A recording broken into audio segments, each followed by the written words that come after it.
Shalom, shalom, shalom, shalom to all the waywalkers Taking a out family there. vacation in a Verbo means you're To all the waywalkers out there and the girl that sojourned with us.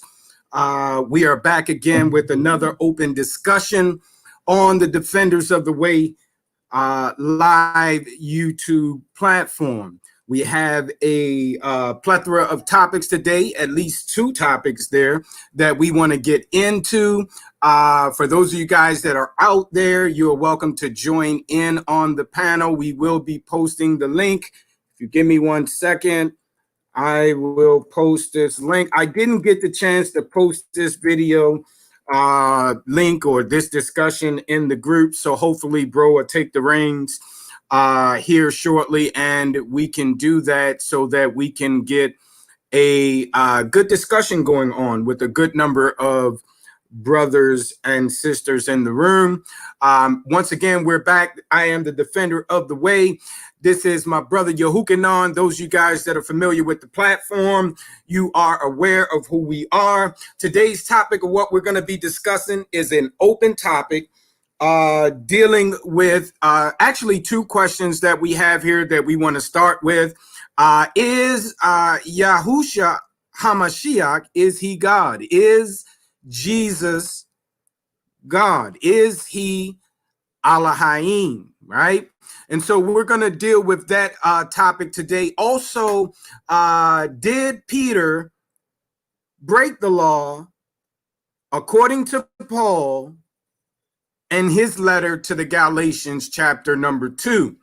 And so a lot of these discussions are based out of social media conversations that we have on Facebook and things of that nature, where we are discussing the biblical and theological nuances and, you know, questions and issues that have actually been around for some time. And so this topic is Jesus God.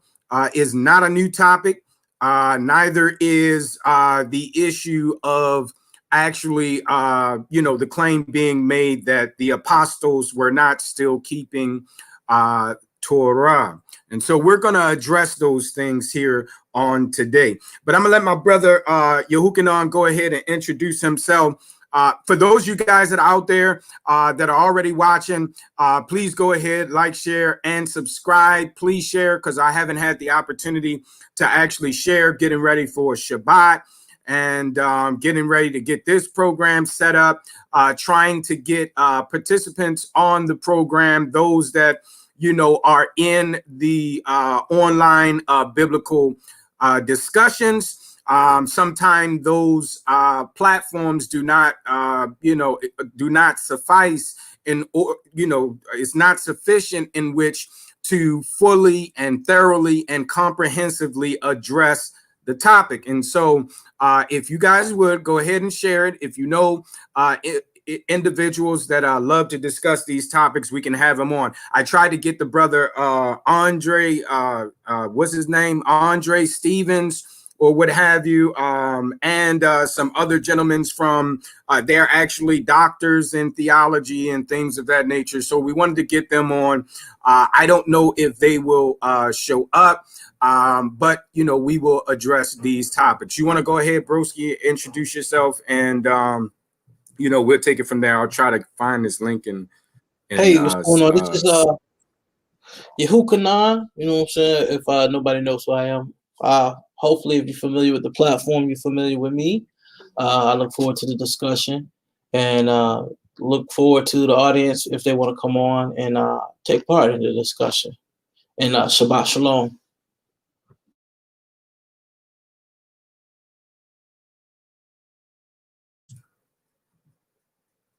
All right. Okay, that wasn't quick enough for me to go ahead and share this link. But what we're going to do, this is a biblical-based discussion. So we're going to get our Bibles. We're going to be based. I'll go ahead and start. I'll see if I can pull up this text in Galatians chapter number 2, actually. And so for those of you that are following along, you certainly want to get your Bibles. I'm going to share my screen here and put the text on the screen. I'm going to also go to the actual discussion. So if you guys give me a second here, I'll pull up the actual discussion that prompted this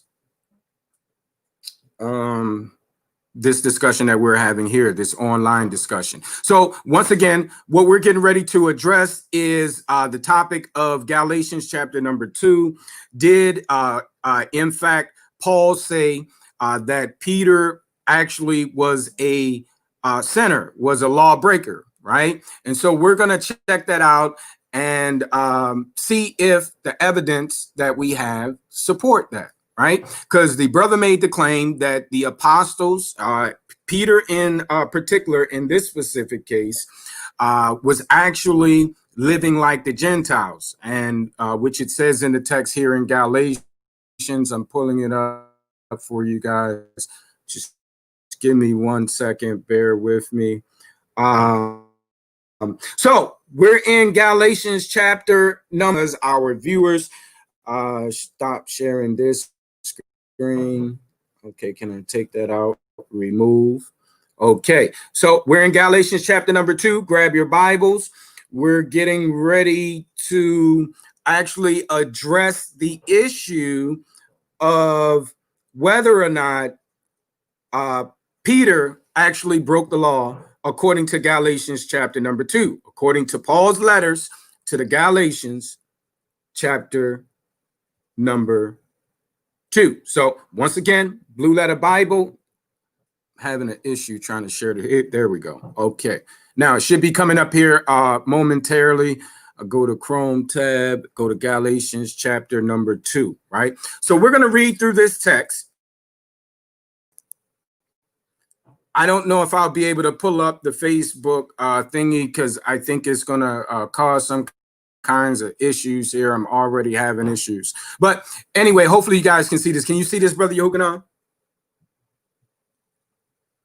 Yes, I can. I can see it. Are you there, bro? Yeah, I'm here. Can you okay, hear me? cool. All right. So now, according to, yeah, I can hear you, bro. According to the claim that was made, that this text that we're getting ready to address, I'm gonna bring up the actual verse. The actual passage. Here we go.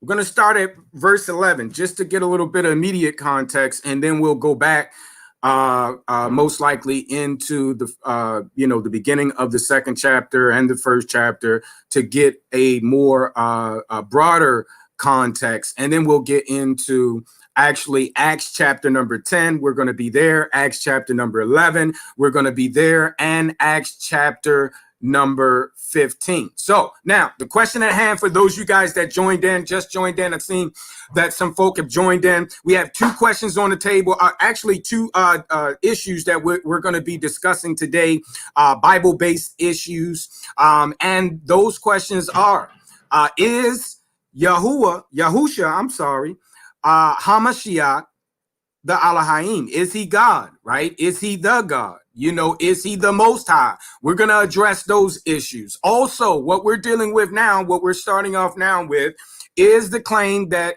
has been made and is promulgated, a whole lot, is that the apostles were not Torah observant. The argument was put forth that this text in Galatians chapter number 2 is actually proof positive that Peter was living like Gentiles in the sense that he was not Torah observant. So we're going to test these things actually with the biblical text. We're going to get into some the actual historical context, right? The historical context in which Paul wrote this book of Galatians. And primary source, right? For those of you scholars out there, academics, you have to have, primary, secondary, tertiary source evidence in order to substantiate and validate your claims, right? You just can't base them off of your subjective misinterpretations of the text, right? Your eisegetical misinterpretations of the text. So now, Here we have Galatians chapter number 2, verse number 11, Blue Letter Bible. But when Cephas was come to Antioch, I withstood him to the face, right? Because he was to blame. This is Paul talking. Galatians chapter number 2, verse number 12. For before that certain came from James. I'm going to stop right there and let that sink in. And I'm going to say it again in just one. That is important, right?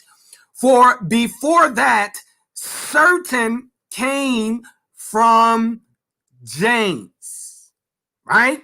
The brother of Jesus, right? Right? He did eat with the Gentiles. This is the issue. Now, we're going to exegete this text. We're not going to just read it and impose our preconceived theological traditions into the text like what we see. And, we're going to let the text speak for itself, right? And for like I said, the link is in the chat. For those of you guys that want to come on, you can state your argument. You can, what have you. And this is whether you agree or disagree.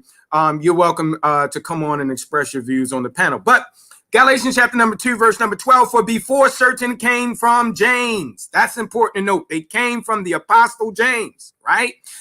He did eat with the Gentiles, the Goyim. But when the Judaizers from James came, he withdrew and separated himself, fearing them which were of the circumcision.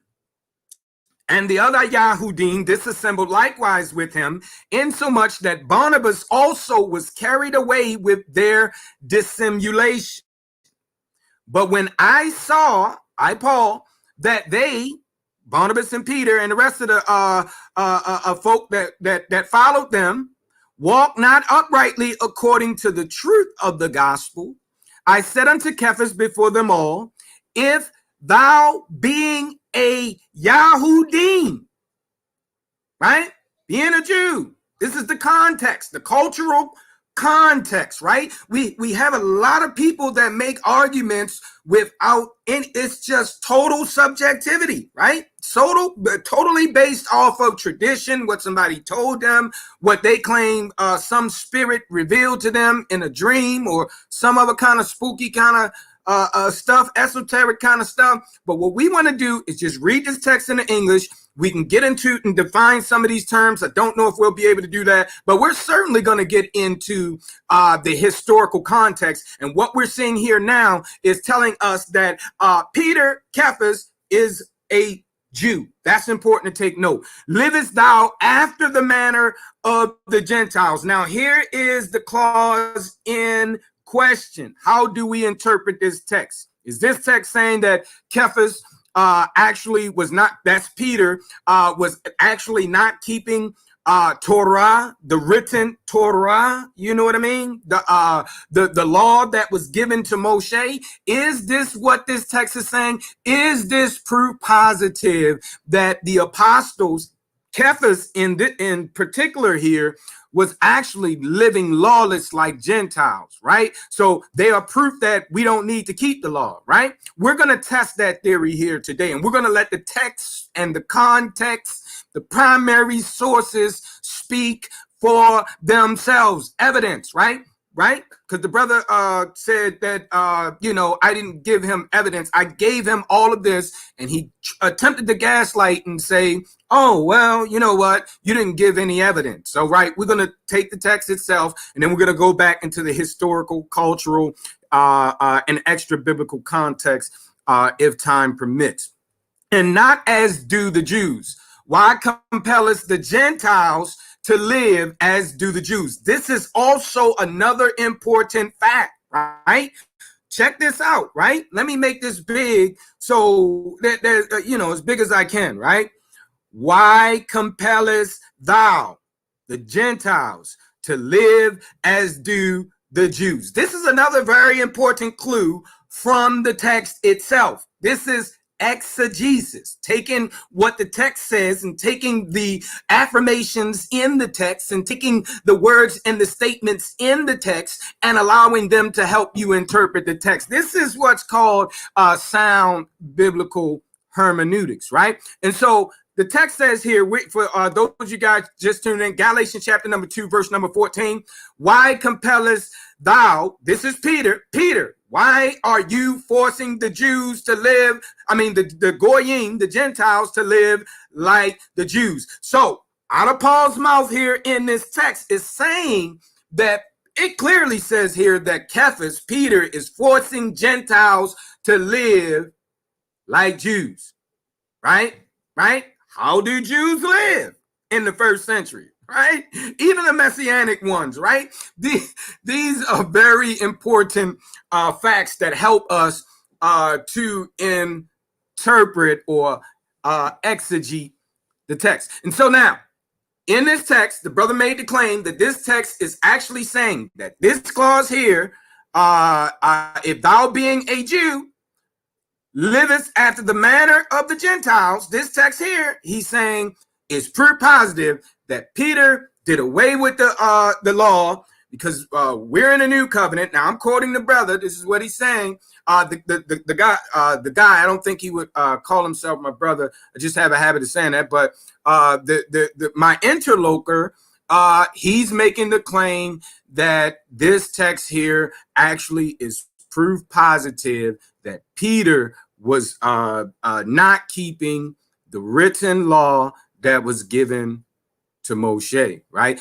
I have a difference of opinion. I'm just trying to present his view as objectively as possible, but I certainly have a different view, mainly because of Peter was a Jew in the first century, a Yahudim, right? That's cultural context, which means all the Jews, the Yahudim, kept Torah, right? Written Torah, oral Torah, they kept Torah. This is a fact, right?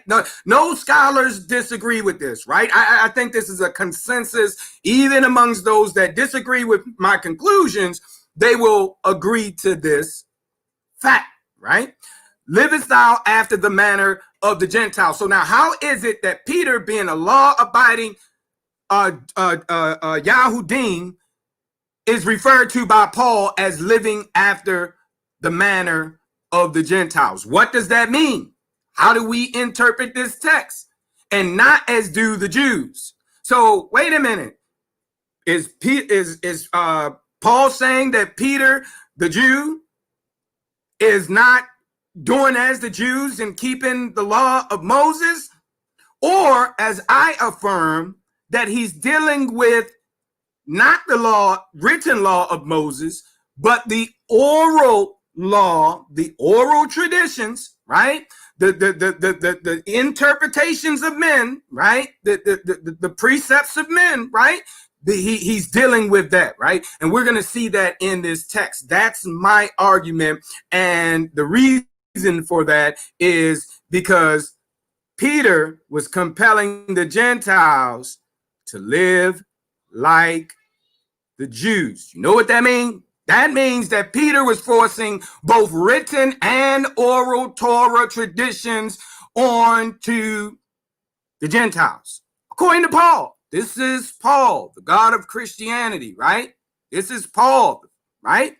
Why compellest thou the Gentiles to live after the Jews? That's important to know. So now, what I was telling the brother, in order to understand this context, right, we got to understand the issue that's being addressed here, right? What is the issue? Let's go back up to the text, right? Let's see what Paul rebuked Peter for. And let's see if Peter actually was breaking the law in doing what he was doing, right?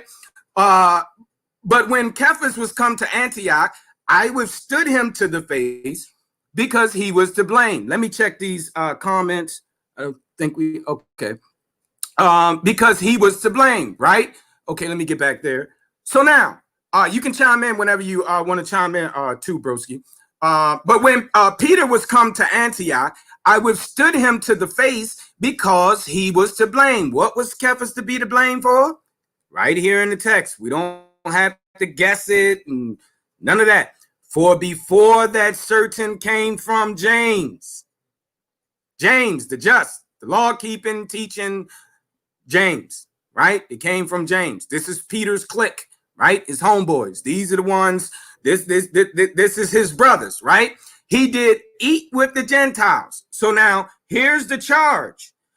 First charge is Cephas ate with Gentiles, right? Second charge is he separated himself, played the part of the hypocrite. He was eating with the Gentiles because out of fear of the circumcision, right? So now we want to put this in context, and so we're going to jump over to Acts chapter number 10 after I address this issue here. Eating with the Gentiles. Acts chapter number 10 actually tell us not only eating, but entering into the house of the Gentiles. My question is, and was to the brother, is this: where do we find a prohibition against Yahudim, Jews, eating with Gentile proselytes?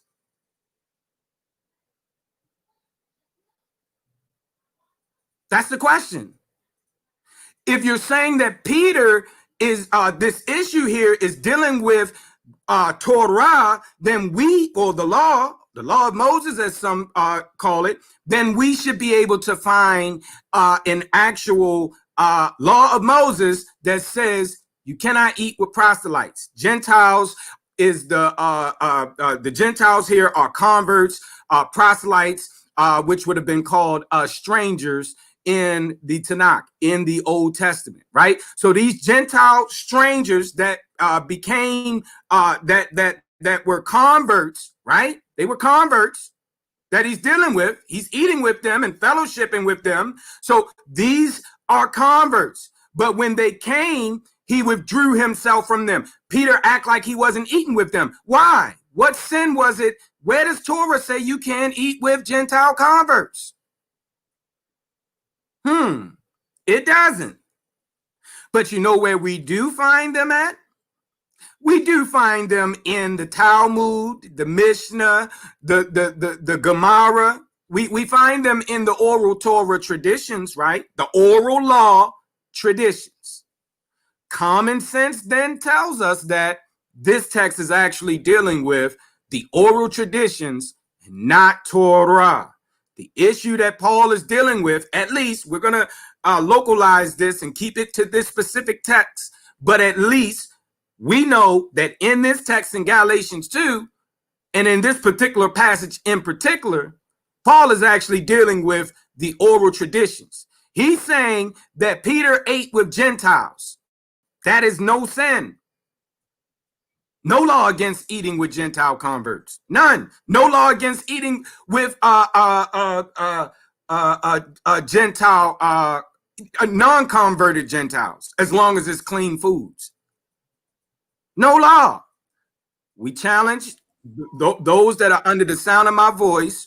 Like I said, you guys can share this. All of the interlocutors out there, the apologists and, Bible teachers, bishops, apostles, what have you, to prove it, to produce it. Any of the viewers, produce a text saying that from Torah, from anywhere in the Old Testament that says you can't eat with Gentiles. And when you cannot, I see you, bro. When you cannot produce that text, then it should be obvious that he's not dealing with Torah here. Also, when you take the step further and you look at the oral traditions from the first century, which was called the law of Moses, because it was the oral law, this is what Peter was imposing onto the Gentiles. It was unanimous that all Nazarenes in the first century, this is a fact backed by the Bible and history, right?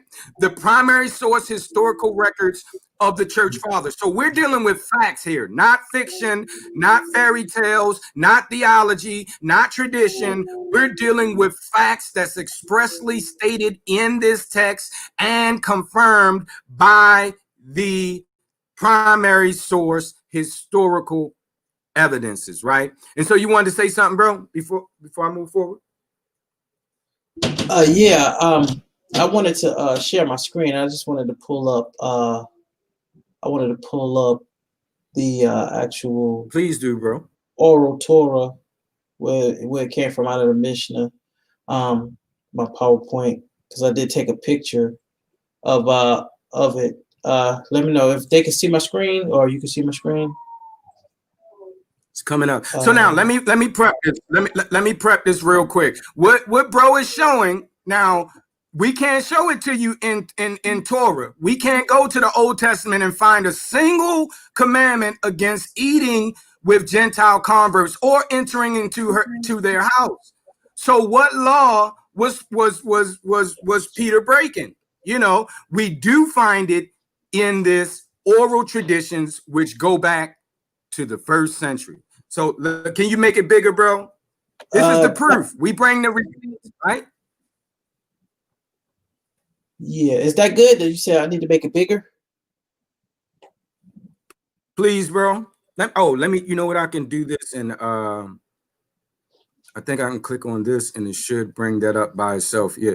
If you still can make it bigger, that would be good. All right, I probably have to. If not, don't worry about it. Let me see. Zoom in. All right, how about that? All right, so we're in the Mishnah, right? We're in the Mishnah. The Mishnah was put together by Yehuda ben Nasi, which is Yehuda the Prince, if I recall correctly, circa 90 AD. Circa 90 AD, right? These are the records they were putting together the oral which puts this in the 1st century, right? The Mishnah was a compilation of the oral traditions. What they were doing since the temple was destroyed, they wanted to preserve these oral traditions as a way of preserving Judaism, right? Second temple Judaism. And so they started writing down the oral traditions, because some folks say, well, if it's oral, how do you have it in writing? Yeah, it was written down. It was oral for thousands of years. We know at least from 760 BCE, when Isaiah wrote Isaiah 29. I don't know if that's Deuteronomy, Isaiah, or which one of the Isaiahs, but when Isaiah wrote Isaiah chapter number 29, he talks about these oral traditions that they were passing off as the law of Moses. And so now we're looking at that right now. We're looking at what Paul was dealing with. Can't find it in Torah, but bro is about to show you right now exactly where it's at. I think that's too big, broski. Let's see. Ooh, hold on, because I would have to. I think I had zoomed in. How about that? That's better.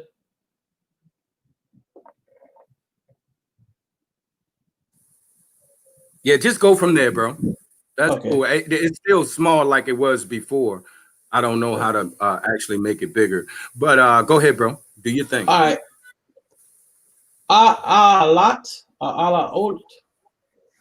Excuse me if I'm mispronouncing it. This is out of the Mishnah, like you said. These things were oral history that began to be written down, and the two main rabbis that began to start the Mishnah in the Talmud is Rabbi Shami and Rabbi Hillel. They were the two ones who was more responsible, and so there were debates and things that was going on. So a lot of their disciples began to also write these things down, and like he said, it got codified around the times that my Sam was naming.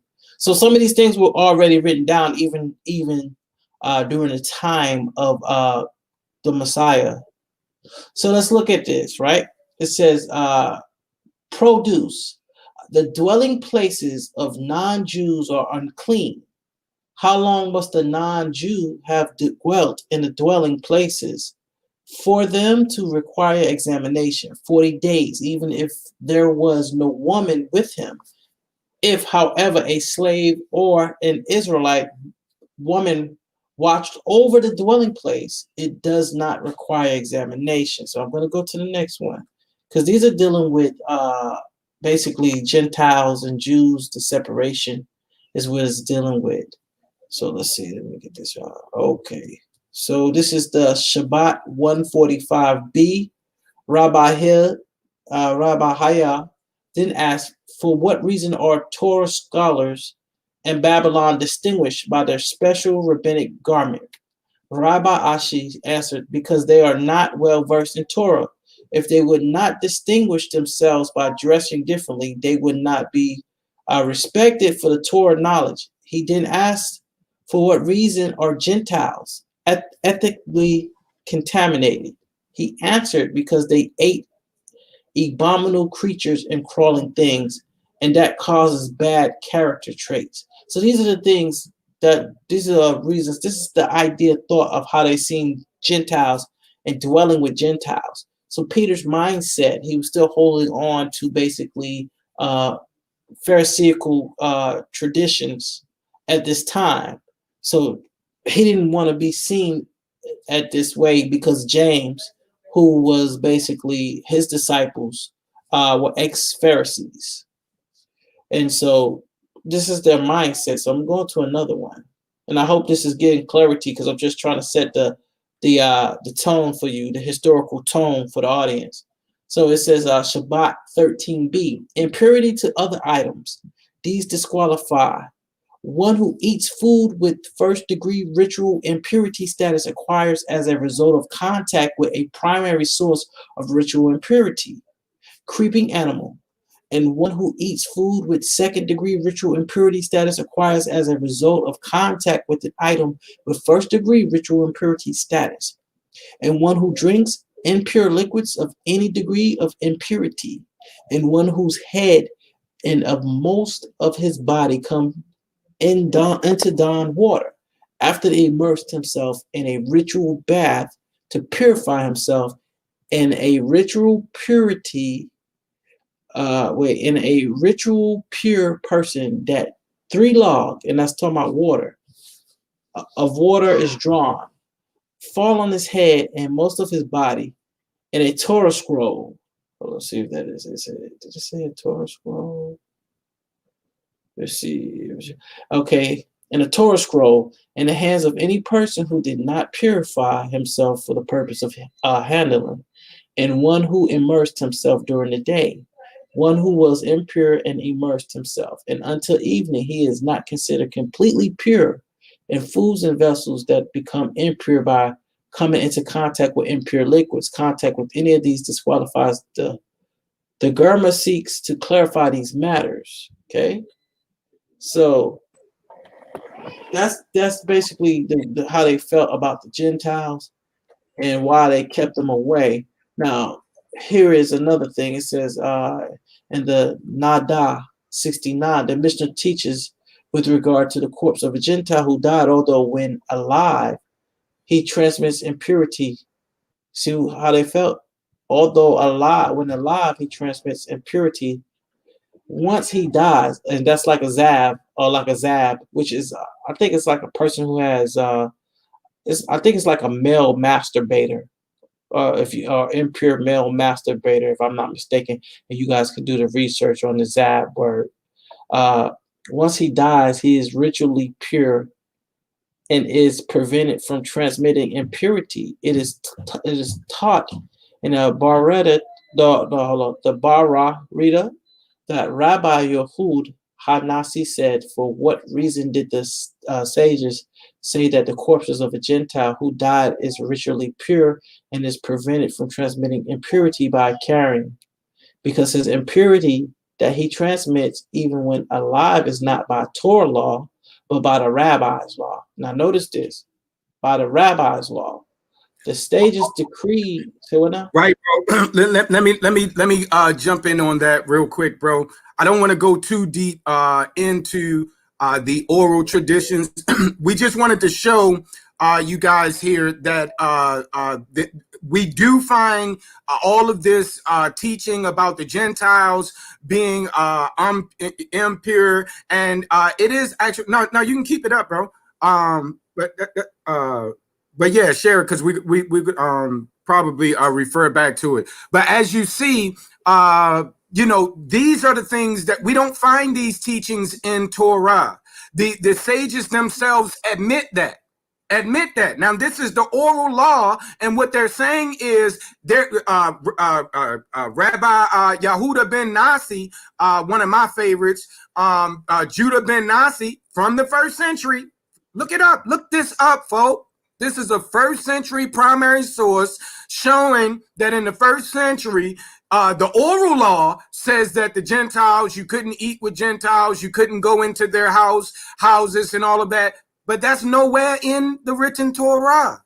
These come from the oral traditions, the commandments of men. And so this is what's actually being addressed in this text. In this text here that I had up before, we're in Galatians chapter number 2. This is what they're dealing with. For before certain came from James, he did eat with the Gentiles. What does that tell you?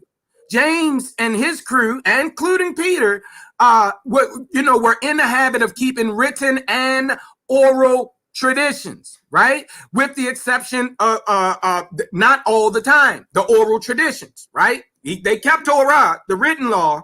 That goes without saying. And they were teaching the written Torah to their Gentile converts. That goes without saying.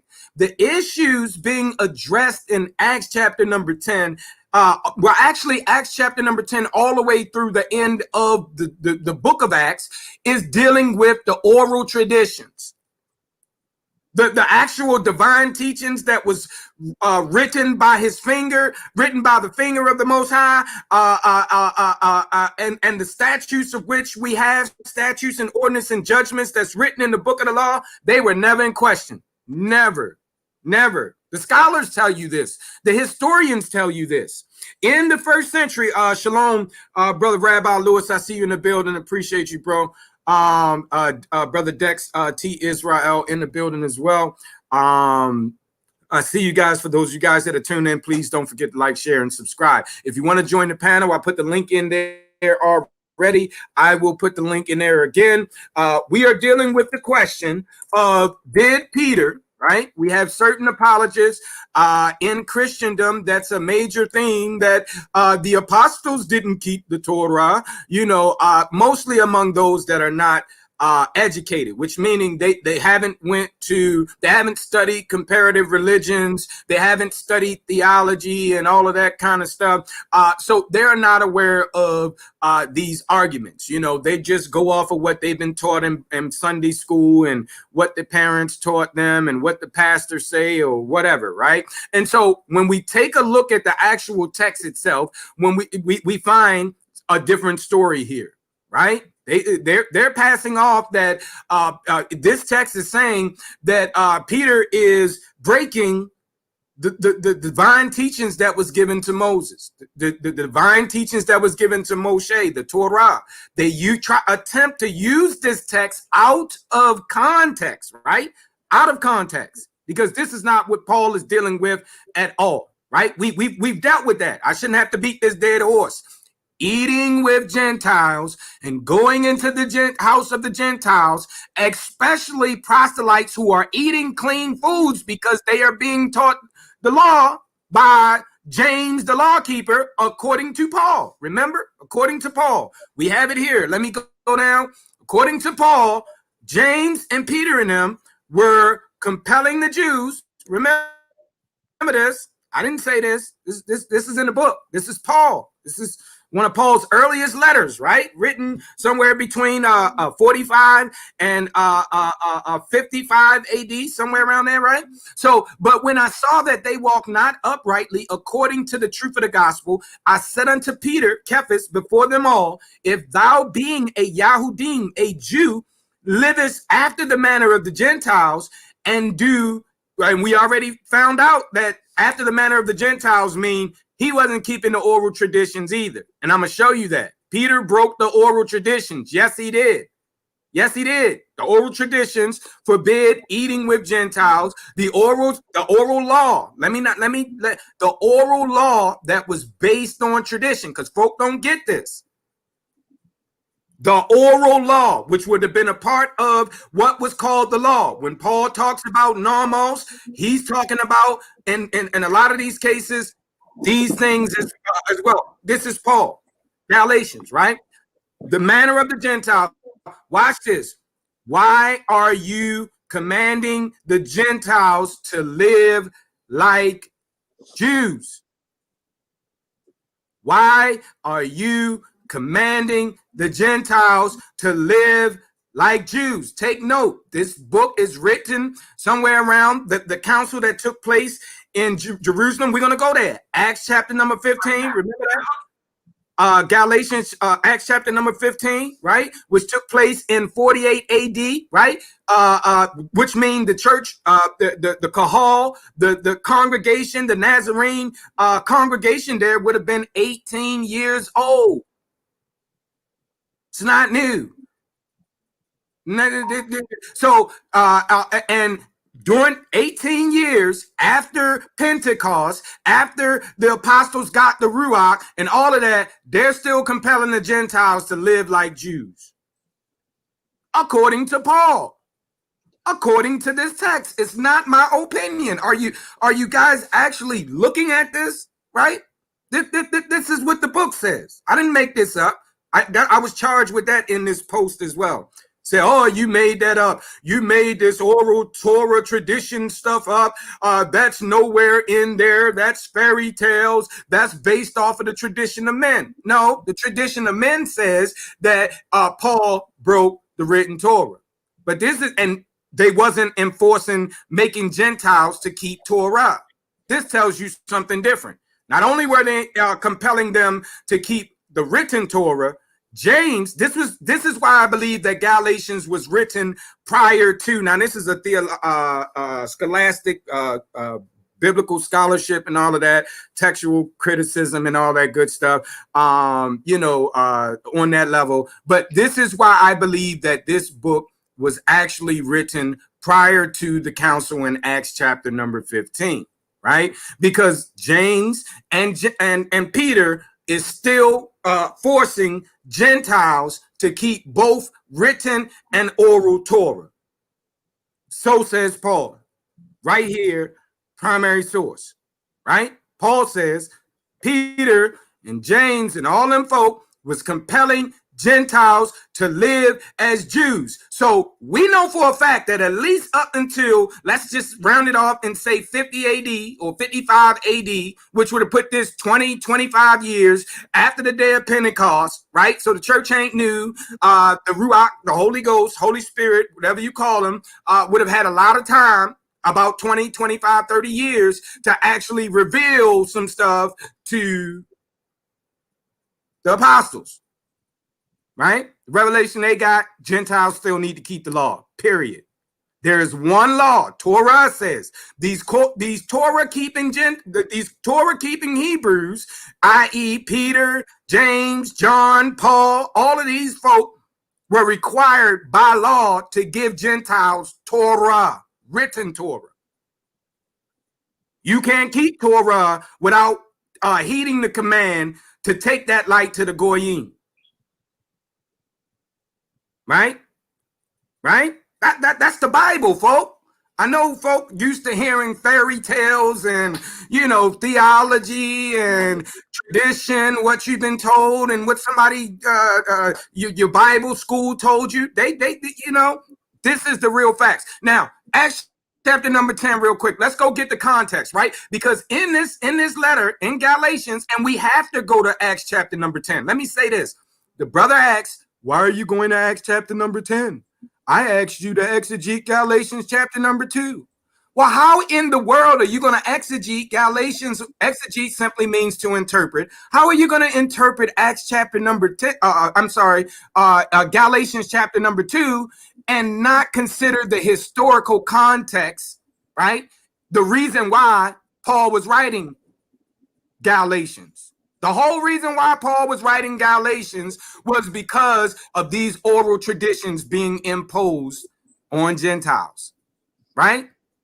Right? We know this for a fact because the Bible tells us and history tells us all of the apostles continue, and the whole Nazarene, whether you were Jew, Gentile, whatever you were, if you wanted to be a part of the kahal, you had to keep Torah as it is written.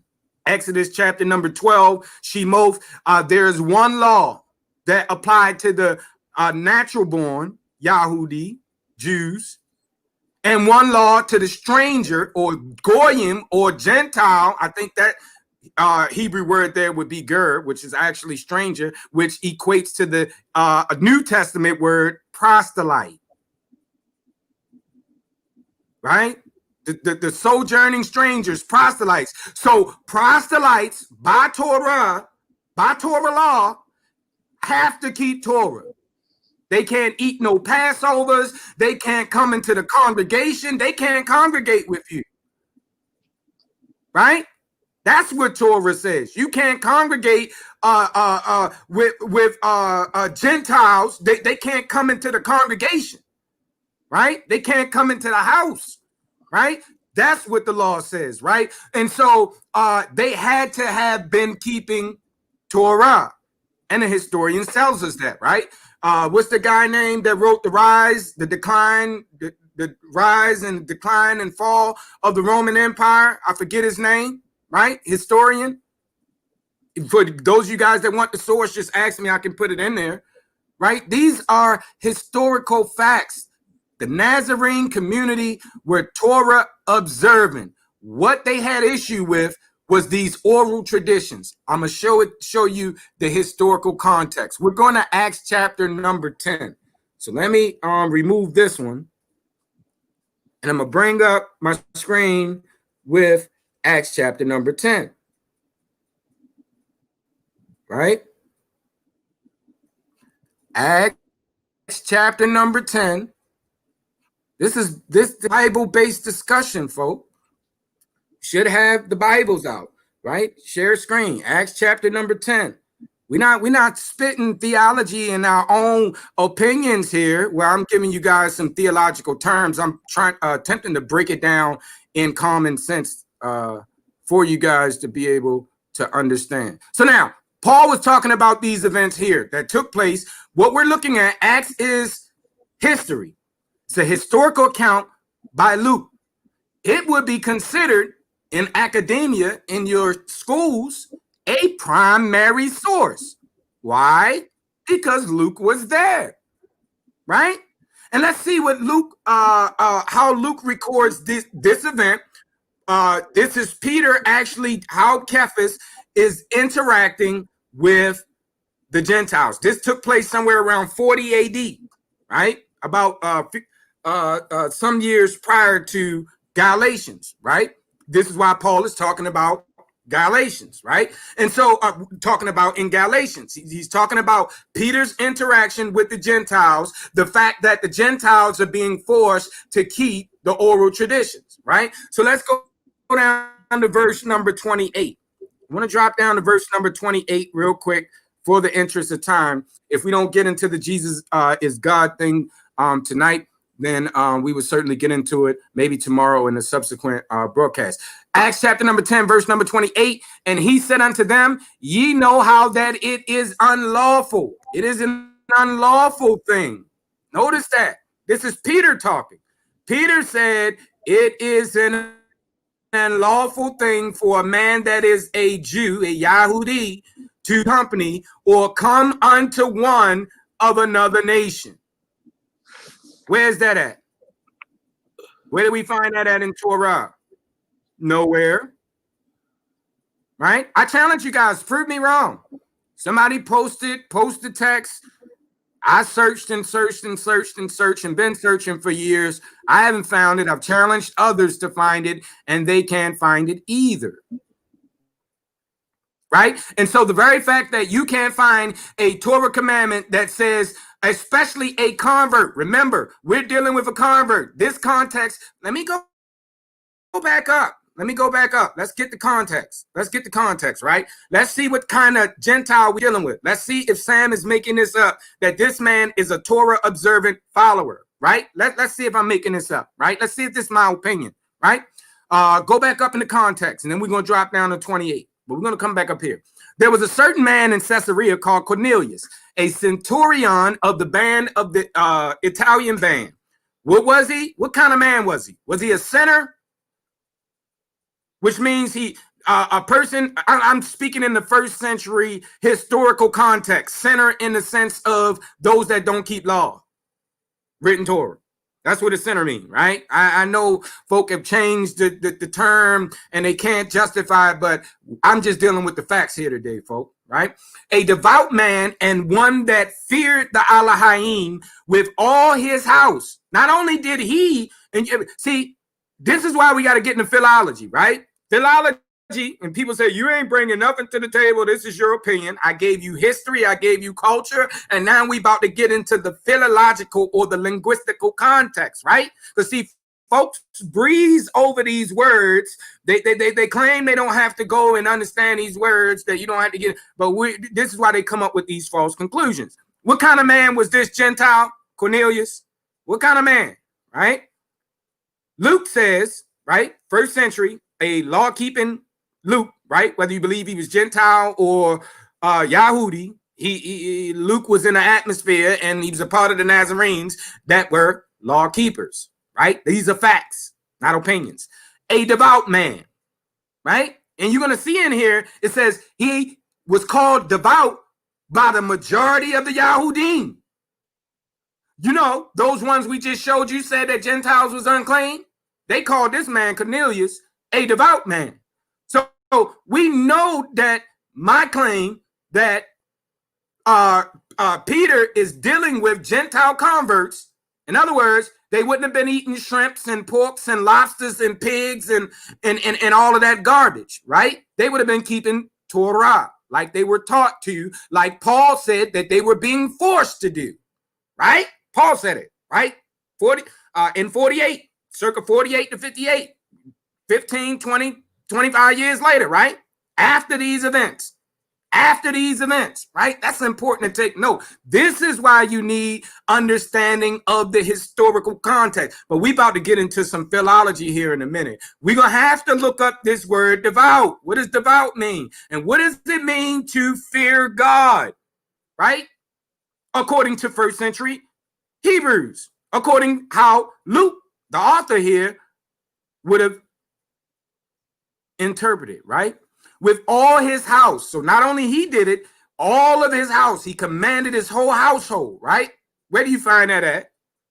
Torah, right? Because see, we go today and we don't command our households. Well, the wifey, she could do what she want, and the kids, they have their own opinions. I can't afford. That is the westernized American way, Europeanized way, philosophical way that is not Torah, right? Right? A devout man and one that feared the Elohim with all his house. A devout man, we're going to get into the philology. I'm going to pull it up in a minute. But it means Torah observant. And one that fear God, which also means Torah observant. It means to follow his word. In the first century, when the Hebrews would have said, fear God, or the Gentiles that were being taught Hebraic culture, language, and laws, and all that kind of stuff, right? According to Paul, right? And according to other historians, not just Paul, not a one-hit wonder. Out of the mouth of 2 or 3 witnesses, I can give you several, not just 1, 2, 3. I give you several. I'm giving you one now, and it's called Luke. Primary source, historical reference, right? So this Cornelius, this Gentile man, he wasn't living lawless. He was observing the laws, which included dietary laws, which therefore he was called devout by the Jews in the first century, right? He feared God with all his house, gave much alms to the people, and prayed to God always, right? Right? He was so righteous that the Most High had to send peace to him, right? So now, let's go back down to 28, right? Let's drop down. So we got the context in this chapter, right? And he said unto them, ye know how that it is an unlawful thing for a man that is a Jew to keep company or come unto one of another nation. This should be a dead issue. It's nowhere in Torah. You want to prove me wrong? Go find Torah that says you can't come unto a Gentile proselyte. Somebody, where I find Exodus Shemoth chapter number 12, I'm sure it's in the book of Numbers. I'm sure it's in Devarim as well. It says that there's one law. And once this Gentile take hold to that law, he is to be treated like a natural born Israelite, right? Natural born, what we would call today a Jew, right? I know Israel and Judah is different. I'm aware of all of that, but I'm speaking in paradigmatic language, right? Right? Or come unto one of another nation. We don't find this in Torah. We find it in the oral traditions. What's going on in Acts chapter number 10 is also dealing with oral tradition. You know, we can't find it in Torah, but we find it in oral traditions, oral law. That's common sense. Should be no more argument for folk that have a half a brain. I'm sorry to be so direct, but these folks run around like they have all of this revelations of the text, and they don't even know these basic things that come out of the text themselves. This is called exegesis, biblical hermeneutics, letting the text interpret itself, right?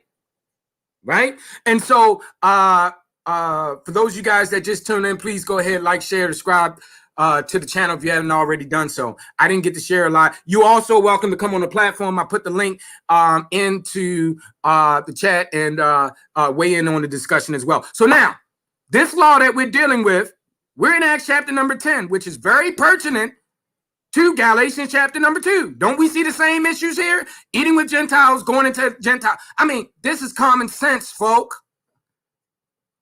And it disturbs me for people that want you to believe that they are so far superior in theological knowledge because whatever degree they have or whatever title that they have to their name or whatever they think about themselves. This dude actually told me I made this up. I'm basing this off of tradition when tradition goes against me. Tradition says Peter taught against the law, says Paul taught against the law. I'm going against tradition. And I'm using the biblical text itself, the language, understanding of the language, the culture, all of that, history, right? Real stuff, empirical evidence, not spooky, etheric, esoteric. I had a dream last night. This is what my group believes, and this is what my bishop, my pastor, my moray, my whoever told me. I don't care. Tell him to go find a text that says that you cannot eat. And I'm going to take them to Exodus chapter number 12 that said it's one law to the stranger, and it's the same law that applies to Yahudim, Israelites, applied to the strangers that sojourn with them. In other words, proselytes. And we see here a fact that this man Cornelius is a proselyte, right? He is devout. Matter of fact, I promise to pull that word up. The etymology, right? You can't just gross over words, right? You can't do that. The words make up the passage. Words make up sentences, and sentences make up paragraphs. Paragraphs make up passages. All of that is interlinked. You need to understand this. This is simple second grade, third grade stuff. But when we get into all of these traditions and these particular denominations and groups and all of that, and man, come on, man. I'm dealing with facts here. Facts here. Scientific facts, right? Biblical facts based on scientific methods and all of that logical stuff, folks. Not this fairy tale dreams. I had a dream, and man, listen. We were in Acts chapter number 10. Let me go back up here and let's see. Let's look up this word devout, right? You can chime in too, bro, and add in, and then we'll move on to, because this should be a dead issue here.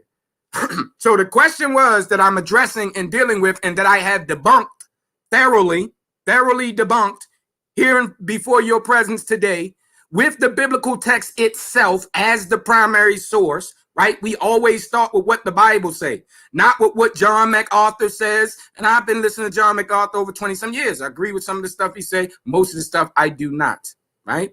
And so doesn't matter who says what, right? This is what's written. This is the text in English first, and then we get into the original language, right? Which we get ready to do now. Let's get into our interlinear. For those you guys that's out there, you can do this. It's free. It's free. It's no reason for lack of knowledge. There's no reason for these damnable doctrines which make no sense whatsoever, stating that the apostles, which we know for a fact, biblically and historical facts, that the apostles and all of their Gentile converts were keeping Torah, period. In the first century, period. Anybody that says anything otherwise is obviously ignorant, unlearned, and under the delusion of some religion, right? Man-made foolishness, right? That they can't prove no kind of way. My challenge is open. No kind of way. Prove it. Prove me wrong and go get that text, right? And that would shut me up, right? But it's not going to happen, right? Anyway, so we're looking at this word. This is the original Greek, right? This is when we talk about the phrase devout, right? Let's parse the text. Let's parse this real quick. Oh, snap. I searched for the phrase. That's not what I wanted to do. Stop, please. Oh, man.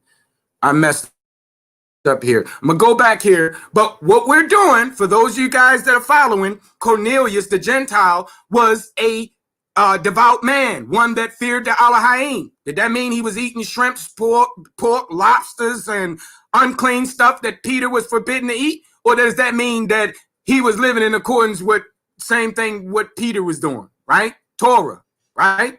I mean, come on, folks. Y'all smart. Come on now. All right. So we want to go to, why is it not letting me go now? Okay, a devout. There we go. Let's see what this word is. I don't know if you guys can hear this. I don't know if it's going to play. But okay. But anyway, it looks like it's a noun, masculine, and all of that. We're going to just get into, I won't go too deep into it and get into all the parsing and all of that kind of stuff. I don't want to lose you guys. Plus, I'm not good with the Greek parsing and all of that anyway. So, okay. So now, let's look up this word devout, right? I'm great with etymologies, though. Adjective is descriptive, right? We know that adjectives is descriptive, right? So it is describing a behavior. It is describing a type of behavior, right? So what type of behavior was that? Godly, devout, right? Pious, dutiful, right? Well-reverent, pious, godly, right? So this is how the Greek word is used. It's getting further, 2016. What is that? Oh, that's the prophets, right? It refers us back to Acts 10:7, 2 Peter 2:9, and all of that good stuff, right? So now let's see how this word is used. A devout man and one that feared the Elohim with all his house, which gave, that's the text that we're dealing with. It says devout soldiers. Watch this. Same word used of one Ananias, a devout man according to what?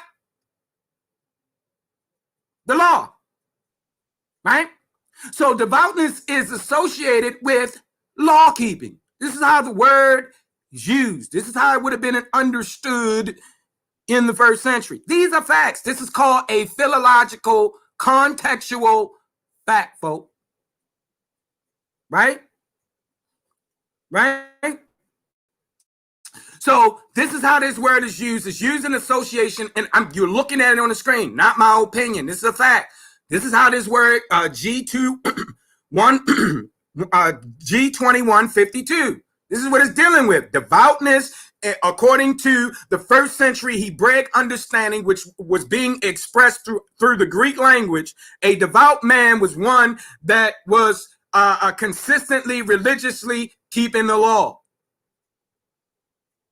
So there goes that theory, right? That false notion that the Gentiles that Peter was eating with was eating unclean. I had a brother tell me, oh, well, it was certain. The text is clear that he was eating unclean. Nah, it's actually clear the evidence that he was eating with Gentile converts who, according to Paul, 20 years later, said that they were eating, that they were forcing Torah on, both oral and written. That's that's over with. That's a cut you can't come back from, right? So this is the deep. You're watching the theology that you're seeing promulgated on a daily basis destroyed by proper exegesis of the text itself. The text itself. And understanding what these words mean. You want to run through them real fast. You got to do that, like I did with this etymology, and see how these words are used in itself. Did you want to add something, bro? You quiet over there, broski? Oh no, I'm gonna add something. You doing your thing, but what I was gonna say is this: if you take Christ, and for an example, he was getting ready to heal that dude, the Roman centurion, who was not a Jew. He was getting ready to go under that man's roof and heal him. And we know for a fact that the Mashiach, he followed the Torah to a T. So it's not in Torah because he was willing to go in that man. He was willing to go in that Roman centurion's house to heal his servant. With that, I yield. Right, bro. Bro, you keep being short. I'm trying to feed my face at the same time. My bad. I didn't know you were eating, man. I was gonna say, go ahead and get yours in, bro. So I can take a break. I've been rapping for a minute. So and then we can get on to the Jesus being God thing. And but this should be dead here. This should be a dead issue here. For those of you guys out there, when you come across this argument that Galatians chapter number 2, where it says Peter was living like a Gentile, that's dealing with Peter not keeping oral traditions. Oh, that's right. What I just showed you. That Genesis, Acts chapter number 10, verse 28. Peter is saying it is unlawful to eat with Gentiles or to go in their house.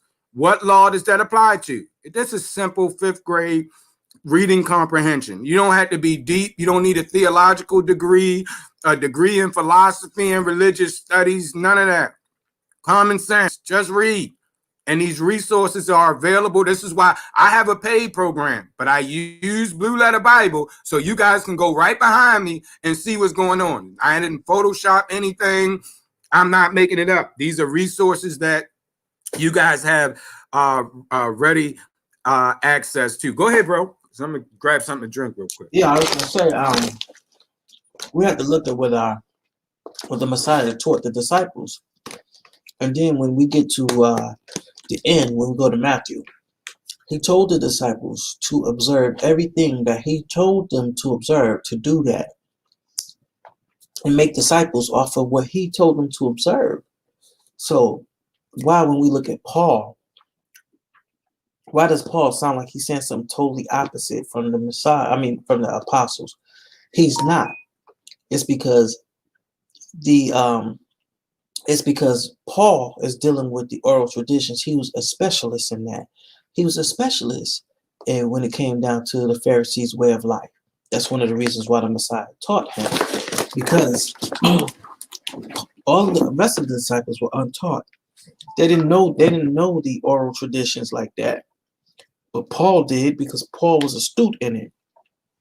So that's why Paul is talking the way he's talking. That's why Peter says that some of Paul's letters are difficult to understand. Why? Because Paul is writing from a Pharisaical mind state. So Christians love to run to Galatians to try to say, hey, well, Torah is done away with. Well, then ask them the question, well, what's so hard about Torah to keep? And see what answers they give you. Ask them which commandments are hard, or which commandments are a burden to keep. Because Messiah never taught that the law was a burden, nor the commandments to keep. He said that the oral Torahs, the oral traditions, the traditions of the Pharisees, those are the things that are hard to keep. So keep that in mind, audience. I yield. You ready, Sam, to get into the next topic?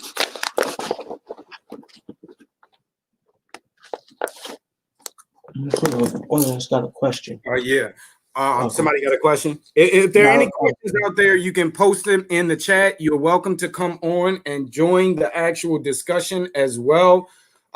Just to recap here, what you've just watched was the debunking live in pedagogical format live before your eyes the debunking that Galatians chapter number 2, Paul was confirming that Peter was living a lawless as the manner of Gentiles. If you go after that verse in there, it specifically Paul makes a distinction between himself, Peter. He said, "We are Jews by birth. We are Yahudi by birth, Yahudim by birth." Right? It's natural. By nature, we keep the law, right? By nature, it's a part of our culture. It's a part of our history for thousands of years. We do this instinctively, right?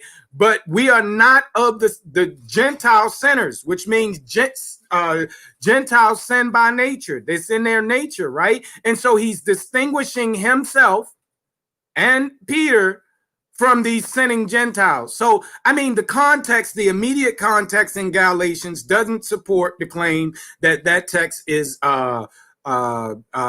proving that Peter was not keeping Torah. That is just eisegetical misinterpretations. And once again, eisegesis means to put your theology, what you've been told, and twist the text and force it to mean what you've been told, even though the text don't say that. And in this case, the text actually says the opposite, the absolute opposite. The text confirms that the Gentiles were being taught to keep the law, the Torah, the written Torah.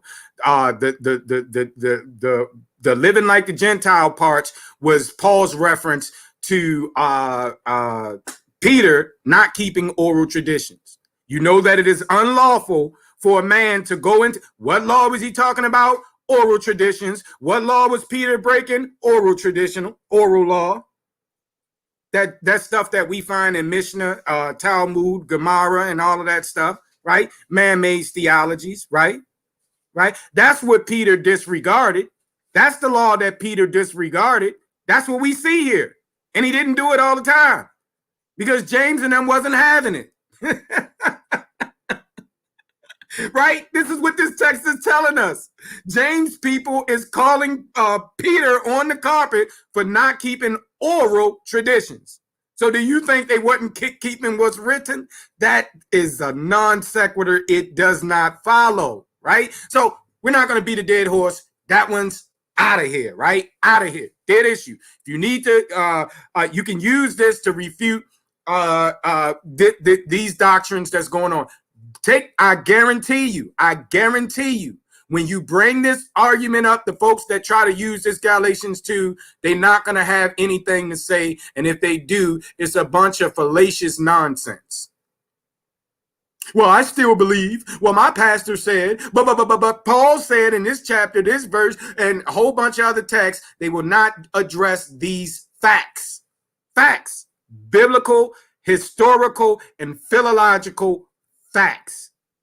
This is what my position is based on, right? And my position is that the apostles kept Torah. They taught Gentiles to keep Torah, but they weren't caught up in the oral law, the oral traditions. And this is what Paul is dealing with in most of his writings, in all of his writings.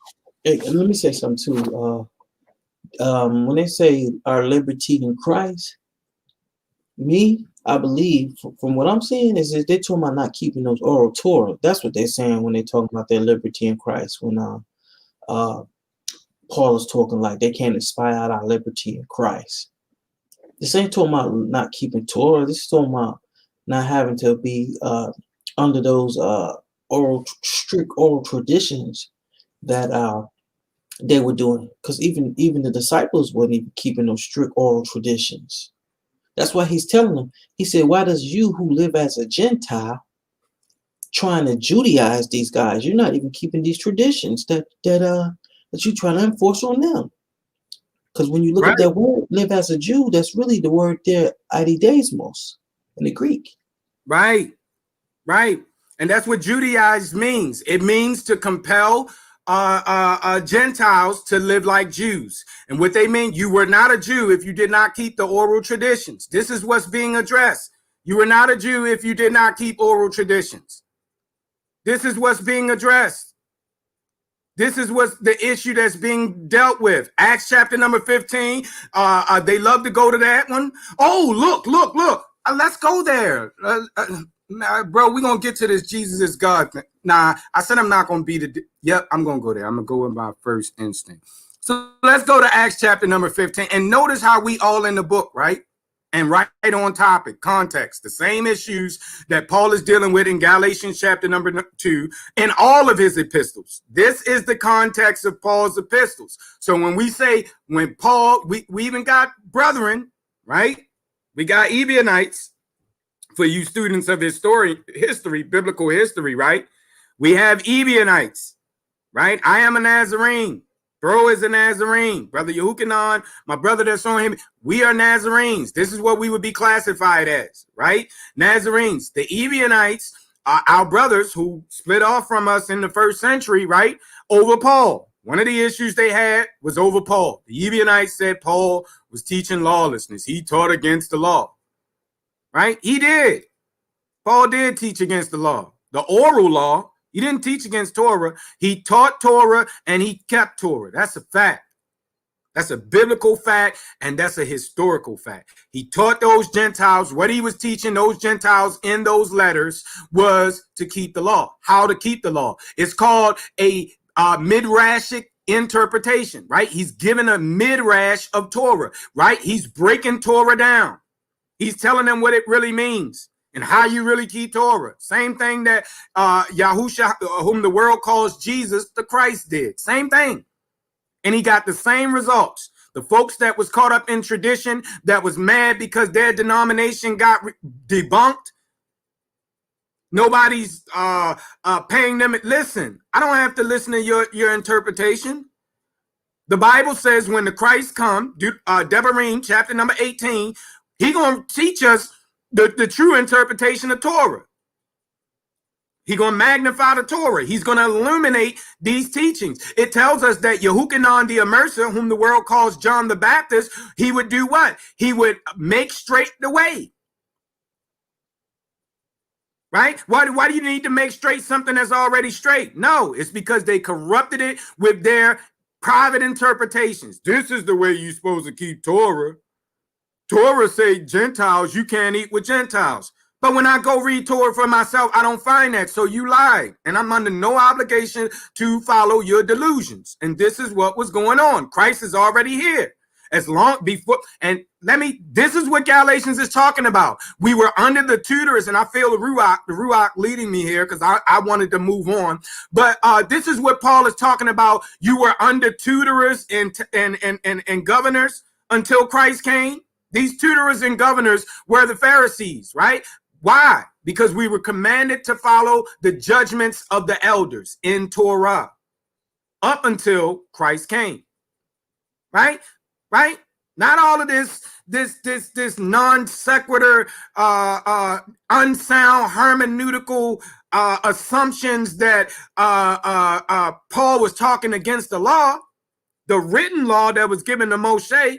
That's absolutely unsubstantiated foolishness, regardless of who said it, right? It goes against the biblical evidence. It goes against the historical evidence. It goes against the philological evidence. And my door is always open.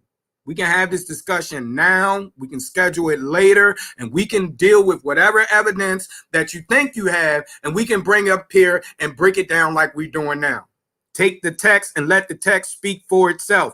Don't try to force the text to speak what you want it to speak, what you think it should say, right? This is, oh, we have somebody, we have brother Jack on, so let's see what's going on here. First off, I want to say shalom to the panel, number one. How you doing? Thank you for allowing me to come on. Shalom, bro. I do have a bit of contention. I honestly do believe that Cornelius was, in fact, a Jew, not a proselyte, not a Gentile. Okay, cool. That would be a secondary argument, but which we would call a red herring to the issue of what we're dealing with, the fact of whether he was a Gentile. Well, actually, the text here says he talks about is telling that he was a Gentile, what's called a Gentile. So how do you square that with your position, broski? Okay, so if you can go to, just like how you said, you can go Acts 10 and 28. Uh-huh. Let's go back to Acts 10 and 28. Acts 10 and 28. Oh, did I miss it? Oh, am I here? Why am I? Oh, okay. I gotta go back one. Let's go back. Let's go back to this screen here.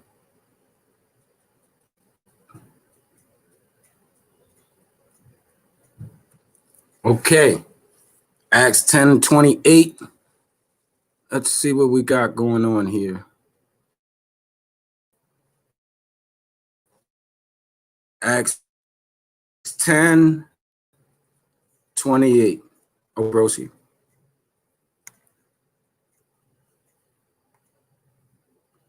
And he said unto them, ye know how that it is an unlawful thing for a man that is a Jew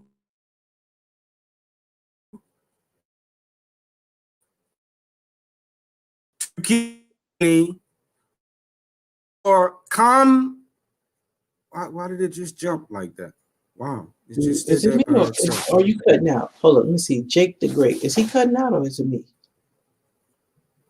No, he's cutting out. I mean, but I think my internet just did a refresh, so I don't know. Like it was kind of strange. Nah, I think he was going in and out, Sam. And he said, wow, why does it keep jumping? Okay.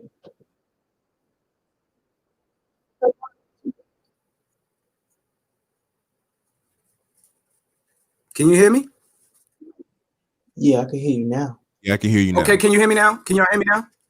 Yeah. Can y'all hear me now, bro? Yeah, we can hear you. Yeah, we can hear you perfectly fine. You hear me? If you guys can hear me in the chat, can you? If you guys, oh, okay, cool. All right, I see my brother Christian. I see you there because you guys are responding late, but I see my brother Christian Mayfield with you. Haven't spoken in a while. But Acts chapter number 10, verse 20, and my brother got a question as well. So we're gonna get. He says, Can I help with Galatians 4 and 24? So we'll address Galatians 4 and 24 as well. I see Rabbi Lewis in the building, and I'll let you on the platform as well. Brother Christian, you're welcome to join the platform as well, bro, if you like. Hold on. Before you go, let me address Rabbi Lewis. Don't come up here talking about trying to bash Jesus and all that, because I saw what you put in the chat. If you're gonna deal with stuff with as far as the subjects we're dealing with on the New Testament. It is an open forum. Now, if Sam wants to deal with some of the stuff you want to bring up, as far as trying to promote Islam and all that, then I'll let that be on Sam because it's his platform. But we're just sticking to basically what we're doing and what we're doing with as far as with the brother he brought up about Paul. I mean, not Paul, but about Cornelius being a Gentile. About is Christ God? We already dealt with basically what laws Paul was dealing with, as far as Torah or oral Torah. With that, I yield. I'll give it back to you, Sam. Okay, cool, bro. Right now we're addressing my brother Jake here, and this is his thing here from Jake to Great. From Jake to Great. Okay. He says his position is that Cornelius was a Jew. Now, this is actually has no bearing on the topic of whether Cornelius, actually it really does, and kind of sort of, because if you're saying he's not a Gentile and I'm dealing with the Gentiles, so let's address it, bro. And we're in Acts chapter number 10, verse number 28. And he said unto them, ye know how that it is an unlawful thing for a man that is a Yahudi, a Jew, to keep company or to come unto one of another nation. This is one of the reasons why I don't believe it. Cornelius was a Jew, because he's contrasting the Jew with one being of another nation, and it's in the context of Cornelius. And the Elohim have showed me that I should not call any man common or unclean. But okay, bro, you want to make your point, brother Jake? Yes. So if you actually go into the Strong's, the word right there for another another nation is alophilos, and alophilos is a compound word. One means another, and phule or phalos, which is it means tribe, like one of the 12 tribes of Jacob. You can actually click Acts 10, like you can click, like you know how you bring up the tools and whatever. You can click it up, and then it'll show you that definition. Just like how you said you got to get into the words. Yeah, when you get into that word alophilos, it's gonna break down into two words, alapha, which is another, and then phalos, which is a plural for phule, which means tribe pertaining to the 12 tribes of Israel. And with that, I yield.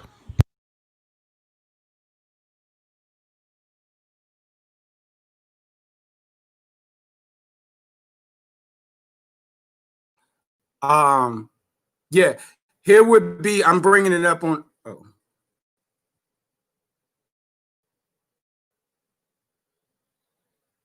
Okay, I'm bringing it up on the screen, the etymology here now. But here would be my issue with that, bro. There's a distinction. There's no Torah commandment or oral tradition law that say you can't eat with another person from another tribe. Do you have one that says that in Torah, or can you find that in the oral traditions from the first century that says that it is unlawful for one to eat with someone from another tribe? That does not exist, because they were all on Pentecost at Shabbat, eating with proselytes from other nations and all of that.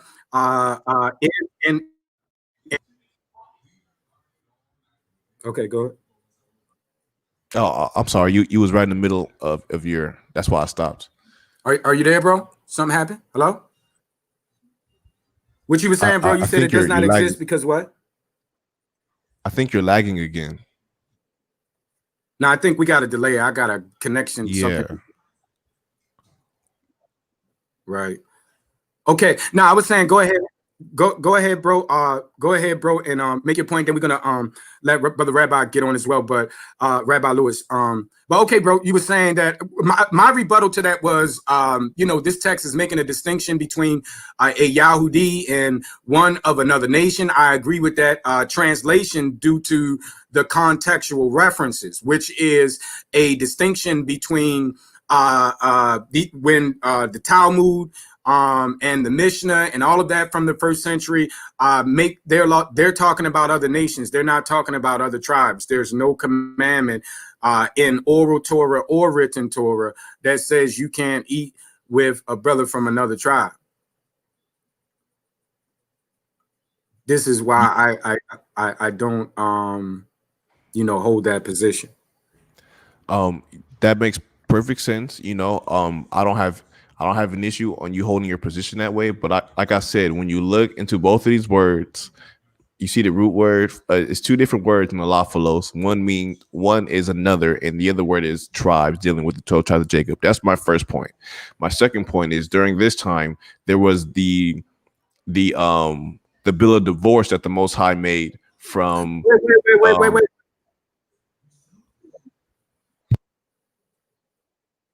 I'm sorry, bro. I'm sorry. I didn't mean to cut you off. You can finish, bro. I'll let you finish, and then I'll address it. My second point is the Most High had made a bill of divorce with, I believe, the Northern Kingdom, and that's why there's a difference between people that call themselves Jews and people from the Northern Kingdom referred to as Gentiles because they are carried off into idols. Now that's why when Christ, being a Jew, was talking to the Samaritan lady at the well, and she was like, we're not supposed to be talking a Jew and somebody of her kind, but she understands that her father is of Jacob. So why would she sit there and say, well, we really don't associate with each other because we're different people? But at the same time, she understood that she came from the loins of Abraham, Isaac, and Jacob. Okay, cool. Now, as far as the Samaritan woman, she was a mamzer, which means she was the product of an unlawful union, and it was stipulations on how long she had to stay outside, how long they had to stay outside of the congregation, and this is why he was addressing the Samaritans. This was not a full-blooded, if you will, Israelite. If you will, not just Yahudi. Second of all, there were other nations. The proof of that is Acts chapter number 2. I don't want to pull it up because my screen is going to lag and do all of that. But for those of you guys familiar with the text, Acts chapter number 2, there was proselytes from all over the world, bro. These were proselytes, not only northern tribe folks, but proselytes and all of that. So we had northern tribe present there. They weren't present as a tribe, but they were present. We know that Dan was present. I think Dan is mentioned in Matthew, a prophetess of Dan, or a prophet of Dan. She was from the tribe of Ashar, the prophetess. I know you're talking about. Right. So from Dan, and they were all called Yahudim, because in the first century, it was those that practiced Judaism that were called Jews, from the practice of Judaism. So he's saying it's unlawful. And if you're looking at your screen, I have it up. I pulled it up, bro. What it says here, the Strong's definition is foreign. In other words, especially Gentile. One of another nation, not tribe, broski. Okay, Now, click G5443. Now, to be honest and to be fair, hold on. Click G4. Click the Strong's for me. The G5443. Click that. That's going to tell you the second part. One part is another, just like you said, and then the second part is nation. But that word nation is going to tell you G5443. And remember, it's a compound word.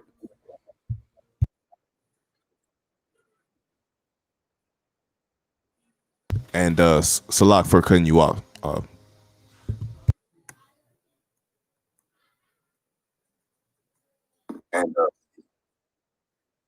No, you good, bro. You good, bro. To get to show you guys how to use this blue letter Bible thing, and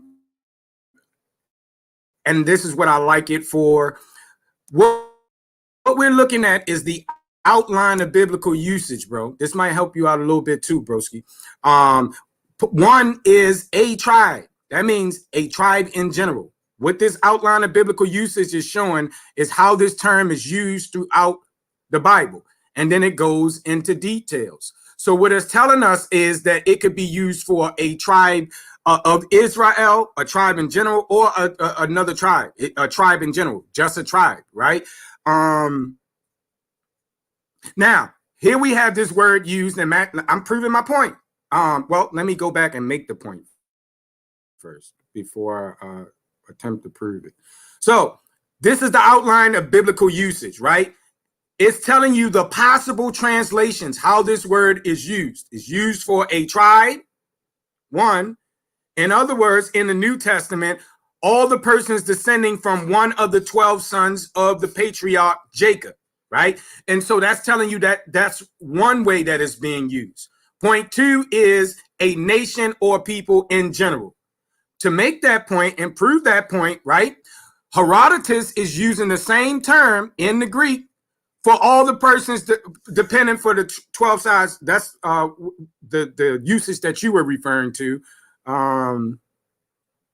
Okay, so a race or nation of people. Point two here. Matthew 24 and 30 is not going to be talking about any of the 12 tribes. Revelations 1 and 7.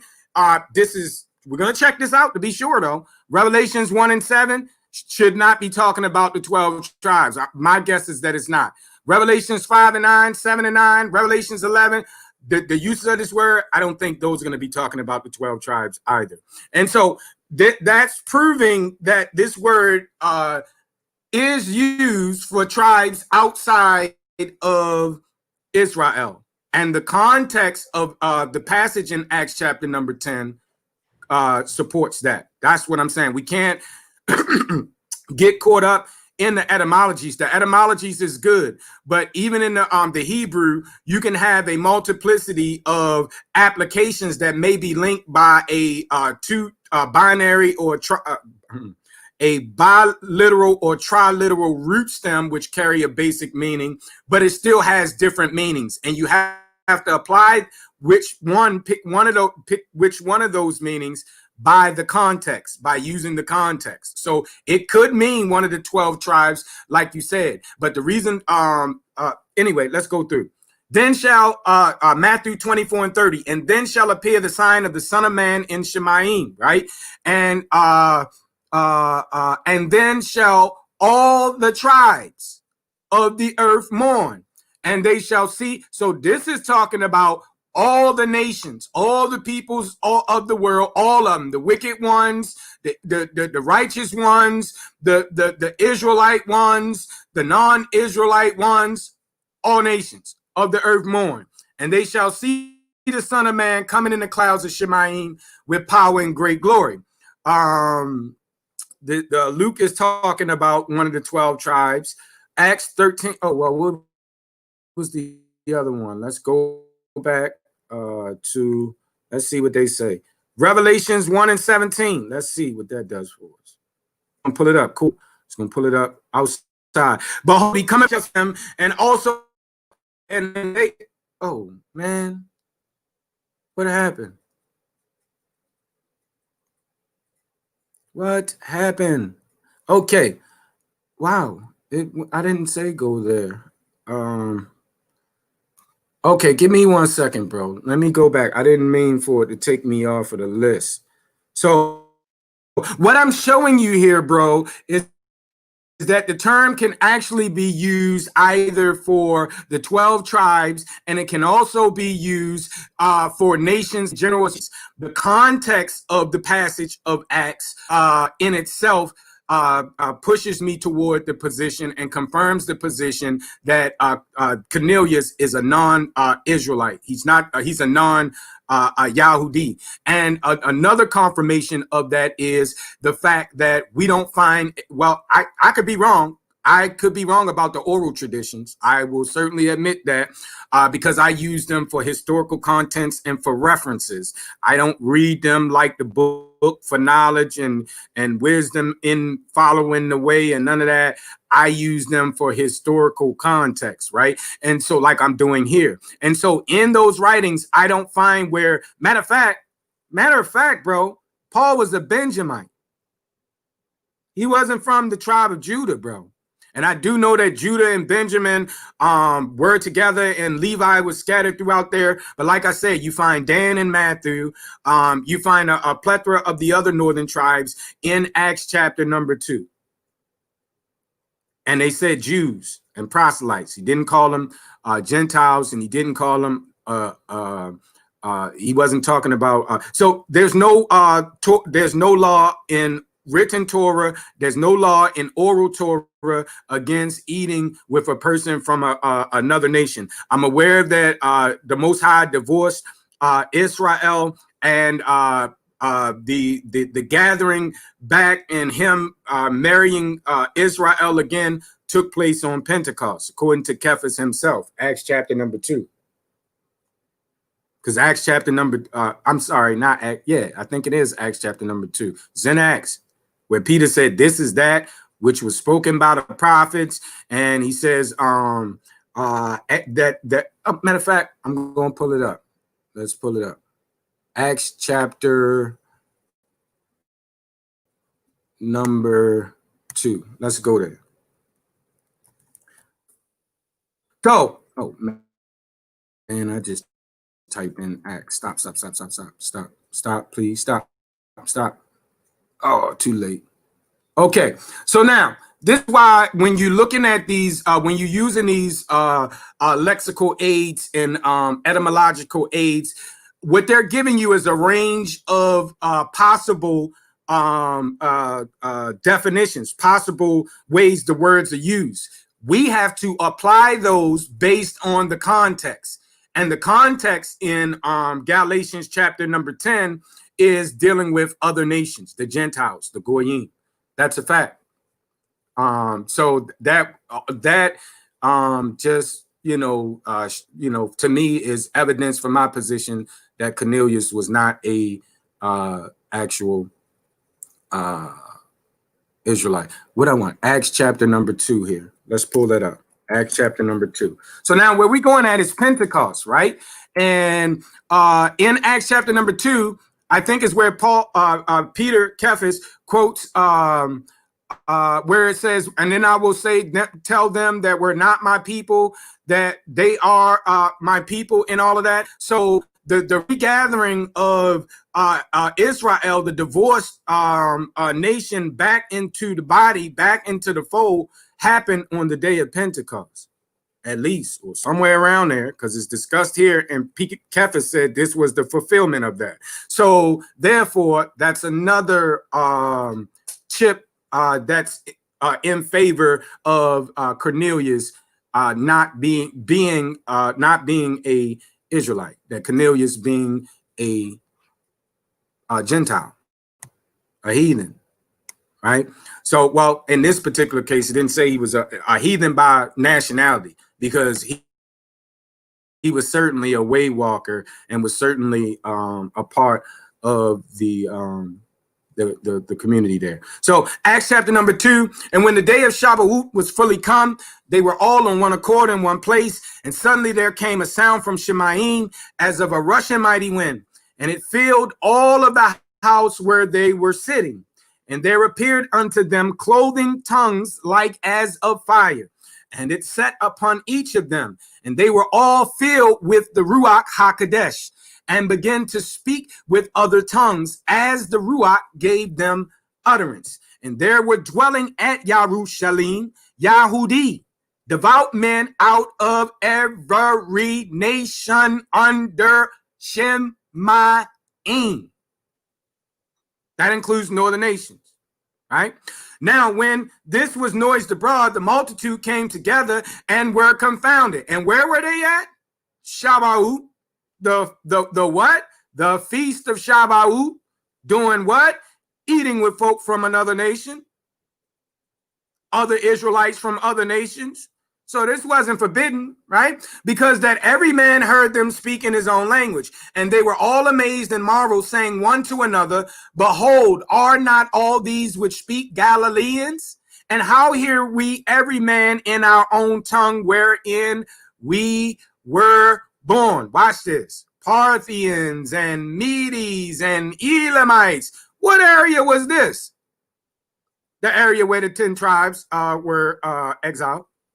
And the dwellers in Mesopotamia and Judea and Cappadocia and Pontia and Asia, areas where the exiles would have been exiles to, and Persia and Pamphylia, in Mitzrayim and in parts of Libya about Cyrene, and strangers,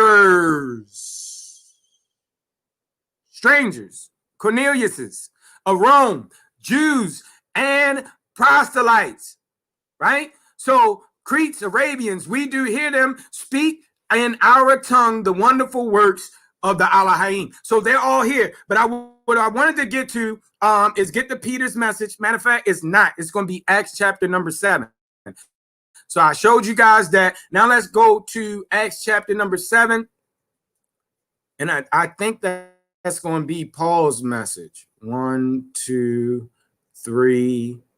Okay, let me go to 3. So oh man, this is going to take long, and it's probably going to suck up my resources. So I'm going to Acts chapter number 7. So what I just showed here was that the northern tribes was present at Shavuot, at Pentecost. Northern tribes, the ones that was exiles, the one that was divorced, and all the stuff, right?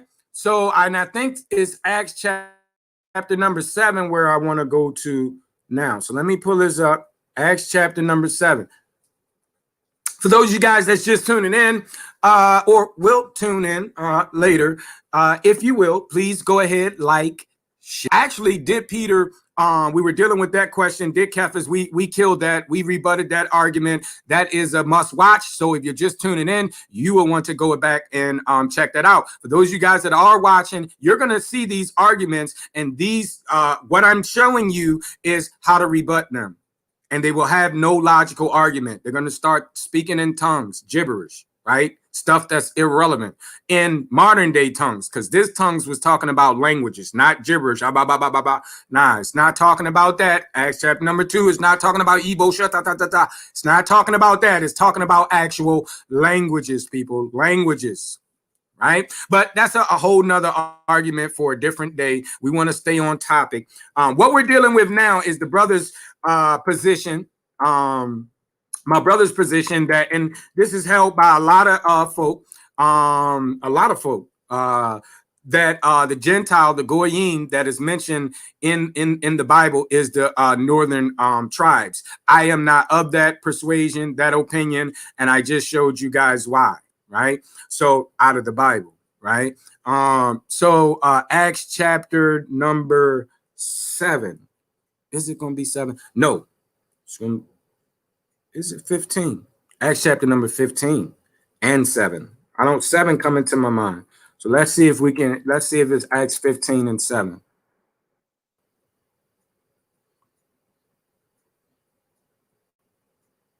Right. All right. So the question at hand, if you guys, Brother Rabbi Lewis, we got to get the broski as well. I don't want to shirk him either. But shalom, Brother Vinny. I see you in the building. Always, bro, a pleasure. I appreciate you. Book, chapter, and verse. I often sometimes see you in the room as well, bro. I appreciate you guys there. If you haven't done so, please share this video. We didn't get the opportunity to get the word out to have a discussion. We're gonna try to wrap this up. I guess we're gonna, because I don't want it to be too long. But it's up to Broski. I'm gonna let bro decide on that. I guess bro in the Ruach. Okay, so Acts chapter number 15. I think I want verse. Can you hear me? Sam, I can't hear you. This is not what I want. This is not what I want. Okay, so let me do this. That the residue. Oh yeah, this is it. Acts 15. This is what I wanted. Can you guys hear me? Am I going out? Can you hear me? Yeah, we can hear you. We can hear you. Can you guys hear? Yeah. Wow. Can you hear me? Yeah, we can hear you. Can you hear us? Shalom, shalom. Chapter number 15, real quick. I'm gonna let my bro give the final rebuttal. And bro give the final rebuttal. Acts chapter number 15, verse number 10. Notice Acts chapter number 15, verse number 10, right? We're gonna start at verse number 10. Is that what I want? No, here we go. Start at verse 13. And after they had held their peace, James answered, saying, Men and brethren, hearken unto me. Simeon have declared how the Elohim at the first did visit the Goyim, the Gentiles, to take out of them a people for his name, and to this agree the words of the Nebaim, the prophets, as it is written. After this I will return and will build again the tabernacle of Dawid. Rebuild again the tabernacle of Dawid is a reference to the two sticks coming together again, which is falling down. And I will build again the ruins thereof.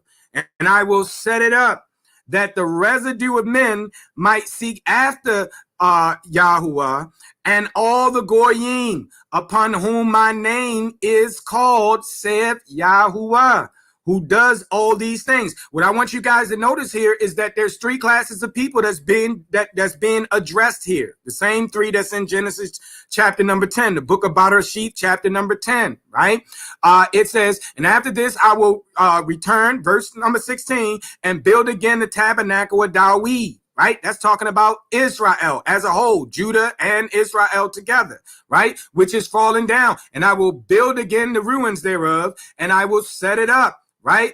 that the residue of men, so we got Israel, both Jew and Israel, northern and southern tribes together, built back up, that the residue of men might seek after Yahuwah, the residue of men. So now we got the rest of men and all the Goyim. Three classes, three distinct classes that Peter is making here and is addressing here. So that's what I just wanted to. They are dealing with other nations here, folk of other nations, the same Gentiles that was mentioned in the Tanakh that we were to take the light to. This is what Acts tells us in this context. And then he goes on to say Paul was commissioned to take the light to the Gentiles in fulfillment of the scriptures, which we're all commanded to take the light to the Goyim, the strangers, right? The non-Israelites, right? So that they could be grafted in, right? And so that's what the biblical text from, the evidence that I see there, broski. But you had to find a word on that, and then we'll move to brother Rabbi Lewis there. Hey, can you hear me? Yeah, you dropped out, broski. No, can you hear me? Yeah, I can hear you now. Yeah, no, I dropped out and dropped back in because you couldn't hear me because when you was talking, you couldn't hear me. I don't even know if you could hear the other dude, but I just jumped off and then jumped back on so you could hear me. But this is what I want to say. And I appreciate the brother for coming on. I don't agree with his premise because here's the thing. There were, like you said, you mentioned the Samaritans, right? Which the lady was. These people were they were called out distinctively, right? So when he sent out the disciples, he said, "Go not into the way of the Samaritans and the Gentiles," right? So he made it very clear. But he said, "Go unto the lost, go to the lost house of Israel," right? To the lost sheep of the house of Israel. So if you're saying that Cornelius was a Jew or even an Israelite, Peter would have never made those statements that he made, because the lost house of Israel was one of the first people that he commissioned his disciples to go out and talk to and deal with.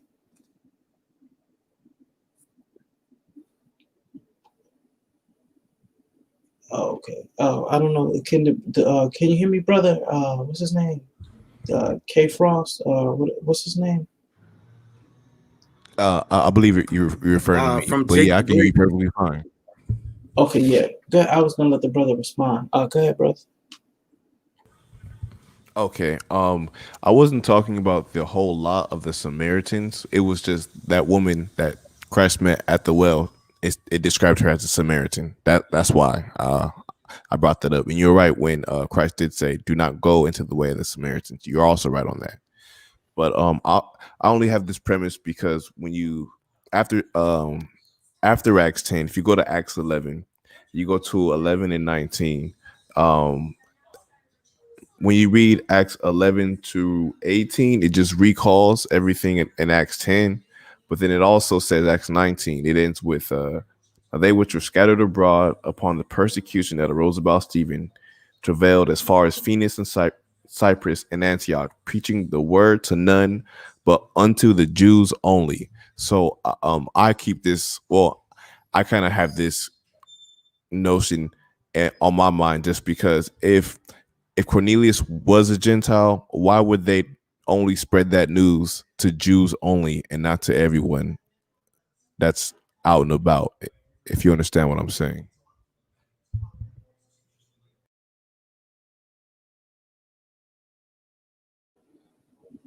Sam, you want to answer him or you want me to deal with the question? Can Sam hear me? You can go ahead, bro. You can go ahead, bro. If you need me jump, if you need me to jump in, I was trying to still about tips on. Now Peter was mostly sent to the Jews, right? Now, after him dealing with Cornelius, we see that he somewhat was going to deal with the Gentiles after dealing with Cornelius. But here's the thing. Cornelius was a special Gentile called out. Like he was like so special. He was an exceptional Gentile for as far as Peter goes, that the Most High came to him by a dream and told him to go deal with him, because all the disciples were dealing with was just strictly the lost tribes. Because you got to understand, he told them to go preach the gospel to every nation, right? But they was really dealing with the area. They was really dealing with the Jews in that area. So my question is this, my answer would be this: Cornelius was a special Gentile. He was a truly God seeker or God fearer, to the point where he was paying alms, praying, constantly seeking the Most High. So with that, I yield. All right. Well, honestly, I want to thank both of you brothers for the edification. Absolutely, bro. I appreciate it. You coming on and providing your perspective and being diplomatic about it, bro. We can agree to disagree, and still be brotherly and show brotherly love. I certainly appreciate it. And you're welcome to come on anytime, bro. I definitely, whenever you do a live stream, I'm gonna see if I can pop my head up in here. Okay, bro. I'm looking forward to it, broski. Brother Rabbi Lewis, you wanted to have something to say, broski? Islam, you guys hear me? Shalom, bro. Islam family, Rabbi Lewis here. I guess you need no introduction at this point, right? Good to be on the panel. How you doing, brother? Yakina, how you doing, bro? I'm good, Aki. Good to be on the panel. Can you guys hear me? Yeah, we can. Yeah, we hear you, bro. Yeah, we hear you perfectly fine. Yeah, definitely. All right, I just want to say a couple things. I had a question. Can you guys explain Hosea 6:2? You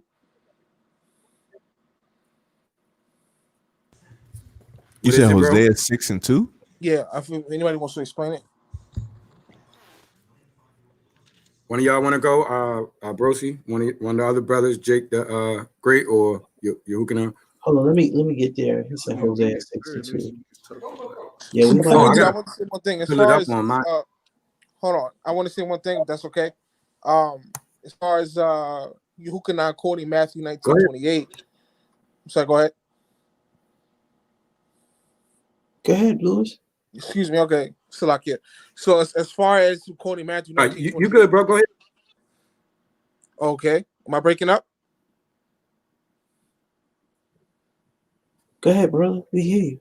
You good, bro? We can hear you.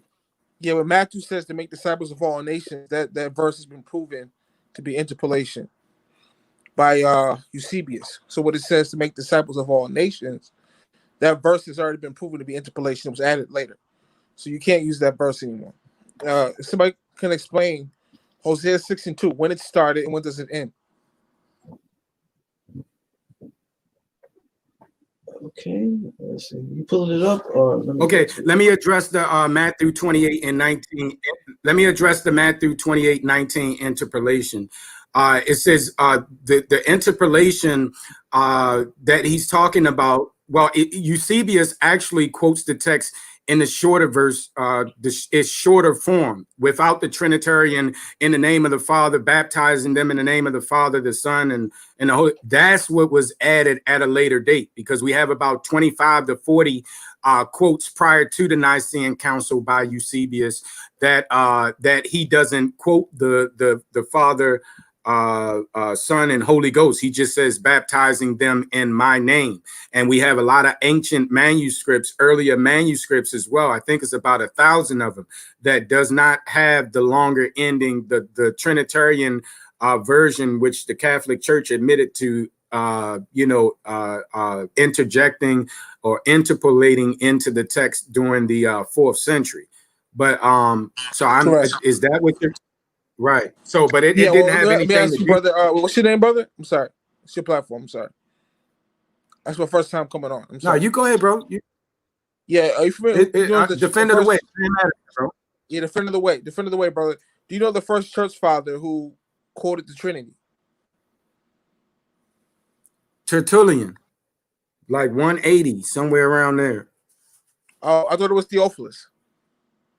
I'm mistaken. Matt, you're right. I get them mixed up. Yeah, 180, right? 180 AD. Theophilus. You're Hold on, right. You're you absolutely said right. Tertullian. You said Tertullian just now. Yeah, Tertullian got it from the guy you just mentioned, right? Theophilus. Yeah, it wasn't Tertullian. It was Theophilus. I get them mixed up. I get them mixed up, bro. It's one of them from 180 AD. That's the first time that it was mentioned. Whether it was, it was not Tertullian. Huh? It was Theophilus actually. Okay, cool. I think you're about right too. Okay, second question before we go to Hosea 62, right? Who was the first church father to mention the Gospels? Mention the what? The Gospels. The Gospels? Yeah, the Gospels. This is not the Gospel. I don't recall. I don't recall. Was it Origin? No. No. I don't know, bro. I don't remember, bro. Could have been Origin. It wasn't Origin. It wasn't? Who was it? No. Irenaeus. Irenaeus Irenaeus. was the first. And that Okay. was around 185. He's the first person to mention the Gospels by name. And that was to 185, which is interesting. All right. Okay. So I want if you guys can explain Hosea 6 and 2, since you believe in the New Testament. Okay. Hosea 6 and 2. After 2 days he will revive us. In the third day he will raise us up, and we shall live in his sight. Okay, stop. Explain what this is talking about. When this timeline started. Broski, I'm live, broski. What's good? You on your way? Oh, nephew got out of jail? Hey, you might want to mute yourself. Oh, all right. Oh, shucks. I got you. I'm live, bro. I got I'll hit you back when I'm done. All right. My bad for that. After 2 days he will revive us. In the third day he will raise us up, and we shall live in his sight. Now, what were you saying about this text? Can you explain what this is talking about in a nutshell? This is the prophecy of the restoration of Israel. Right. When does this timeline start? When does it end? I don't remember, bro. Can you make your point? Okay. I've asked this to multiple Black Israelites. Nobody can explain it for me. All right. What are you looking to be explained? That's what you asking for, timelines and dates and all of that. Just right. You have a point to make. I'm not sure. We can look it up and see when Hosea was written and when this text was, but I don't actually remember right offhand. Oh, okay. All right. I digress. Nobody knows. All right. Yakina, you want to answer that? You know when it started? Let me see. After 2 days will he revive us, and then the third day he will raise us up. I don't think this has happened yet. I look at the days as 1,000 years. Right. Okay, so it hasn't happened yet. When does it start? I just told you I don't think it happened yet. Well, it has to start at this particular juncture. It says, "Come and let us return unto Yahuwah, for he hath torn us." Hosea, did Hosea prophesy before or after the Babylonian captivity, or during the Babylonian captivity? So whenever that was, this is the time period that he's talking about. Whether it was before the Babylonian captivity, I'm not sure if he was I can't remember if he's a Babylonian prophet or what. Did he prophesy during the Babylonian captivity or what? If he did, that would be somewhere between 586 and 530 BCE. But so he's saying 2 days after that, he will revive us, which would have been 2,000 years after that particular time. And the third day he will raise us up, which would be 3,000 years after that time. Right. So when does this timeline start? When does it end? Timeline would start when Isaiah said this, whether he was before the Babylonian captivity, during. I don't think he was after the Babylonian. So he was either before or during. Matter of fact, let's just pull it up. Shucks. Did you pull it up, bro? You hooking on? All right, let me see. In Wizard Isaiah, what now? said Hosea 6. Oh, I got it up. I thought you got it up. I can see it on your screen. I got it up, but we trying to get to the date, bro. The date. Oh, the date? I don't know what Hosea was. Hold on, let me Google it. Yeah. When was Hosea? I guess that's what he's saying. What is the date for So When was Hosea written? I have a timeline, and according to my timeline, we have circa 760 to 673. Mind you, that's circa.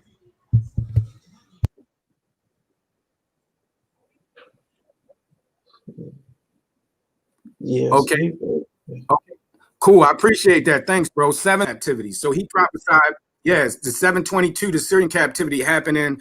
So he's prophesying, telling them to return so that they can be restored prior to about 3 or 4 decades prior to. That starts the timeline. The timeline ends in the 3rd day from that, 3,000 from that, whatever date that is. Okay, next question will be, who could you guys name as Isaiah's son? Mahal Shabazz, I think it was, or something like that. Mahal Shabazz. That was one of them. He had 2 other sons. Can you name? Isaiah. We talking about Isaiah. Mahalabaz. We can look it up. Isaiah 7. But why is it? What is this in reference to, bro? What point you trying to make? I'm just asking trivia questions. You're like 0 for 9 right now. That's all good. Okay. It's all good in the hood. Like what? Yakina, can you name Isaiah's son? What is the relevance? What is the relevance of these questions? What is the relevance? What are they in reference to? What are you connecting them to? What is the point? Can you name Isaiah's sons, my brother? Brother, we asking you what's the purpose of your questions, bro? Like, honestly. Rabbi Lewis? Yeah, I'm here. There.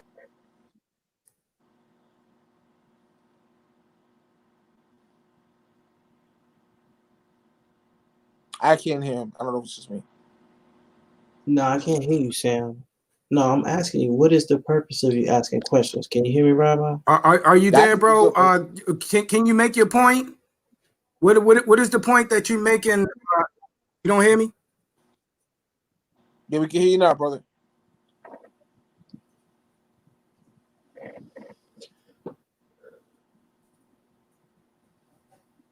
Shir Jashub, Hashbaz, and I think I can't.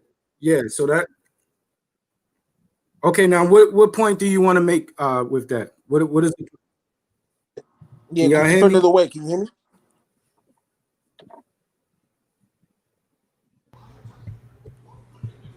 Maybe he just wants to quiz our Bible knowledge. Can you hear me? Yeah, we can hear you now. Yeah, we hear you perfectly fine.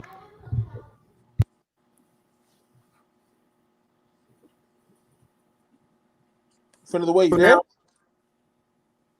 Oh, yeah, we can hear you, bro. Yeah, what was Isaiah's Yeah, I'm here, bro. son? Can you hear me? Yeah, I can hear you. What now. I said what was Isaiah's second son? Shir Jashub. And can you make your point, bro? What is your point? What do we have? That was not his Bible second trivia son. here? That was his. Hold on, brother. Shir was his third son. Not the second son. What was his second son's name? What?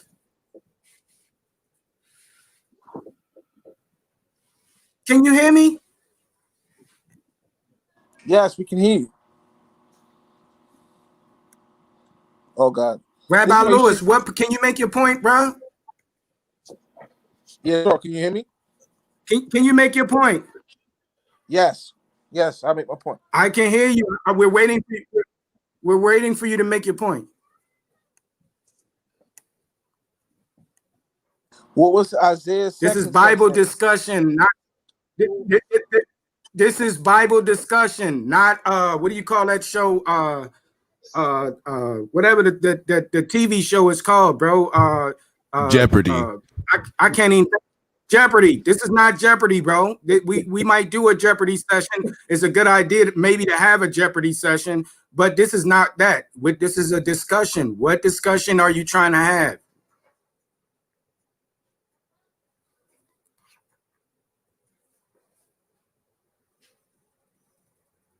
Okay.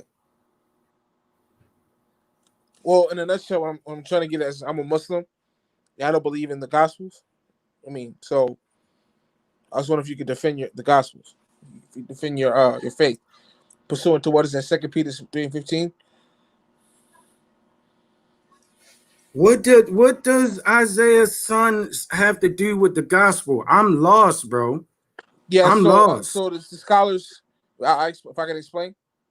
Go ahead. Be my guest. Now, you have to do some research to learn it. Go ahead.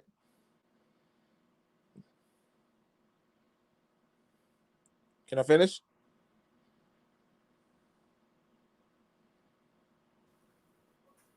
Yeah, go ahead, bro. Make your point. You got the floor. So Isaiah had 3 sons.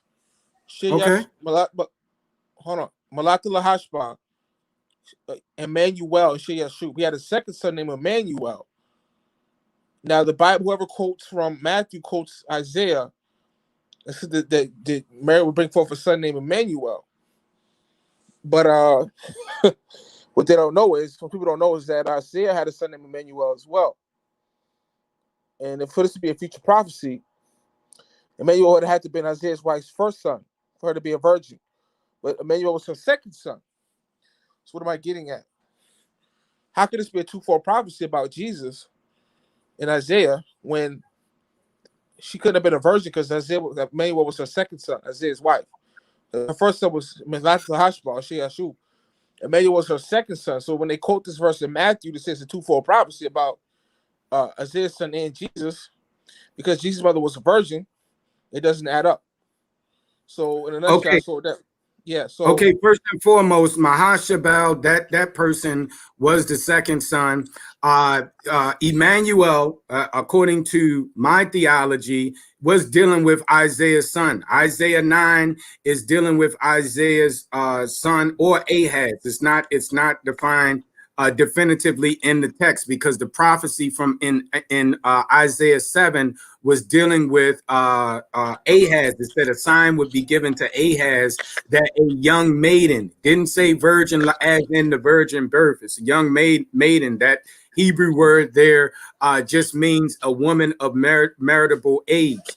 And so therefore, I'm not of the opinion. Maybe one of the other brothers, I think maybe brother Yehukanan might have a different paradigm on that, but I'm not the one that has that paradigm.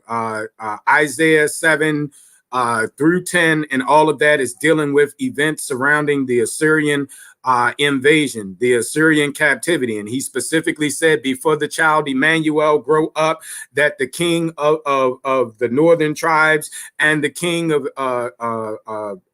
the two kings are going to come together and attack Israel. The king, the northern. Defend of the way. Do you yield that Isaiah had a son named Emmanuel? Do you agree with that? Yes, I agree with that. Was that his first son, second son, or third son? I don't know. First son, second son, or third son. It doesn't matter. You come see the chat room said that was his was the second son. That's bogus. That's what the scholars will tell you. But if you do some research, it was Emmanuel was the second son. So this can't be a twofold prophecy about Jesus, because this is her this was second son, which means she couldn't have been a virgin because that was her second son. How could she have been a virgin when she already had a son before Emmanuel? It doesn't make any sense. It doesn't mean virgin in the sense of never having sexual relations. It means a young woman of meritable age. Did you not? Hold on. Are you telling? Hold on. Hold on before you cut me off, bro. Let me finish. Go. I just told you that that's what that text means. That's first and foremost. You caused me to forget my second point, but second of all, it's that is irrelevant. Do you have any evidence that you can prove, that you can bring? Because we deal with evidence and facts here. We don't just deal with statement. So show us that is not the second son. What evidence do you have in showing that? And then we can get on to the gospel narrative that mentions the text in paradigmatic sense. Right. Oh, okay. Oh, you tell. Oh, was Mary Jesus' mother virgin, literal virgin, or was she just a young woman? Master, because I don't know what you believe. Say again. I'm not sure what you believe. I don't know if I don't know what you believe. I don't know you personally. I never heard of you before today. So, do you believe that Mary's Jesus' mother was a literal virgin, or was she Yeah. just a young maiden? Yes. Yes, I'm a Nazarene. I believe she was a literal virgin. I don't know about the other brothers on the panel. I can't speak for them. Right. So, why did the Ebionites reject the virgin birth? For example, like the Ebionites. I don't know why the Ebionites rejected the virgin birth, but the Nazarenes that they split from affirmed the virgin birth. Hold on. Did the Ebionites reject the virgin birth? Is that true? Yes, I just said that. Oh, okay. Okay, you agree with me. Okay, but why? Yeah. I'm asking why. I don't know why. It doesn't say why. What does it say? Why? History. Yes. Okay. How old was Mary when she had Jesus? Bro, I don't know. I heard 12, 15. I don't know. Between 12 and 15, somewhere around there. Correct. Yeah. Of course, yeah, about she's 12 to 15, correct. She was a young maiden. She was a young maiden. But anyway. All right. I got a lot of questions. You familiar with the Q document? The Q source? Yeah. Yeah. I'm familiar with the theory. Can you explain what the Q source is about? The Q source being the non-existent, we don't have it remaining, but the source that Mark, the earliest gospel would have been written off of, and maybe the synoptic gospels anyway are said to have come from a Q source, an outside source. Why does the Q source not contain the virgin birth, the resurrection, crucifixion, or 12 apostles? I have no idea, and I don't. How do you know that it doesn't? I'm a published author myself. I'm a rabbi and trained historian. I've written over 20 books. When you check my workout, just go to Amazon.com, type in Rabbi Lewis. I read over 20 books. I'm a trained rabbi, trained historian myself. Bro, that's all logical fallacies. That has nothing. You writing books has nothing to do with my question that I asked you, bro. Can you answer the question? Yeah, ask your question again, please. Oh my goodness. All right. I didn't forgot what the question was, bro, because we just going around in circles. You say Bible trivia, man. No, what the question was, how do you have proof that whatever this Q source is Oh yeah, there we go. reliable or something like that? I believe it was something along those lines. Right. So it's easy to explain. The Q document, Q source is what's the earliest let me ask you before I go forward. What is the earliest gospel? It's Mark. I just told you. Mark, right, correct. Yeah. When I called to Eusebius, it was Mark. According to Eusebius, it was Mark. But do you have a date for the Q source? The Q source has to predate the earliest gospel. Correct. It does. Yeah. So the Q source is dated to the Q source is dated to mid 30s to late 40s AD. And it's the earliest gospel that we have, but it didn't make the canon. So my question is again, why is there no crucifixion, resurrection, 12 apostles, virgin birth in the Q source, which is the earliest source that we have? Okay, number one, we don't have the Q source, so you don't know what's in the Q source to begin with. Number two, if we did have the Q source and the narrative was not in there, that it doesn't say anything. That would be an argument from silence, which is another logical fallacy. In other words, because something doesn't say something doesn't mean that it didn't take place. I cannot tell you. I can leave out the fact that I almost missed sundown today, Shabbat, and not tell you that. That don't mean that I didn't almost miss Shabbat. Okay, can somebody give me Luke chapter 21, verse 25? And I got one more question, then I yield the floor. All right. Luke 21 and 25. Yeah, I think it's verse 25. I'd like to say, but I'll stop after this one.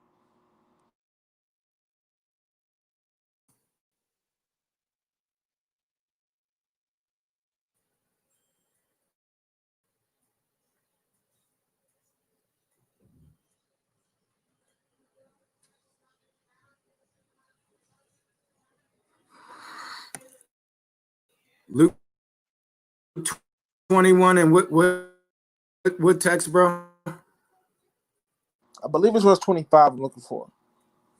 21, 25. And there shall be signs in the sun and in the moon and in the stars and upon that's the not earth. it. Hold on. No, that's not it. Hold on. Huh?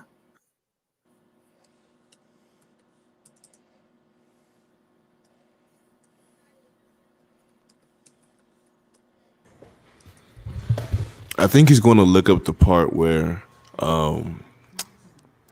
the I guess the burial site where Christ was, where in Luke it says one thing and then another book it says another thing. That's usually where they go to. No. I'm talking about something else right now. You know the verse was it Luke 21? Hold on. You guys know where it says that? Oh, before I give it away, so I can find it real quick.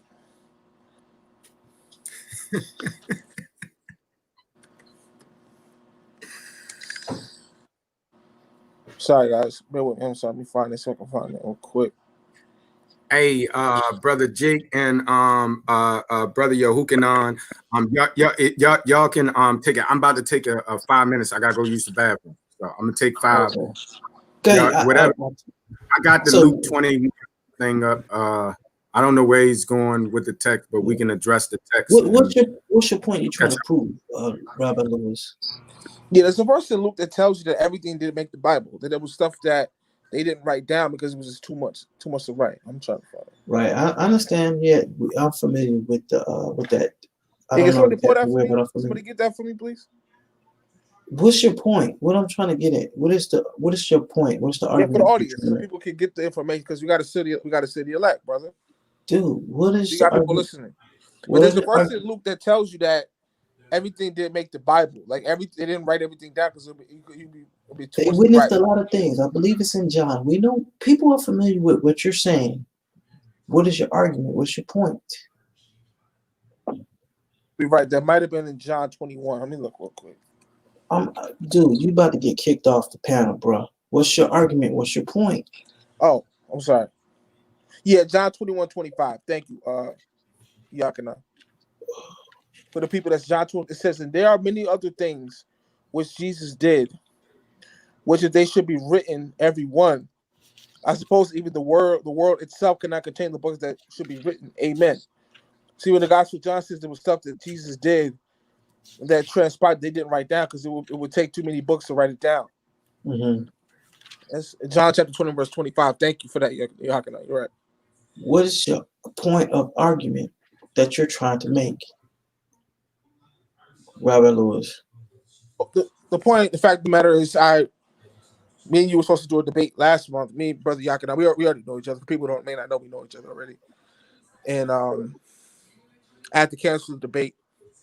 So I've been out for blood ever since against every Black Hebrew Israelite. I've been on I've been on a tirade against Black Hebrew Israelitism because so I'm just here to dialogue. Well, let me address that. First and foremost, we don't espouse Black Hebrew Israelism, whatever that is, and however you define it. I'm assuming that you won't find that here. So what we deal with is the Bible in its historical, philological, and cultural context, bro. So, and we address theological issues, biblical issues based on that. You won't hear we hate the white man. You won't hear Gentiles can't be. You might hear that on the platform. Some of the brethren do hold to that, but we discuss it here. We have those discussions. We present the sides, and we let the viewers, the body, the kahal, the nation, make their decisions based on the evidence presented, bro. Just like now, we got brother Jake the Great on here. We have a difference of opinions on who the Gentiles are. We got brother Yehukanan. He and I disagree on some things, as far as the text is concerned, but we are united in the fact that we are required to keep the commandments, regardless of whether you Jew, Gentile, Asian, whoever, we are commanded to keep those commandments. And we, as the first fruits, the B'nai Elohim, the son of the Most High, we are commanded to take this light and this truth, which is Torah, to well, I think Brother Jake will have a variance on that, but we are basically, we have those core similarities in agreement. But this panel is not for in agreement or to push your agenda. It's to have discussions. That's why we have varying opinions, where we have these discussions in a diplomatic manner, in a format where the discussion can be had. It's not one narrative that's being pushed. When we have these discussions, of course, we do the Bible teachings and stuff like that, where we do push our Nazarene narrative that we feel is biblical. However, this is a discussion, bro. So you guys think to be Nazarene, right? Say what? Excuse me, not the Essenes. I'm sorry, that's a different sect. I'm thinking about the Essenes. You guys are Nazarene. What's it between the Nazarene and the Essene? The Essenes are the Nazarenes. Huh? The Essenes are the Nazarenes. They are, right? Okay, I'm right. Excuse me, I was correct. The same thing, right? You guys do know that. Well, I do see some differences there. Let me, like I said, we have a multiplicity of paradigms here, so that folk can hear the arguments. I hold to the position that the Nazarenes and Essenes have a lot of similarities in common, but there are some distinctions between the two sects. One of my reasons for that is the 4Q MMT Dead Sea Scrolls, where we find the works of the law of the Essenes that Paul, the Nazarene, was against, and what we find in Acts 15 in the judgment of James that he was, and Peter, that they were against as well. So they had a lot of similarities in common, a whole lot more than they had differences. A lot of similarities, a whole lot. Right. So, let me ask you, are you familiar with the Essene Gospel of Peace? Gospel of what? The Essene Gospel of Peace. No, I'm not familiar with that gospel. You kidding me, right? Okay, wow. Okay. Are you familiar with that, Yehukanan? The what now? He said the what? The Gospel of Peace or something. Essene God. I never even heard of it. I'm not familiar with that. It must be some kind of Gnostic Gospels or something he's speaking Yeah, of. so the Essene Gospel of Peace, which inspired I've been a vegan animal activist for 11 years, and inspired my teacher, Life Regenerator, Dan McDonald. It inspired him to go vegan, raw vegan. I've been a vegan off and on for, like I said, for 11 years, and that's the Gospel of Peace. It shows that Jesus was a raw vegan. He was actually a raw vegan. Okay, stop, man. Yeah, we're actually raw vegans. This is an historical fact. They were raw vegans. Okay, now, I got a question for you, bro. I'm laughing, but I don't even know what the difference between a vegan and I've read it somewhere before, but I can't recall at this moment. What's the difference between a vegetarian and a vegan? Right. Okay. Vegetarians can have dairy, eggs, cheese, milk. Vegans don't eat any flesh or dairy. Vegetarians don't eat any flesh, but they eat dairy. Okay. So what was Christ eating at Passover? He wasn't eating lambs. Yeah, but according to the guy Edward Scalzi is the one who discovered the Essene Gospel of Peace from a document from the Vatican. You know what the Vatican is, right? The what? The Vatican. Yeah, I'm familiar with the Vatican, bro. Yeah, this is a document he found at the Vatican. And essentially, Edward Scalzi found it back in years ago, in the 1800s, I believe. And he shows that the Gospels have been fabricated. In fact, let's prove that with the Bible. It says it's in Ecclesiastes. Let me get it for you. You said so. You said the Gospels have been fabricated, right? Yeah, according to Edward Kells. Yeah. Hold on. Go to prove that. Go to Proverbs 12 and 10. Proverbs Look, chapter 12 let verse me 10. ask you a question. Go ahead. This dude Edwards, Rabbi Lewis, was he back in Jesus' time? Who? The dude you talking about, the dude who claimed the Gospels were fabricated. Right. No, he lived in 1800s, brother. So he lived. discovered the. Go ahead. Hold on, listen. hold on, listen. My This bad, dude man. lived- That's not right. Proverbs That's 12 not and right. 10. Wait, Louis, hold up, stop, man. Listen, this dude. So you mean to tell me 1,800 years after Christ lived, they just discovered that the gospel story was fabricated? Yes, he discovered there's something called SC Gospel Peace in the Vatican. He got it from the Vatican. It was a hidden document that they found at the Vatican, and it showed that the gospel. Look, From bro, the Vatican. I can't do this, Sam, man. I'm finna get off, man. I'm sorry. Yeah, Proverbs 12 and 10. Can you guys explain?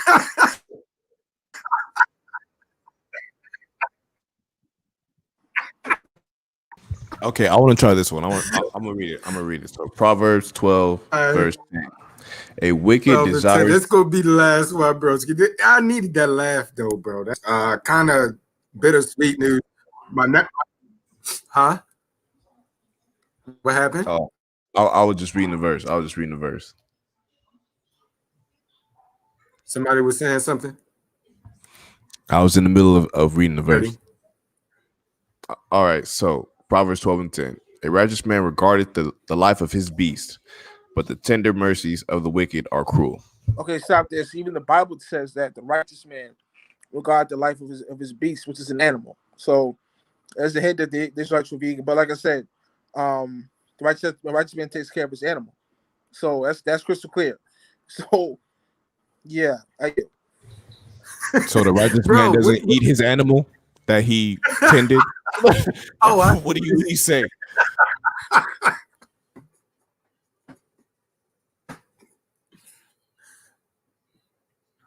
He's saying a righteous man doesn't beat the animal.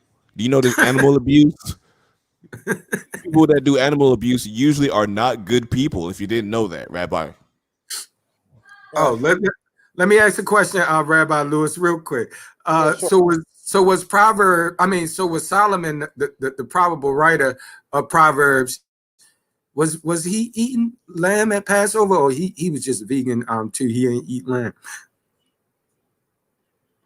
Right. Well, Solomon obviously got to multiply wives. And Solomon had, as you know, over 700 wives. The king should not multiply wives. When she broke that, he was deep into idolatry. You know that. I go on and on about Solomon, King Solomon. So let me ask you a question. As another question. Don't forget his 300 concubines. Yeah, 700 wives. Yeah, the Bible tells you the king On top of 300 concubines. Yeah, he had a lot of women. The Bible tells you not to do that. The Bible tells you not to. Hello? Okay, sorry. The Bible tells you a king should not multiply wives. That's a commandment. He did it. He did it anyway. It was go. Solomon went off. You're absolutely right, but you know the Most High didn't put him through war, or the Most High didn't put him into death. Right, correct, brother. But what he did, Ahijah was, right? Ahijah, the Shilawite priest. Can you say that again, please? You're kind of breaking. Ahijah, the Shilawite priest. Ahijah. That's what he said. Yeah. What about it? What did he do? What did he do to Solomon? What did he do to Solomon? I don't remember. What refresh my memory. Yeah, so he went to because he went to Solomon and he had a garment that he rented 12 pieces. Right. And he gave 10 pieces to the northern kingdom and 2 pieces to Solomon, because that was the prophecy about the kingdom being split. Being split, and then he would have a kingdom under him because hello? We still here, bro. Okay, Go ahead. Ahijah told Solomon, for your father's David's sake, I believe that's what he said. for your father's sake, I will leave you 2 tribes because of your father. But I'm going to take the other 10 tribes away from you. And gave it to it was Rehoboam and Jeroboam. So Ahijah had took the garment and written it into 12 pieces and gave 2 to Solomon, I believe it was, or David, and then he gave the rest over to the northern tribe. That was the start of the split between the northern and southern kingdom.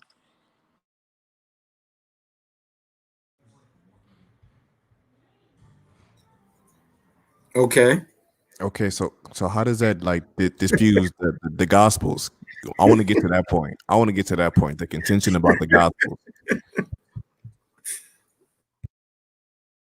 I'm sorry, brother K. What's your question? I heard you, but I'm trying to understand what's your question. I believe you said the gospels were some sort of a fabrication. I believe is that how you said it? Oh, right, yeah. All you gotta do is type the SC gospel piece, right? We can look at it right now, and if you look at the bio Wikipedia, right, it essentially says that Edward Scalzi believed that the gospels were tampered with. That they were actually all vegans at the time. They tampered with the verses. Okay, Look at that right now. But does them being vegan take away the prophecies and everything that happened, or?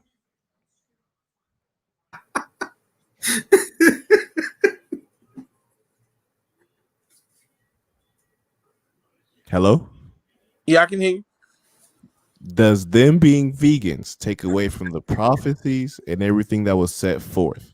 What do you mean? What prophecies? There's a lot of prophecies. What prophecies? Okay. First, let's start with John.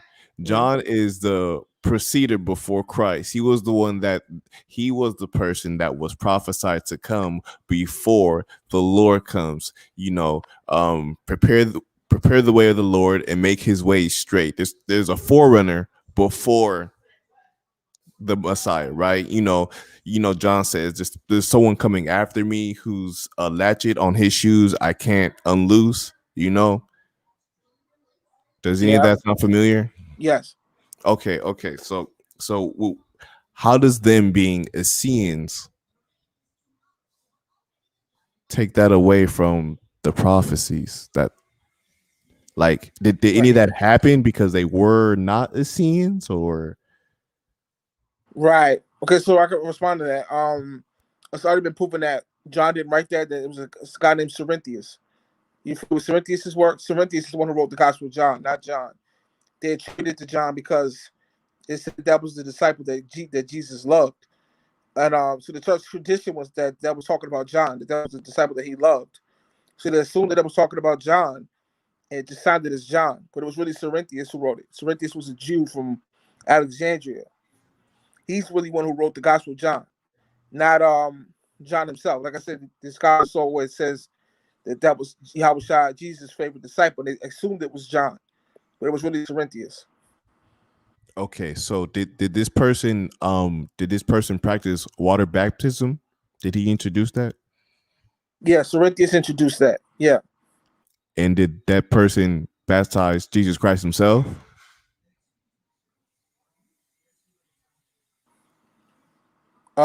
The baptism story. Okay, let's get into that. Put it up. The whole baptism story. So the baptism is a fabrication as well. Let me prove that. First, you said that he introduced baptism, but then you just said it's a fabrication. It is. Hold on. Man, Rabbi, bro, this is hilarious, bro. I appreciate. I needed that laugh, bro. Hey, Defender, he was going hard on you earlier. I'm doing my best out here. All right. I'm in my book. Sorry, I had to find it. I'm sorry. Bishop Eusebius tells us that there was innumerable accounts of the life of Christ written by the earliest Christians, right? Only one account has survived the pagan persecutions. There's a writing that Eusebius had inherited from a guy named Papilius. So Eusebius got his work from a guy named Pamphilius from Palestine, and Pamphilius's writings. There's no baptism of the Father, Son, and Holy Ghost in his text, and this can be confirmed by a book called Textual Criticism of the New Testament by Connie Berry. So in a nutshell, Eusebius, the church father, got his information from his predecessor named Papilius. And in Papilius's writings, he does not mention the baptism under any circumstances. So we know the baptism is bogus because Eusebius' teacher, Papilius, never mentions the baptism. And that was noteworthy. So we know the baptism was a bogus. All right, so you claim the baptism was bogus. That's perfectly fine. That's just No, the I water proof text baptism. that Pamphilius was Okay. And that's just the water baptism, correct? Hold on. Pamphilius was Eusebius' teacher, and he never mentions the baptism in his writings. Okay, And awesome. Eusebius got his work from. Okay, awesome. And that's only the water baptism, or what? Yeah, it says Okay, the baptism, the voice of the baptism. you just said yeah. Okay, so what about the baptism of fire? Hold on, we get to that next. It says the baptism in Luke says, "You are my son, in whom I am well pleased." Or did it say, "You are my son, today I have begotten you"? One version says at the baptism, you guys hear me? Yeah, I can hear you. One of them says Yeah, that we hear you you. are my beloved son, whom I'm well pleased, and the other version says, "You are my son, today I have begotten you." So there's two different. The voice said two different things. One voice said in one version, "You are my beloved son, whom I'm well pleased." The other one says, "You are my son, today I have begotten you." You don't even know which one it is. Okay, so when it says begotten and his son, what he's really saying is Yakid, which is beloved. You're my beloved son, favorite son, that type of thing. So it wouldn't matter how he said it. The context is the same, is it not? Yes, but what he said is there's textual variance. It's textual variance to what he actually said. But you just said yes that they are the same. It's the same train of thought, but there's textual variance. It is okay, but it's the same train of thought. Right. Yeah, I agree. Okay, let me ask a question real quick, and then I'll let you get right back at it, brother Jake. Are there textual variants in the different Qurans?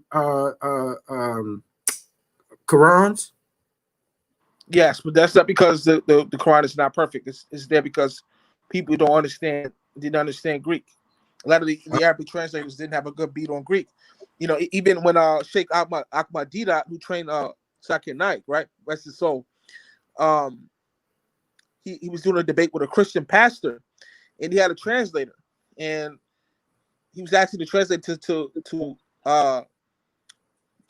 interpret the Torah, and he kept quoting from the Psalms. And as you know, the Psalms is not a part of the Torah, right? Would you guys agree? Psalms is Torah. Psalms is Torah, and that, well, from my understanding, the Psalms is not a part of the Torah. Okay, Yes, so Psalms is Torah. So Torah he kept asking Torah the means translator.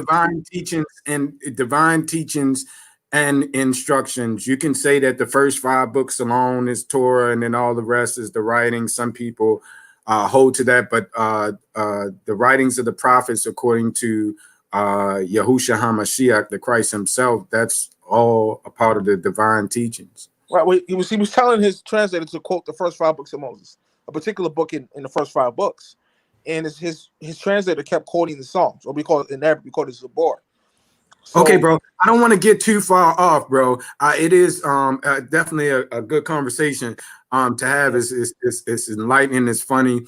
I do some of what you're saying. I'm familiar with the Cerinthius argument. I was just looking up the quotes. We don't even have Cerinthius any records, existing records for Cerinthius or written by Cerinthius at all. What we know is the same thing we know how we know about the Nazarenes and the Ebionites and stuff like that, because they destroyed all our books along with the Manichaeans and all of those folks. So my point being is that you are levying a charge against the book in which you have on your end as well. You have textual variants, different versions, different translations due to the language differences and things of that nature. Second of all, one more question before we'll move this on, and then the brother, if they want to continue on, have this conversation with you, they can. Does not the Quran tell you to follow the people of the way? Isn't it a couple of surahs in there say that Yeah. Muslims are That's supposed to? I'm sorry. Oh no. I was just agreeing with you. The surah says if you want to learn the truth, go find go learn from the Torah, pretty much. Right. Okay, I first can. things first. You made a fallacious statement that we don't have any proof that Gospel John was forged by Cerinthius. What we do, it was Dionysius, the bishop of Alexandria, that actually said that Cerinthius wrote the Gospel of John, and that's confirmed by Dionysius. Pull it up, bro. Pull it up, bro. Pull it up for me. Do you have it? This is very informative. It's educational. Yeah, that's in my book. I wrote a book called "God and Homosexual Council Church." No, I'm saying, can you pull up this source that you're talking about? I know what you have in your book. Well, pull your book up. Can you pull your book up online and show the source and what the source says and where the source reference at? Because we want to get. I don't have time for all the sources in my book, but it was Dionysius, bishop of Alexandria, who said that Gospel John was forged by Cerinthius. This Dionysius said that the bishop of Alexandria. Okay. So there is certainly sources for that. Okay, and what evidence was Dionysius basing his argument off of? If you don't have that, then that would make your argument an appeal to authority. Just because somebody else said has a title and has. That's easy to explain. Bart Ehrman, who's a New Testament academic PhD, if you go to Acts chapter 4, verse 13, Peter and John were illiterate. How are they writing books in Greek when they were Hebrew speakers and they were illiterate? I'm familiar with Bart Ehrman. I have go to Acts chapter 4, verse 13 real quick. Hold on. I'm familiar with Bart Ehrman. I have several of his books. I'm definitely a fan of his scholarship, not of his agnostic conclusions, but of his biblical scholarship, very much, and his textual criticism. And I'm aware of the fact that he said it is possible in his book Forged, because I have it and I've read it. He actually says that it is possible, and it was highly customary and likely that a menuist, somebody, a scribe to write for you, they were converting wealthy Greeks, and these folks would have been able to speak. I agree with you. Peter wouldn't have been able to write in the Greek English. He couldn't read Greek according to what we know. So it had to be, and according to the tradition, Mark could have possibly been a Gentile or something, and he transcribed, or he was familiar with Greek. There are a lot of reasons for that. You had other folk that was writing these writings, so we got evidence of that. We have evidence of that. That like this is a common practice during that time. So that argument once again is very weak at best, broski. Well, again, you mentioned Peter. You glossed over John. Peter and John were both illiterate and uneducated. So how they writing these elaborate books in Greek and all that when they were unlearned, unlettered men? Peter, James, and John said they were unlearned, unskilled fishermen. That's what the book says, and I believe, and most of the disciples probably were.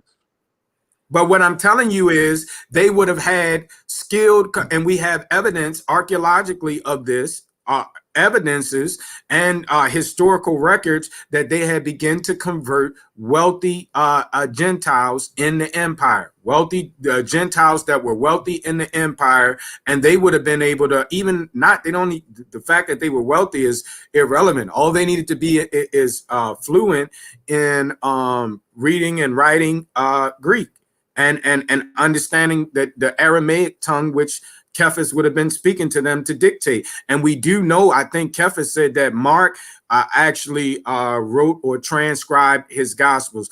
There is a tradition that it was originally written in Aramaic or Hebrew.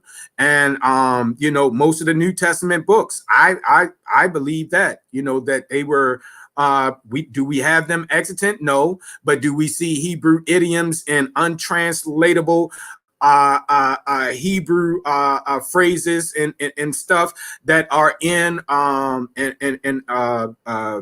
that are still there, which is evidence, and This comes from Bart Ehrman as well. So yeah, I'm familiar with Bart Ehrman's work, and he does say that Peter, and I agree with him that Peter didn't write Peter, and these folks wasn't writing that. I do agree with that, but that does not change the information in them, contained in them.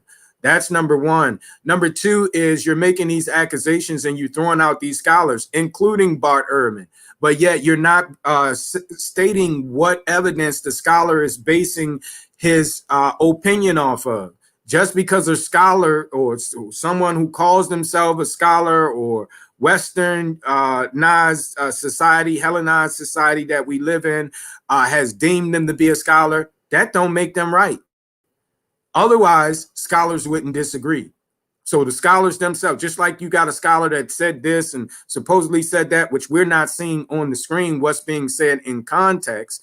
I have a plethora of scholars that beg to differ, right? And so how do we determine what is truth? We have to take the information that these scholars are presenting and deal with that. But just throwing out these names, somebody said this, and you know, that's not how we do scholarship, broski.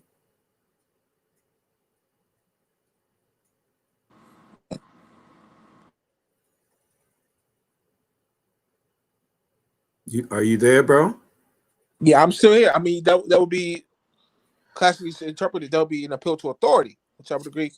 But it would also be standing on the shoulders of the giants. So we can't look at the glass half empty versus looking at it half full.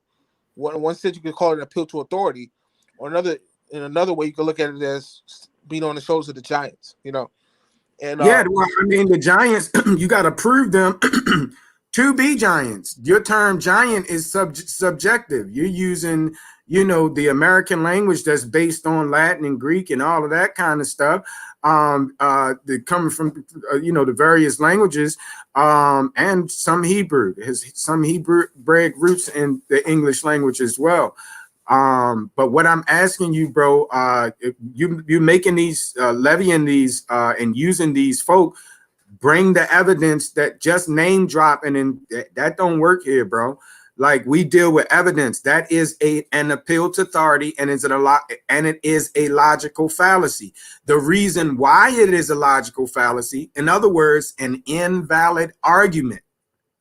An invalid argument. The reason why is, I just told you, scholars disagree.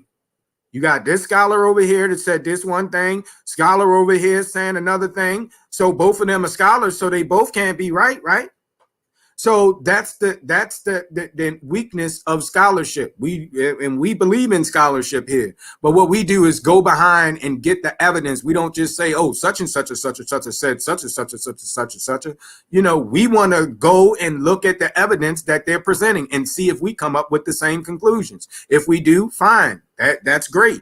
We can call that great, and call that giant. But if it doesn't, then it don't matter what title they got in front, behind, around. It doesn't. Just because they're a scholar, they're humans. Don't mean that they are right. And they're a lot of their opinions is subjective and influenced by their theological perspectives or the lack thereof.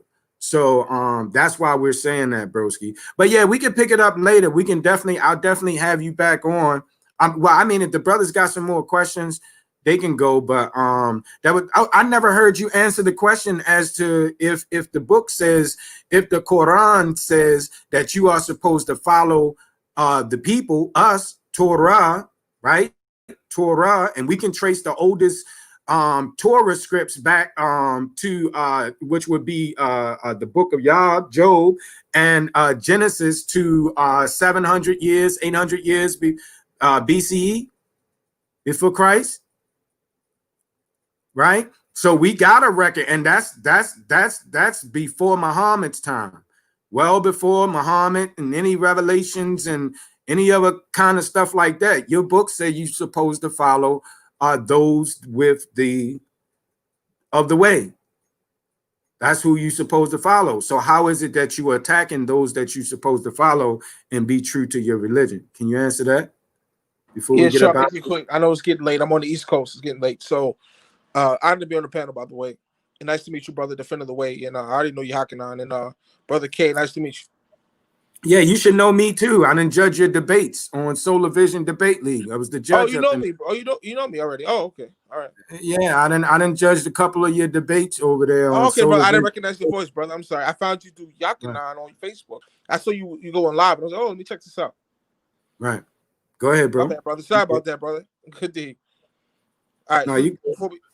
before we close out, people don't know I'm from the Shia sect, and there is a doctrine of reincarnation in Islam. It's called Tasanuk, right?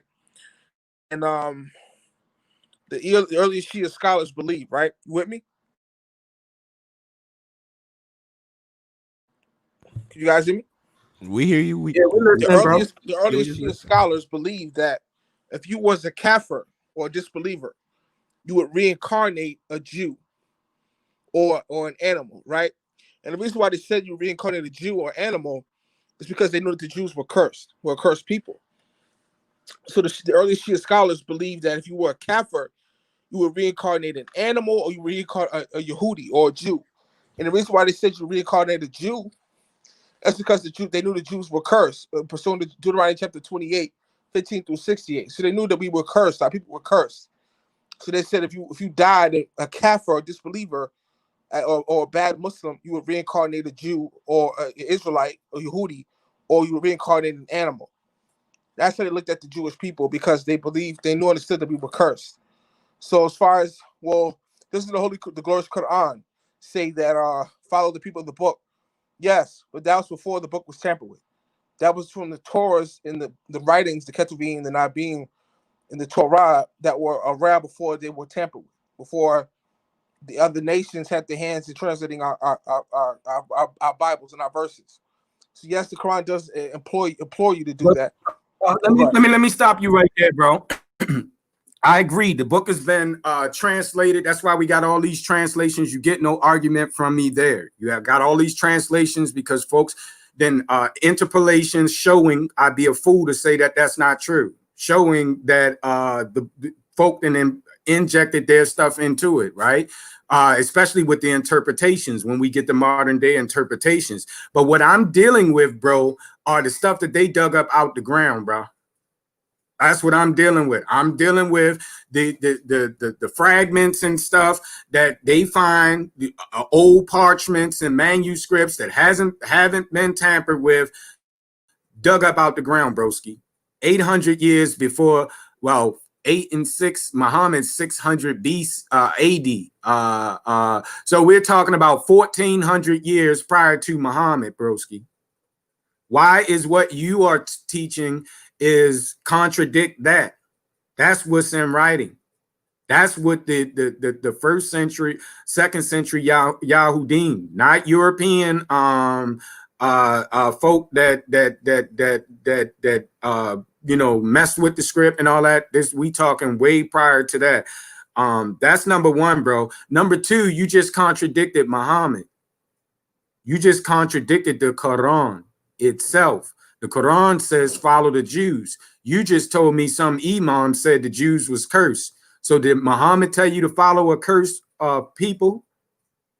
We are as a nation cursed because we transgressed that stuff that they dug up, that Torah that they dug up. And what you're teaching is a transgression of that. Y'all eat camels. Camels is illegal, bro.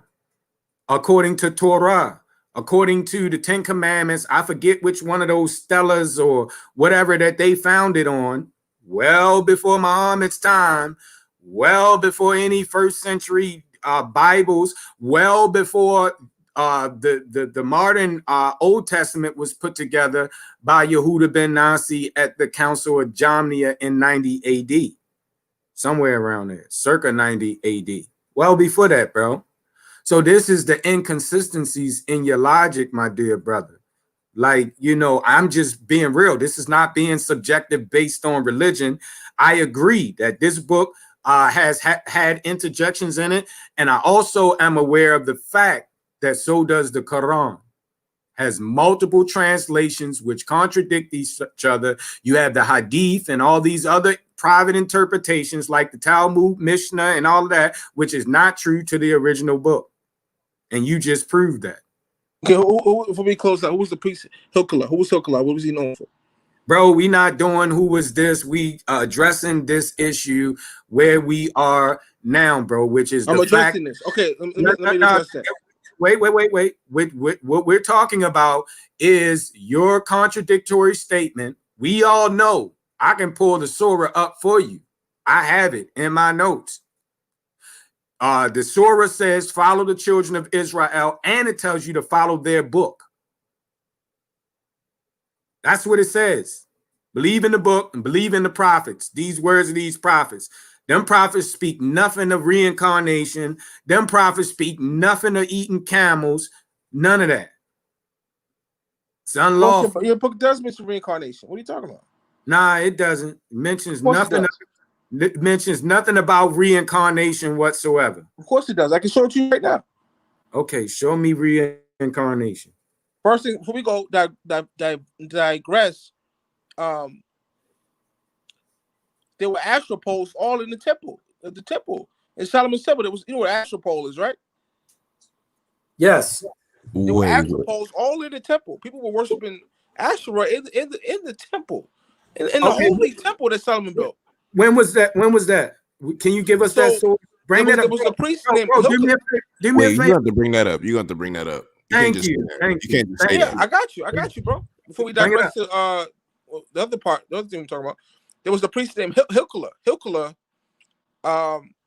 he lived around 200 BCE. Okay, bro, you all over the place. Can we stay focused? Yeah, Hilkiah, it's on topic. Hilkiah, we not talking about Hilkiah, bro. I'm gonna let you finish. Go ahead.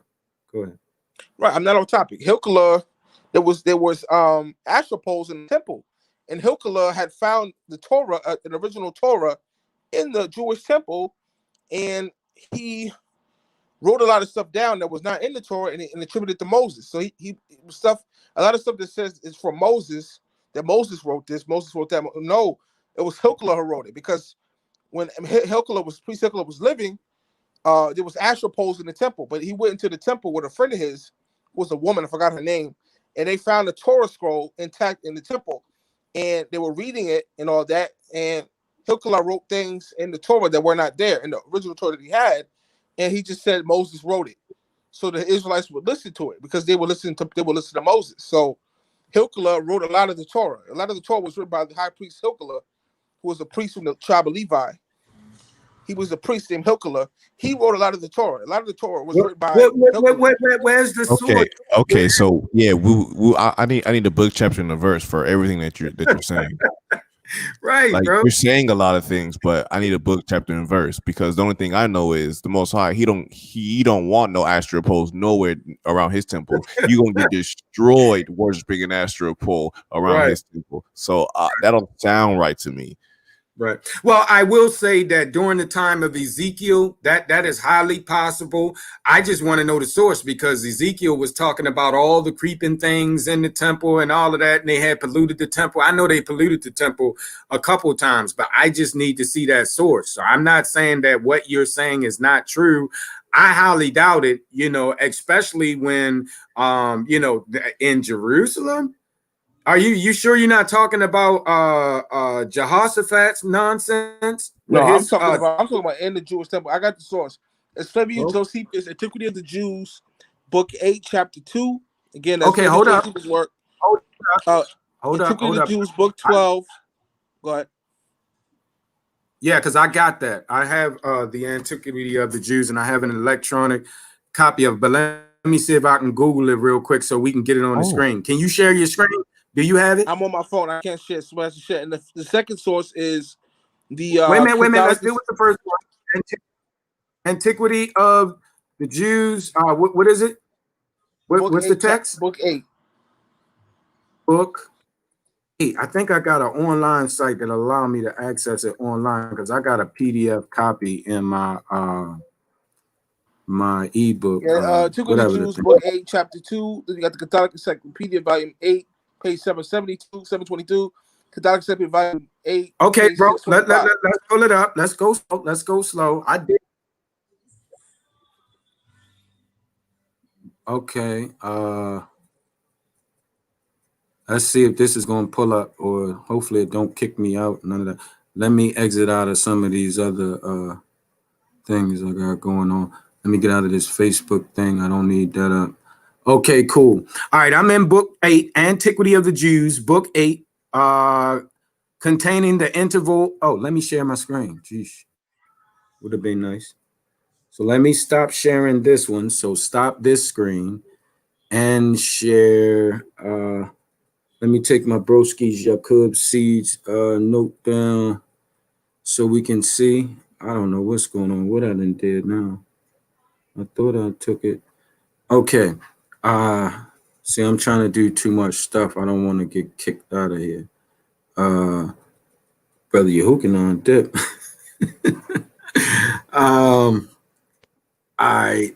Dang, why don't I want the note? Oh yeah, it did go down. Okay, now share screen.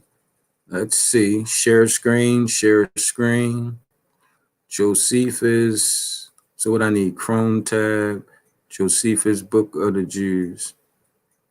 Antiquity of the Jews. Can you guys see that? It's looking like it's loading up right now. I'll tell you in a few seconds.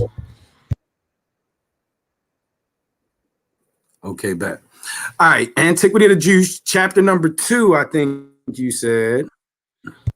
So we want chapter 2. And what text, bro? What verse? It's Antiquity of the Jews, Book 8, Chapter 2.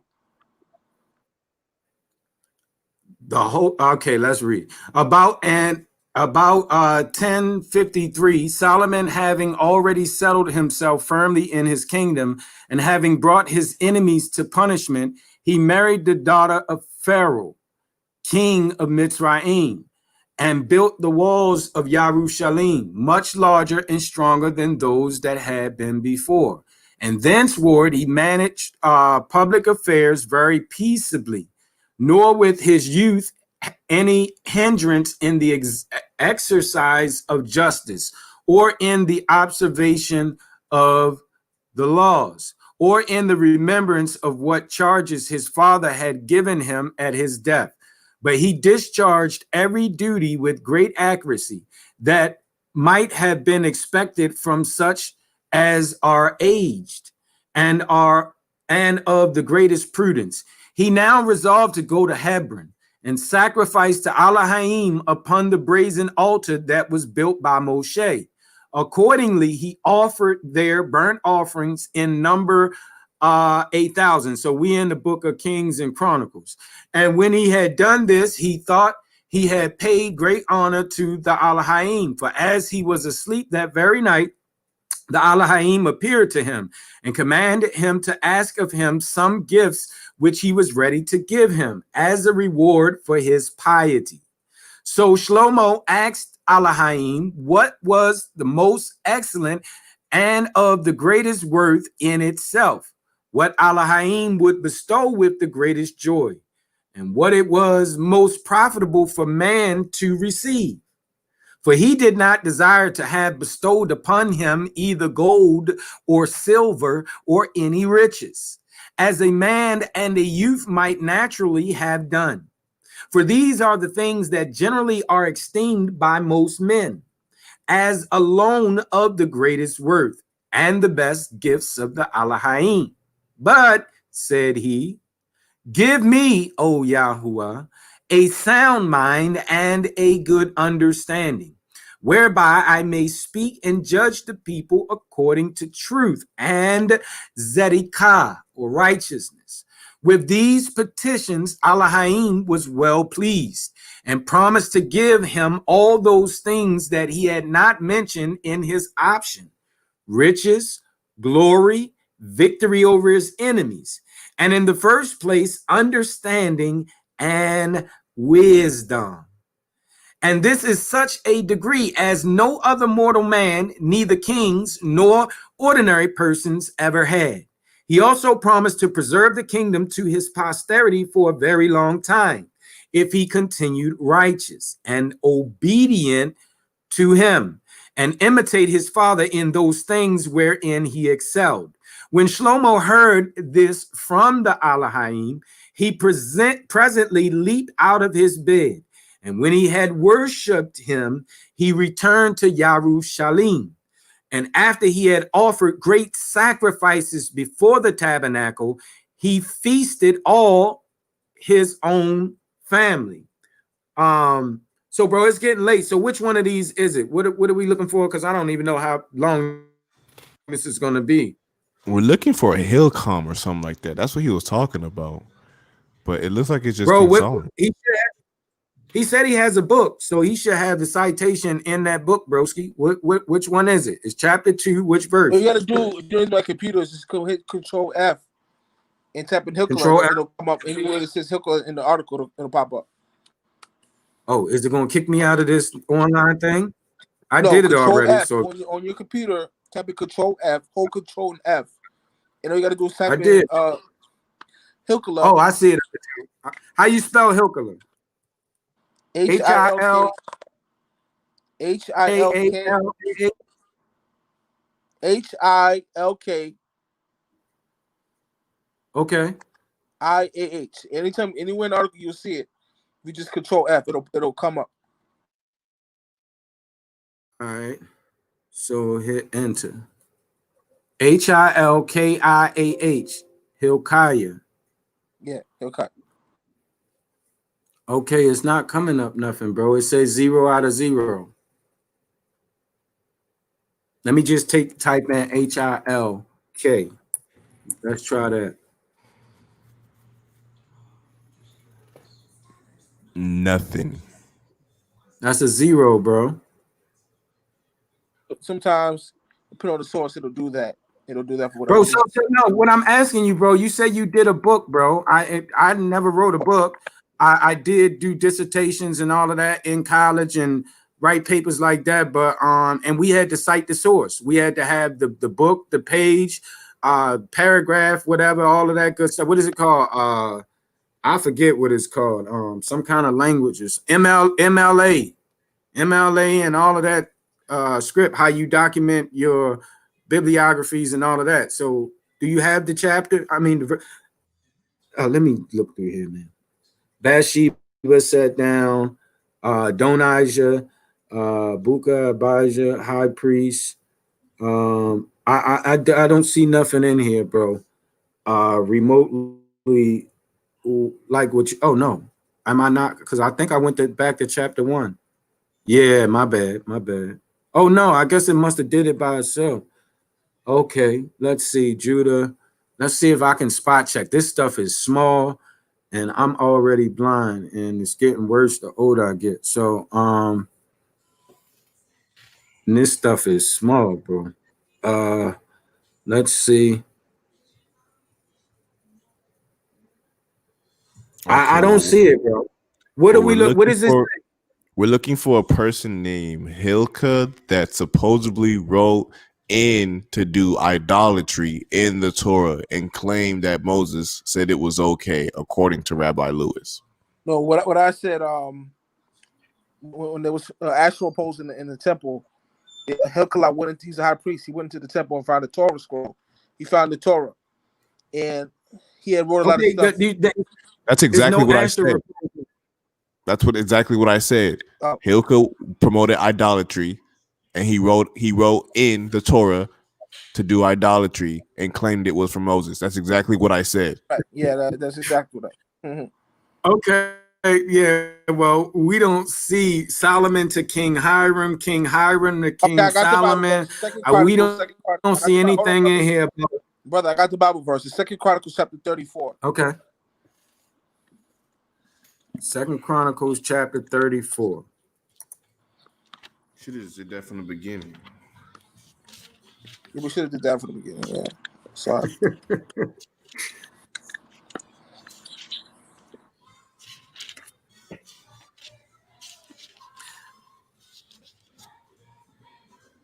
Oh man, I'm in the other one, so let me Second Chronicles 34. Which verse, broski? I mean, shoot, the whole thing is good, but I mean, to get right to the point. Which verse, broski? Can you hear me? All right, I'll read. Josiah was 8 years old when he began to reign, and he reigned in Yerushalayim, one in the sight of Yahuwah. Nah, bro, you can go down. We can walk. start at verse. Hold on, brother. You can go start at verse. We got the whole thing. You can go to verse. We'll start at verse 6. 6. All right. And so did he in the cities of Manasseh and Ephraim and Simeon and Naphtali with their mattocks round about. And when he had broken down the altars and the groves, that's Asherus, reference to Asherus, and had beaten the graven images into powder and cut down all the idols throughout all the land of Israel, he returned to Yerushalayim. Okay. We are. Oh, now in the 18th year of his reign, when he had purged the land and the house, he sent Shaphan, the son of Azaliah, and Maaseiah, the governor of the city, and Joash, the son of Joahaz, the recorder, to repair the house of Yahuwah Eloheinu. And when they came to Hilkiah, the high priest, they delivered the money that was brought into the house of Elohim, which the Levites that kept the doors had gathered of the hand of Manasseh and Ephraim, and of all the remnant of Yasharal, and of Yehuda and Benjamin. And they returned to Yerushalayim, and they put it in the hand of the workmen that had the oversight of the house of Yahuwah. And they gave it to the workmen that wrought in the house of Yahuwah to repair and amend the house. Even to the artificers and builders gave they it, to buy hew stone and timber for couplings, and to floor the houses which the kings of Yahudah had destroyed. And the men did the work faithfully, and the overseers of them were Jahath and Obadiah, and the Levite of the sons of Merari, and Zechariah and Meshulam of the sons of the Kohathites, to set it forward, and other of the Levites, all that could skill of instruments of music.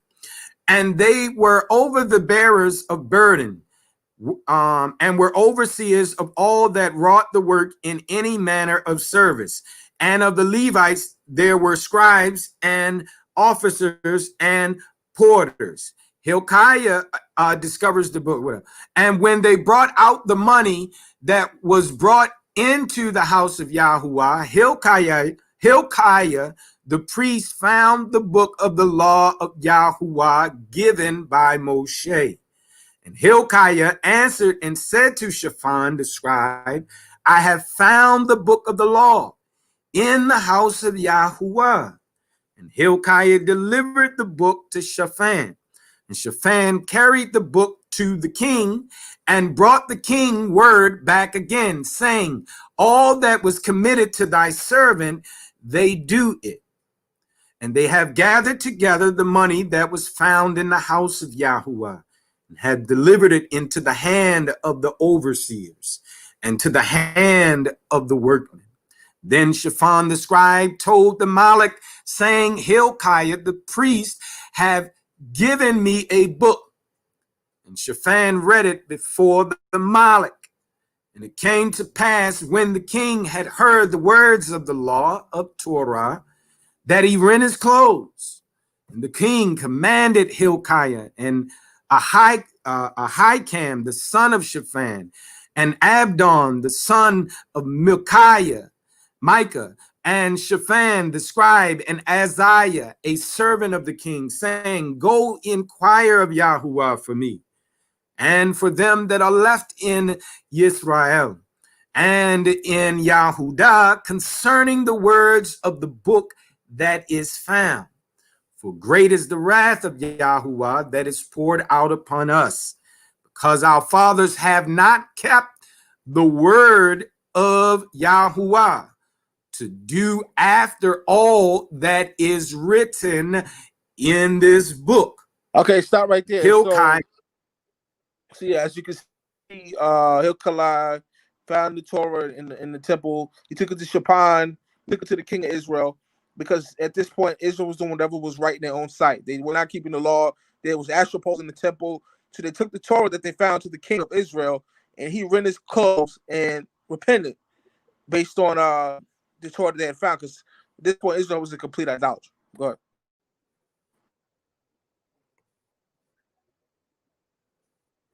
Well, actually, I don't see what you're saying in this text, broski. I just don't. I see where, the temple had been defiled. I can see a reference that might be to the Asherah poles. I can see that, on the hilltop. We do know that that was prevalent at the time, and that's highly possible that the Asherah poles were in the temple. But from the text which we just read, it says that it was cleaned out, and Hilkiah returned the book to the people, and they was repenting to keep the words of the book. So where's this Hilkiah? Hilkiah lied the and law. said, Yeah, where's the part where it says Hilkiah opened the law and put to worship Astral poles in the law? Where is that part that you were saying? Sure. Go to Jeremiah chapter 8, verse 8. Easy. Jeremiah 8:8. Instead of verse 7. Bro, this is interesting because a lot of the stuff you're saying, some of the stuff you're saying I've heard before, but you have a different spin to it, and I think you're mixed. Yeah, but okay, Jeremiah chapter 4. That's why it's intriguing to me, bro. I'm still here and it's late. It's 12:07 on the East Coast. Yeah, I'm on the East Coast too, I'm man. not sure. So yeah, I'm on the East Coast as well. You said Jeremiah 4, bro? Now Jeremiah chapter 8 and 7? 7 through 8. Yeah. Okay. Jeremiah 8, chapter number 8. Hold on. Hello. Okay, wait. Do you want to retract the statement where you said Hilkiah wrote in the law to worship Astra? I'm here, bro. We're here. No, it's in Jeremiah chapter 8, but I don't know if are you KJV onlyist? Huh? Are you KJV onlyist, brother, defender of the way? No, I'm not. No, I'm not KJV only. No. Okay, give me Certainly Jeremiah 8 not. and 8. Give it Jeremiah 8 in the CJB, Complete Jewish Bible, because it translated it correctly in the Complete Jewish Bible.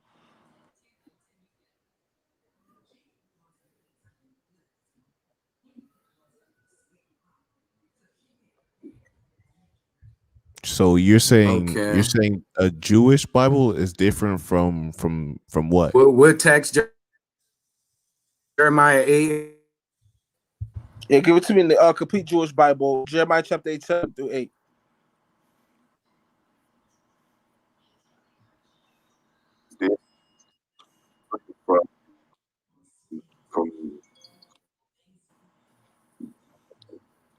Can you guys hear me?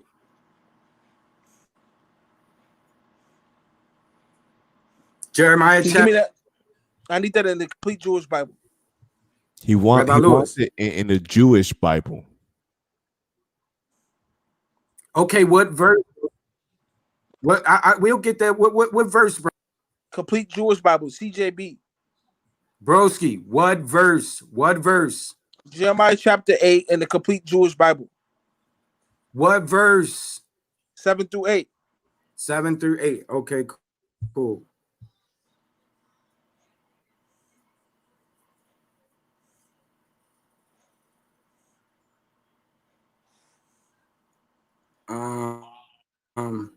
Oh no, it took me to the interlinear. I needed Bibles, I think it is. That's what it is. Bibles.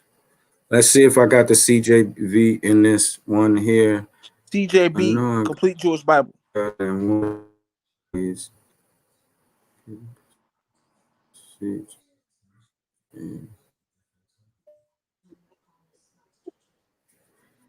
Okay, we might gotta go to Bible because I don't think that it's in here. Okay, so let's try Bible Hub. Now, they got it on Bible Gateway. All right, I'm going to the Bible Hub because this one doesn't have it. No, I see they got it on Doesn't Bible have Gateway. your CJV that you want. Bible Gateway? Okay, cool. What I say? Bible Hub? Oh, all right, Bible Gateway. Okay, cool. Okay, cool. I'm gonna put the gateway on, bro. Bible Gateway. Oh, this come on now. What is it doing? It's not allowing me to. Okay, Bible Gateway. Okay, Bible Gateway. It is. Let's pull that up. So now, just let me be clear while we pulling this up. This Bible Gateway Jewish, complete Jewish version, or I think that's what CJV means. No, complete. It's going to Jewish tell Bible. us that Hilkiah wrote Asherah opposed into the law, as opposed to finding a book of the law in the temple. Yeah, can you hear me? Am I breaking up?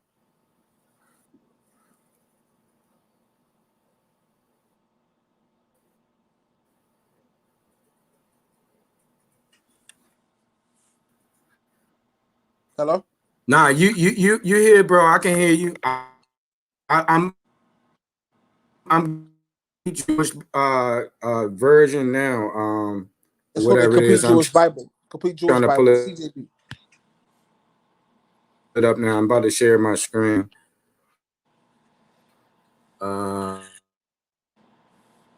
Till it loads.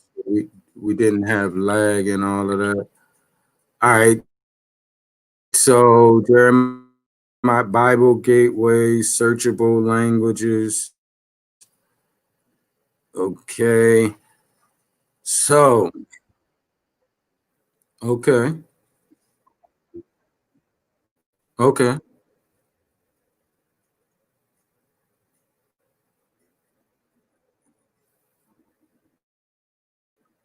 All right. English, CJV.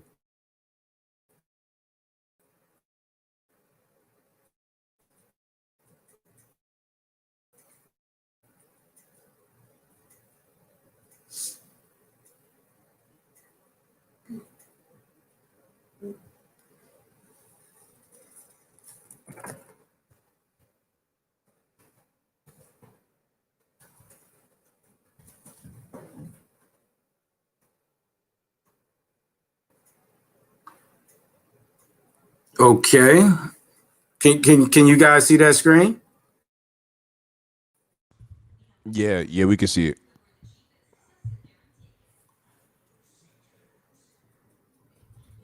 It looks like it says the same thing as the King James version.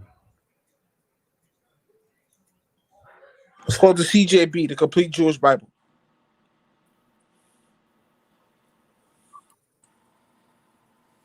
All right. Storks in the sky know their seasons. Oh, I need to read the full chapter. Let me put this. Read the full chapter.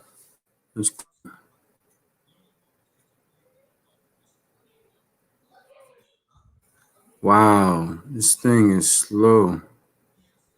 Everything on. Okay. All right. You can start at verse 7. At that time, says Adonai. I think I'm Yeah, here, 7 through broski. 8. Is this not it? At that time, says Adonai, these enemies will remove the bones of the kings of Yahudah, the bones of his Nebaim, and the bones, they will spread them out, exposed to the sun, the moon, and the entire after, sought after and worship. The bones will not be collected or sky.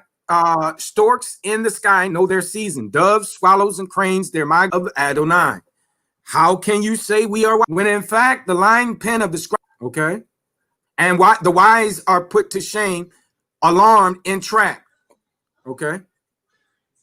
Changed, wrote Asherah's pose into the Torah. Hello? Can you hear me? Yeah, I just read it, bro. I just asked you a question. I just read the text. It says, how can you say we are wise? Adonai's Torah is with us when in fact the lying pen of the scribes have turned it into falsehoods. Right. It says, how can we say we are wise? Adonai's Torah is with us when the lying pens the scribes are turned to a falsehood. Shouldn't your book's been tampered with? Say again. Verse 8. Can you guys hear me? This does not say that the book of the law. Yeah, I can hear you. I can hear you. I read it. Yeah, it says it does say that they says, corrupted, which we know. Isaiah. Go ahead. Bro, let me finish. It's in Yes, Isaiah. This is the same thing it's the same thing that's going on in Isaiah 29 when we get these oral takanos, these oral Torah commandments. Isaiah and Jeremiah, I think they were contemporaneous, I believe, if I recall correctly. Well, at least the first Isaiah, because Isaiah was written by 3 separate individuals.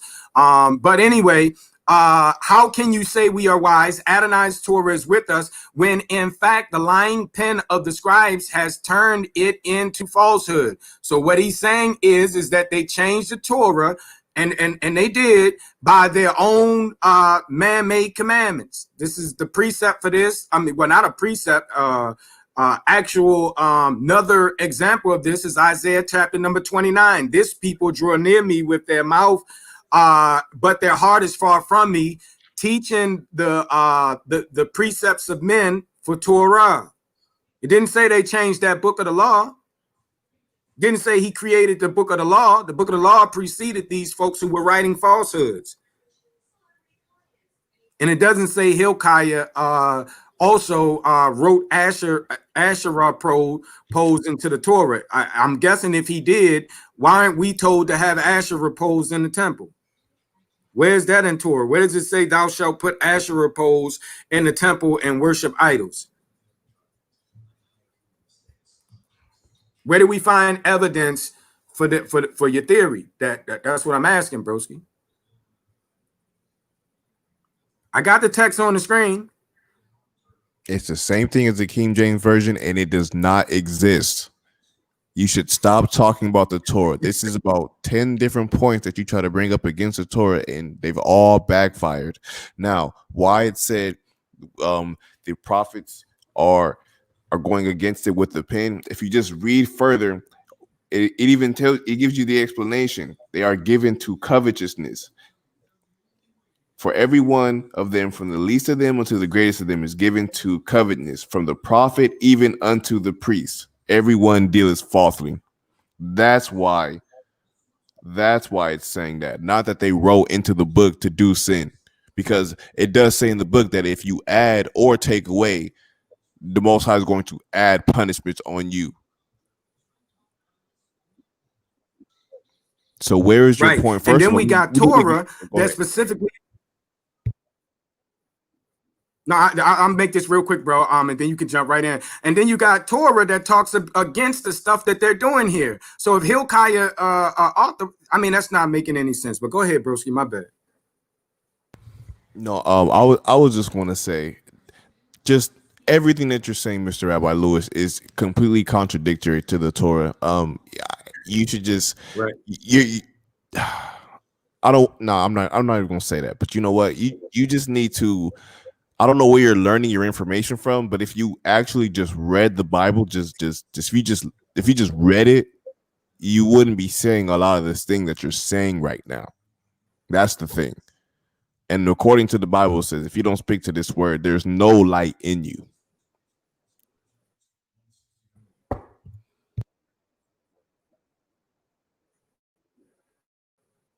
There you go, brother Donnell Jones. I appreciate you, bro. I see you in the building. I just saw your comment. I was busy engaged in reading. He said, please enlarge if you can. So I enlarged the word. So I made it large. This corresponds with Isaiah chapter number 29 as well. So when we go there, let's pull that up. Let's see what, and bro just went through it. Bro did a beautiful job.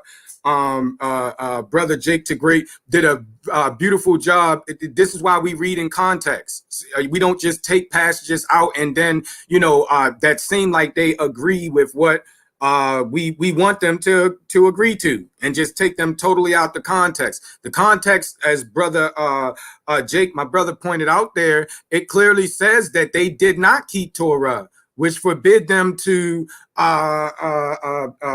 be desiring and lusting after the foolishness that they was lusting after. Torah speaks against the stuff that's being condemned in there. So if Hilkiah changed the Torah and said it's okay for us to break Torah, that does not follow. It makes no sense at all. That's like the stuff that causes what is it called? Cognitive dissonance. Like you holding two opposing paradigms in the same brain. That's the stuff of headache medicine, bro. I mean, this is your words. You're saying that Hilkiah, you took us to what was it? Text before Chronicles, and then it was Chronicles, and then it was Jeremiah. Right. You said the antiquity of the Jews. There's nothing in the antiquity of the Jews that said that. Then you said it was Jeremiah, the other text. Now we had Jeremiah, and it still doesn't say if we was in Chronicles or Kings or whatever. And now you're saying that this text, bro, that's just off, bro. And you're going against your own book. I don't see how you don't understand that. Your book tell you to follow this Torah. We got evidence of Torah going back I think it's the 800 BCE. We got fragments from Genesis, which is the divine teachings, not the law or the 10 commandments, but the divine teachings. Torah means instructions and teachings, directions. It's not just thou shalt and this commandment and thus shalt. That's not what that means. That's bad interpretation. But the point being is we got artifacts attesting to our version of this book, or a similar version. Modern translations do go off. I gave you that. It does. And they twist it through their translations and all of that. That's a fact. But the manuscripts that we dug out of the ground is evidence and testimony that these 10 words, the 10 commandments, which was expressed in the judgments, the statutes, ordinances, and judgments contained in the book of the law, predates Muhammad by 1400 years. Now let me ask you this question real quick. So where do you base, where did what's his name, Muhammad, get his understanding of Torah from? Where's the Torah of Muhammad? And what I definitely have, what man right. Before I divulge to that, I do have the headshot to prove that the Torah was written out during the time of King David. I have proof of that it wasn't written to the time of David. And Moses didn't write a lot of stuff. Some of it he did. Some of it was written during and after the time of King David. And I have proof of that. Hold on. Thank you. Hello? Yes, I have proof that that you can't have proof of that makes any kind of sound. Matter of fact, let me stop talking, bro. I'm gonna shut up. I'm about to pull up this Google. Let's Google date for oldest. Well, I want to address fragment. I want to address what you asked me. How of Genesis. Torah, right? Go ahead, bro. Can you guys hear me? Go ahead, bro. You asked me a question about Muhammad having the Torah. Yeah, I can hear you, bro. Go ahead. Right, go ahead. I asked you, where did he get where's Muhammad's Torah at? Since you said this one was the corrupted one, then Muhammad should have the non-corrupted one, and we should be able to find some archaeological evidence, some manuscript somewhere that predates the ones that we have, the one that we have for Genesis and all of that. Yeah, definitely. So a lot of people believe Muhammad was illiterate when he wasn't. I have multiple hadiths to prove he could read and write. It's based on a misinterpretation of the Arabic word ummi, which does mean illiterate in modern Arabic, but in classical Arabic, in context, it just means it means a Gentile. So the word ummi could mean illiterate, and it also means you're a Gentile or non-Jew. If you look at that verse in the Holy Quran in context, it's talking about the word ummi, which does not mean illiterate in that context. It means somebody who's non-Jewish. So when the Quran calls Muhammad was son of Prophet Muhammad, peace be upon him, ummi, which could mean illiterate, it's not what it's talking about in the context. It means he was a Gentile. Okay, how did he have the Torah? Muhammad was a cardinal in the Catholic Church. He actually was a cardinal in the Catholic Church. They voted for him to become Pope. A cardinal is a position beneath the Pope. They voted for him to become Pope of the Catholic Church. They turned him down, and he broke up and started a religion called Al-Islam. So Muhammad could read and write. First thing. Second thing, he was a cardinal in the Catholic Church. Bro, I gotta stop you, bro. I gotta stop you, bro. You are Right. on a red herring run, bro. I asked you, bro. I didn't ask you. I never made the claim that Muhammad was illiterate, although I've read sources that said that he was. That's not the argument. What I asked you was, where is your correct Torah? You said the one that we have, Hilkiah wrote. You don't have any evidence of that whatsoever. So what I'm asking you is, where is your Torah? And where does it trace back to? What papyrus, piece of vellum or parchment or whatever, and where does it date to? That's what I'm asking you, bro. Do you do me a favor and can you bring up Deuteronomy 28? You bring up Deuteronomy 28, please, if you can. Okay. Deuteronomy 28.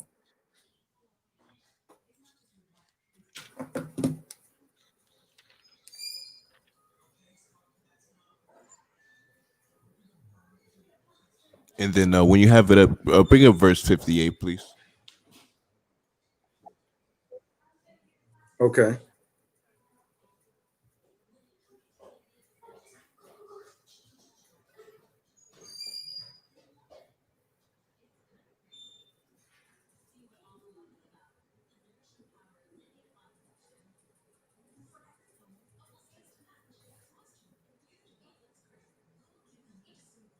You said verse 58, bro? Yes, sir.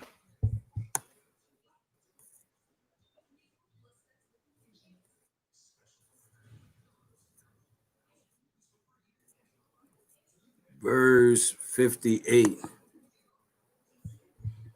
Now, according to Rabbi, there was no book of the law until King David. That's what he just said. He just said we didn't have a book of the law until King David. I'm about to prove that unequivocally. No way out of it. Okay, beautiful, beautiful, beautiful. Now, this is Deuteronomy where there is no David, right? And we're going to see what this verse says.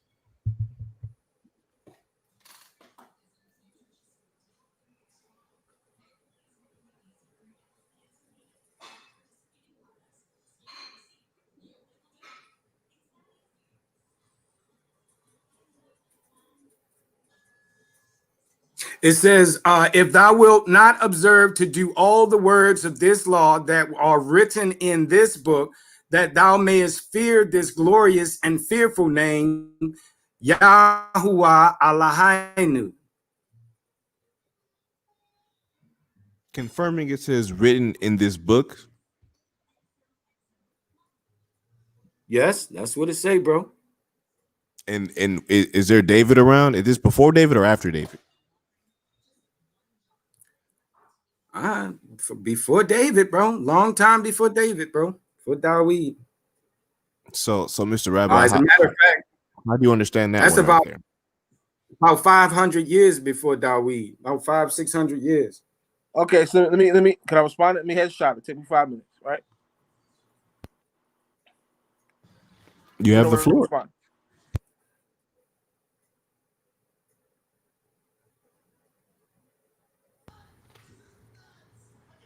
You have the floor. It's all yours. Okay. Was it the friend of the way? Can you hear me? Yeah, we can hear you, bro. All right, so let's prove that the Torah was written after date, right? Not during the time of Moses. Let's checkmate that. Take me 10 seconds. If you look up Joshua, right? Joshua was one of the children who made it to the promised land with Caleb, because the Israelites came out of Egypt and were in the wilderness for 40 years. And the only people who made it were the children. Joshua, if you look up Joshua, Google Joshua, Joshua was one of the children who made it into the promised land, into Jerusalem. Moses didn't make it. I believe Caleb made it. A couple of people made it. But Joshua was one of the people who made it, right? Why is that significant? Go to 2 Samuel 1:18, right? It says, now the KJV mistranslate this verse on purpose. So let's prove that the Torah was written after David, right? Headshot, right? So again, keep up with me. Joshua was one of the children who made it to the promised land out of the wilderness, right? So go to 2 Samuel 1:18. It says in the New Living Translation, because the KJV scribes mistranslated this on purpose because they saw the contradiction, right? So it says 2 Samuel 1:18. We're gonna look at it after I read it. I should be gonna pull it after that, right? So anyway, it says he commanded that it be taught to the people of Judah. It is known as the Song of the Bow. It is recorded in the book of Jasher. So there was a song that King David had taught the Israelites about Saul, because Saul got killed and his son got killed, right? So David told the Israelites to learn this song called the Song of the Bow, and to commemorate the death of King Saul and King Saul's son. And it said it's recorded in the book of Jasher. So if Jasher was the one who came in the wilderness, right? If Jasher was written in during the time of Jasher was one of the people to come out of the wilderness to the promised land. So in 2 Samuel 1:18, it says that this song that David taught the Israelites to call the Song of the Bow is recorded in the book of Jasher. Now, I'm not a rocket scientist, but David came hundreds of years after the wilderness. He was not in the wilderness, neither did he go into the promised land. King David came hundreds of years later. So Jasher, again, is one of the children that makes it to the promised land. However, 2 Samuel 1:18 says that David taught the Israelites, the king taught them the Song of the Bow, it's called, and this is recorded in the book of Jasher. So if Jasher's a son, this proves that this book was written later. Because this is recorded in the book of Jasher. So the Song of the Bow that David taught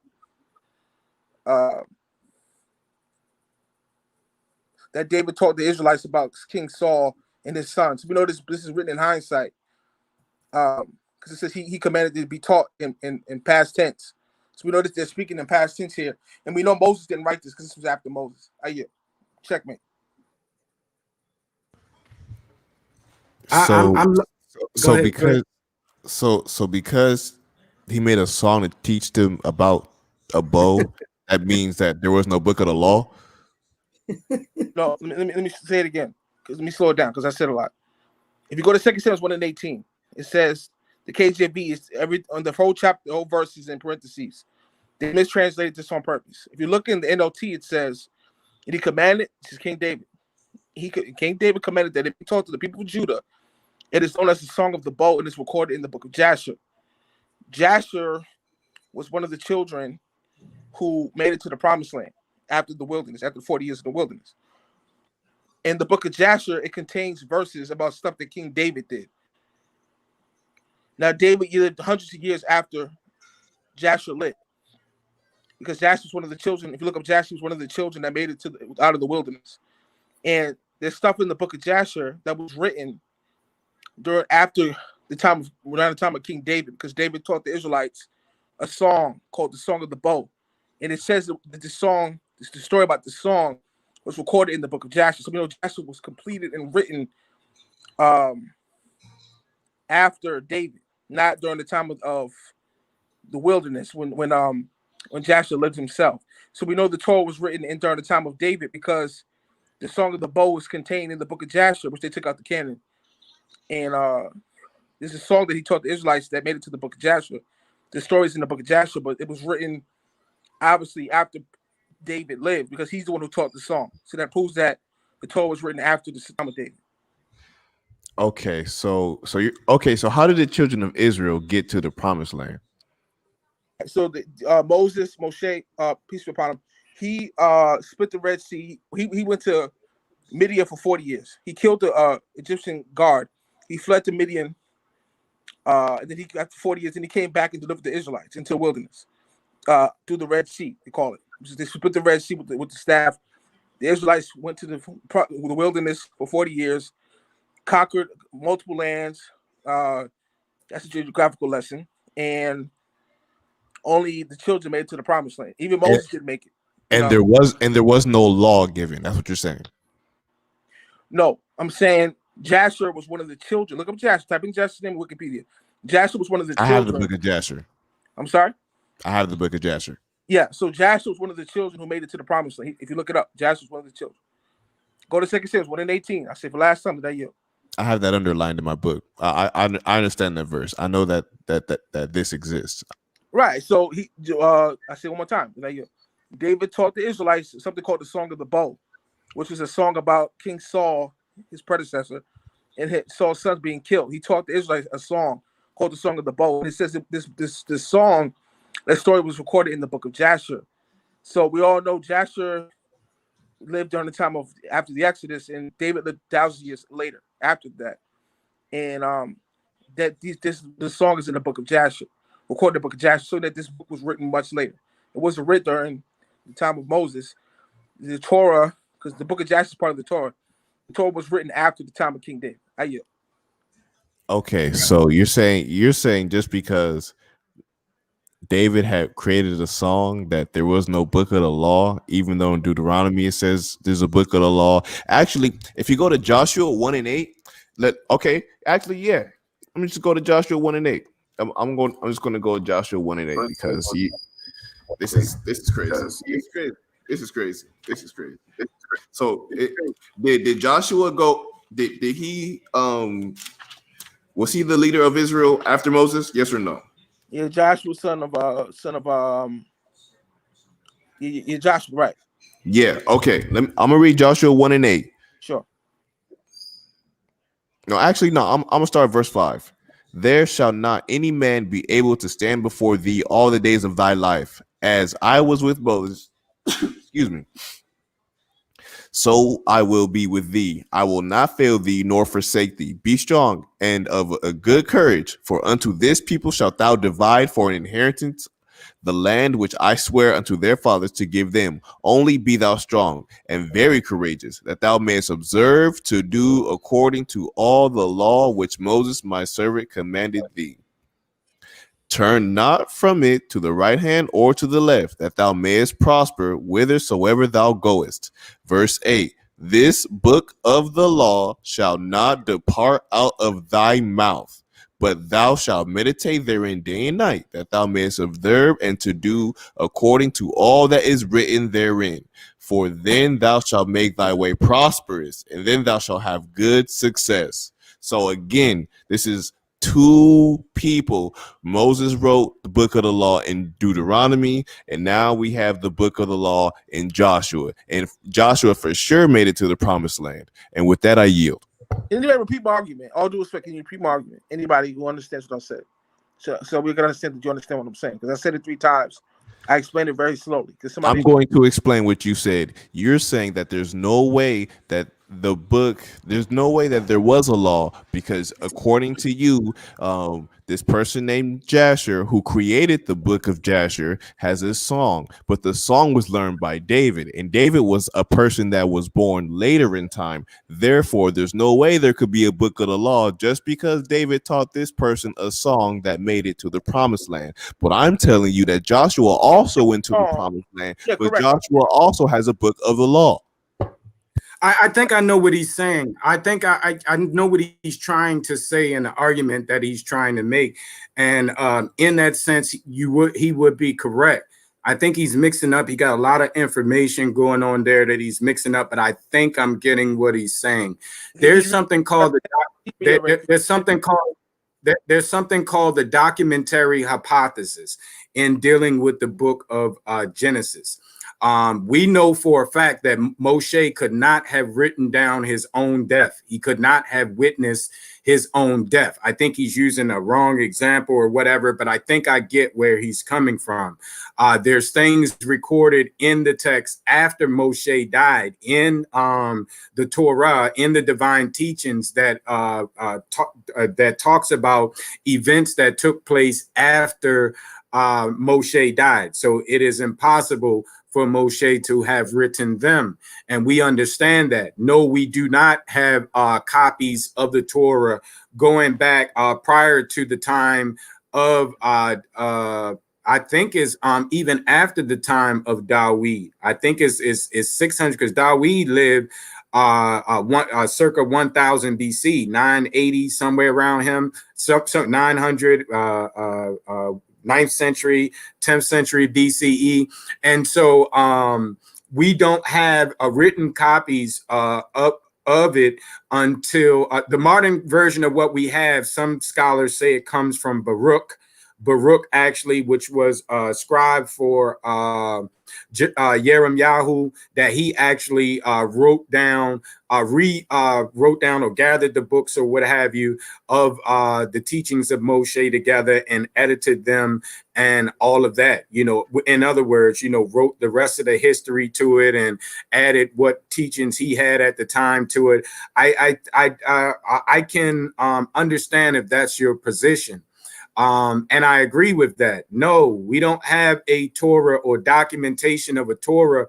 You said the time of Dawid. I think the oldest manuscript, the oldest fragment that we have of Job is either Job or Genesis, or it might not be fragment, because I just tried to Google and I couldn't find it. I will find it later, but I think it dates to 600 BCE, which would put that around about the time of Baruch. So that we can trace that back because of the firsthand knowledge of events during that time. Also in the differences between Genesis chapter number 1, Genesis chapter number 2, they got the Yahwehs, the Deuteronomists, someone that wrote Deuteronomy. This is just a hypothesis. I agree with some of the things that are put forth in the hypothesis as far as from a textual critical standpoint. Like there's certainly two different versions of creation, not that they conflict with each other, but what I'm saying is there's two versions. There's evidence of two different writers for Genesis chapter number 1 and Genesis chapter number 2. There's also I think it's called the Elohimus and the Deuteronomists. All of those different is four or five different proposed writers. The priests, one is writing from a priestly perspective. One calls the Most High Elohim. The other one calls the Most High Yahweh, Yahuwah, if you will. And so, yeah, I believe that there's evidence of that. What we have now, that the original writings of Moshe did not survive somewhere around David's time or a little bit after that, or what have you, they did not survive. And so as we know it, and so they were rewritten. This is just a theory because nobody actually knows. We weren't there. But, Baruch, and we do have evidence of that in the text as well, that Baruch, the scribe, actually was writing at the behest of Jeremiah, who was dictating to him, what he had studied and known from that time in accordance with Torah. That is not proven to be fact. There are scholars that disagree with that. Me to speak authoritatively on that would be foolish because I wasn't there and I don't know. But my point being is this: we have evidence from the 6th century, at least the 6th century, evidence of the book of the law from the 6th century BCE. That is 1,200 years at least, a whole millennia before Muhammad. My question is, can you give us, which you have not answered yet, broski, you took us all around, you gave us some information or what have you, and it's kind of mixed up there, but you never addressed this issue, and you said that you would. First of all, but there's no evidence that David or this Hilkiah, all of that, let's get that clear. That is something an accusation, a claim which you made, which you have not provided any evidence for whatsoever, unfortunately, broski. But and neither have you answered this question. Since you are saying that the Torah that we have is wrong, is tampered with, where's the correct one, and where does it date to? Where's the Muhammad, the Muhammadan Torah at? Yeah, sure. It's easy to explain. There was a renowned scholar named Jewish scholar. He was a convert to Islam. He was one of the top converts amongst the Yahudim.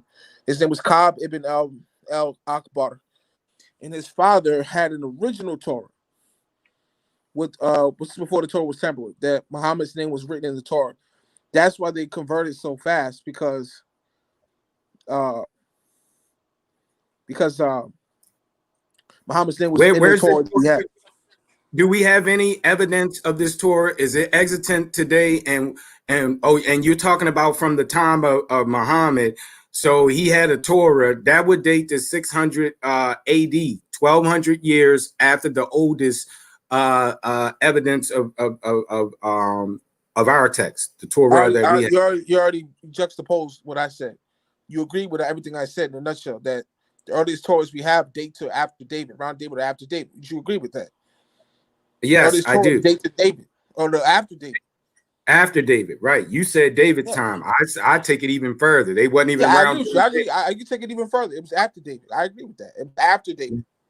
Right. What we have, but we know that Dawid had in that ark a book of the covenant. We know he do. We just don't have evidence of that. What we have, there's no empirical data for that. All the verses that we have are after David, which is I proved that.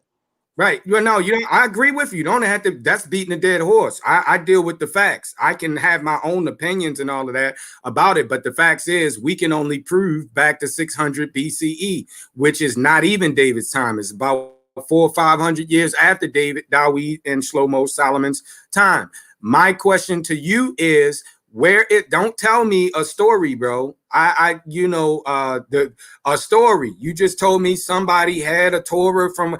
Where did he get it from, and where does it date from, and is it extant today? Can we pull it up today? Can you pull it up on the screen? The multiple scholars you had Abdullah ibn Salam, who was the first to embrace Islam from amongst the Jewish scholars. You had a renowned scholar in Ka'b ibn Akbar, who was one of the foremost scholars amongst the Jews at the time. All had verses of Muhammad in the Torah. In fact, I have the actual verse from the original Torah. It says, "Yo, come on, bro! You still not answering. Now you trying." Here's the verse of the original Muhammad Torah. in the Torah. Muhammad is nowhere in the Torah, bro. Especially not mentioned by name. He's in the Torah as far as being told we're being warned not to follow false prophets, bro. I'm trying to be as diplomatic as possible, bro. Muhammad told you can eat camels. The Torah that he told you to follow forbids camels, right?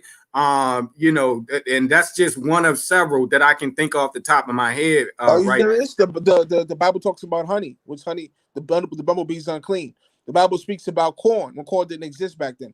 I can go on and on. You really don't want to go down that road with me, bro. I just asked you. I do want to go down that road. I want you to produce a Torah, a true Torah that Muhammad had access to, and give me the date for it. Why is the Torah saying to eat honey? Honey's good for the soul when the bumblebee is unclean. Can you explain that? Bro, what are you talking about? And where does it say the honeybee was unclean? Are you serious? You claim to be an active scholar and biblical scholar. Yeah, show me that. You don't know the bumblebee's unclean. It doesn't. The Torah says if is he eating the bumblebee or is he eating the honey? Right, and that's a difference. Like but yeah. The bumblebee is unclean. Look it up. The bumblebee is unclean. Okay, what chapter and verse is that? What book, chapter, and verse is that, bro? Bro, are you serious? Since you can't eat any, bro, I don't know everything, bro. I'm a student of Torah. I don't know everything. That's why we have these. I agree. That's why we have these discussions. So I'm asking you to show me book, chapter, and verse where it says that bumblebees are forbidden. To eat honey from bumblebees, because we ain't talking about eating bumblebees, because nowhere we're talking about eating honey. Yeah, I guess I have a background in parasitology and animal activism, and I was a vegan for 11 years off and on. The bumblebee honey is actually regurgitation from the stomach of the bumblebee. So would you go to because you know swine is unclean, a pig is unclean. Would you go to a pig and drink its milk because it's not from the flesh of the pig?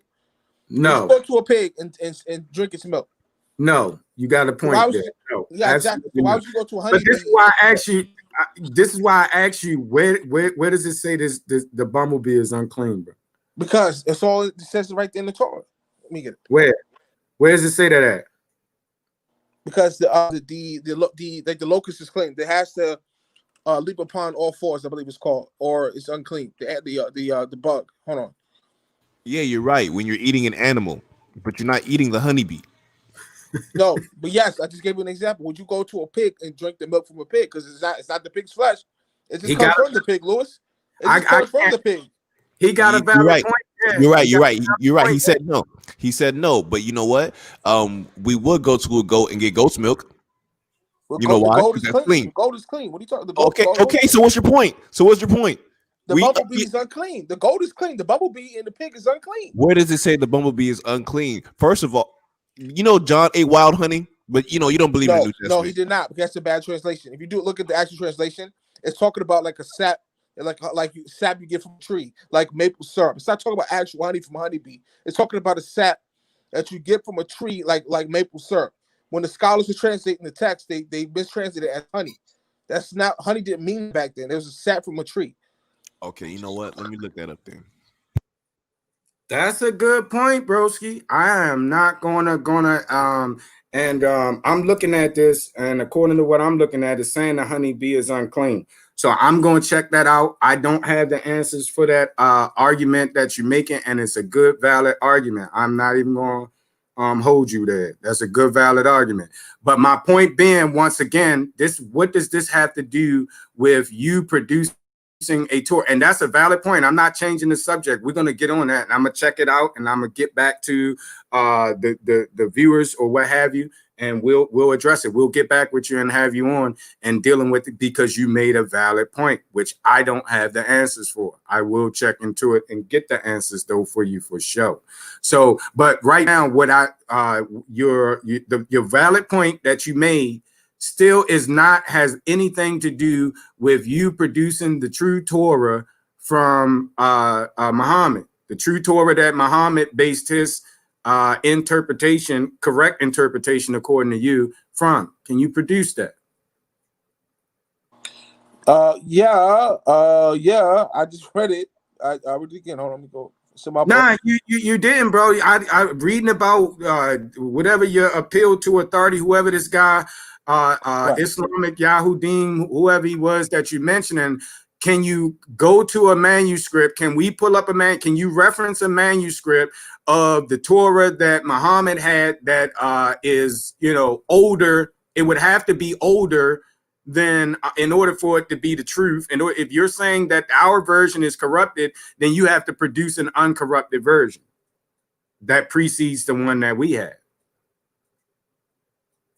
So do you have an uncorrupted version of Torah that Muhammad used that predates 600 BC? Have the prime? No, obviously no. I don't have that. Okay. What I do have is Ka'ab ibn Akbar's right. Testament. Well, he's invalid because he's 600 years. Matter of fact, when did this guy that you're speaking about, when did he live? Yeah, sure. I put his name is Ka'ab ibn Akbar. Hold on. No, just give me a roundabout date. Give me a roundabout date. Okay, hold on, my bad. My phone's down. If he converted to Islam, it had to be at the 630 BCE, CE, 1200 years. He lived in same time as Muhammad. He lived right 652 to 6th century, right, 1200 years after our version, after what we had, bro. Are you realizing that? And you have no evidence, even if he was telling the truth. Where did this Torah come from now? Where? Right, I made it crystal clear. I'm being unequivocal. I don't have the actual document. What we do have, right. So all you have is your belief system, and somebody who lived 1200 years later told you that they had a true copy of the Torah for which we have no evidence whatsoever. In a nutshell, correct. You'd be correct. I don't have the actual scroll. So scholastically, let's take this scholastically, because you say you wrote books. You got 20 books that you wrote, right, bro? You got 20 books. We got to base that on evidence. Which carry more weight? The one that we can dig out of that has been dug out of the ground and dates this the 6th century BCE, or the one that we have absolutely no evidence for whatsoever? Just some man told us this based on his religious view? Which one?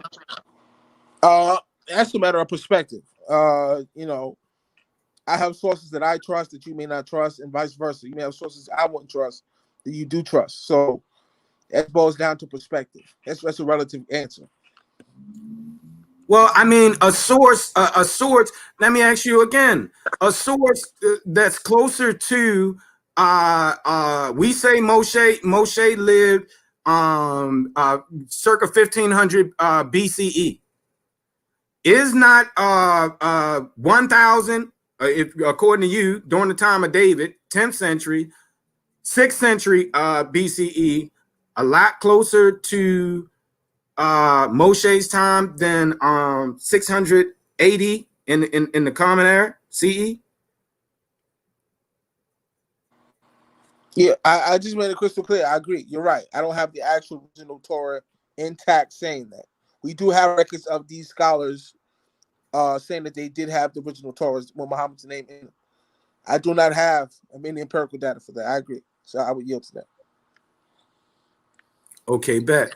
So, like I was saying, so your argument is based off of subjective assertions. You have no evidence. That's what you just admitted to. Yet you are attacking something that there is evidence for with something that you have zero evidence for.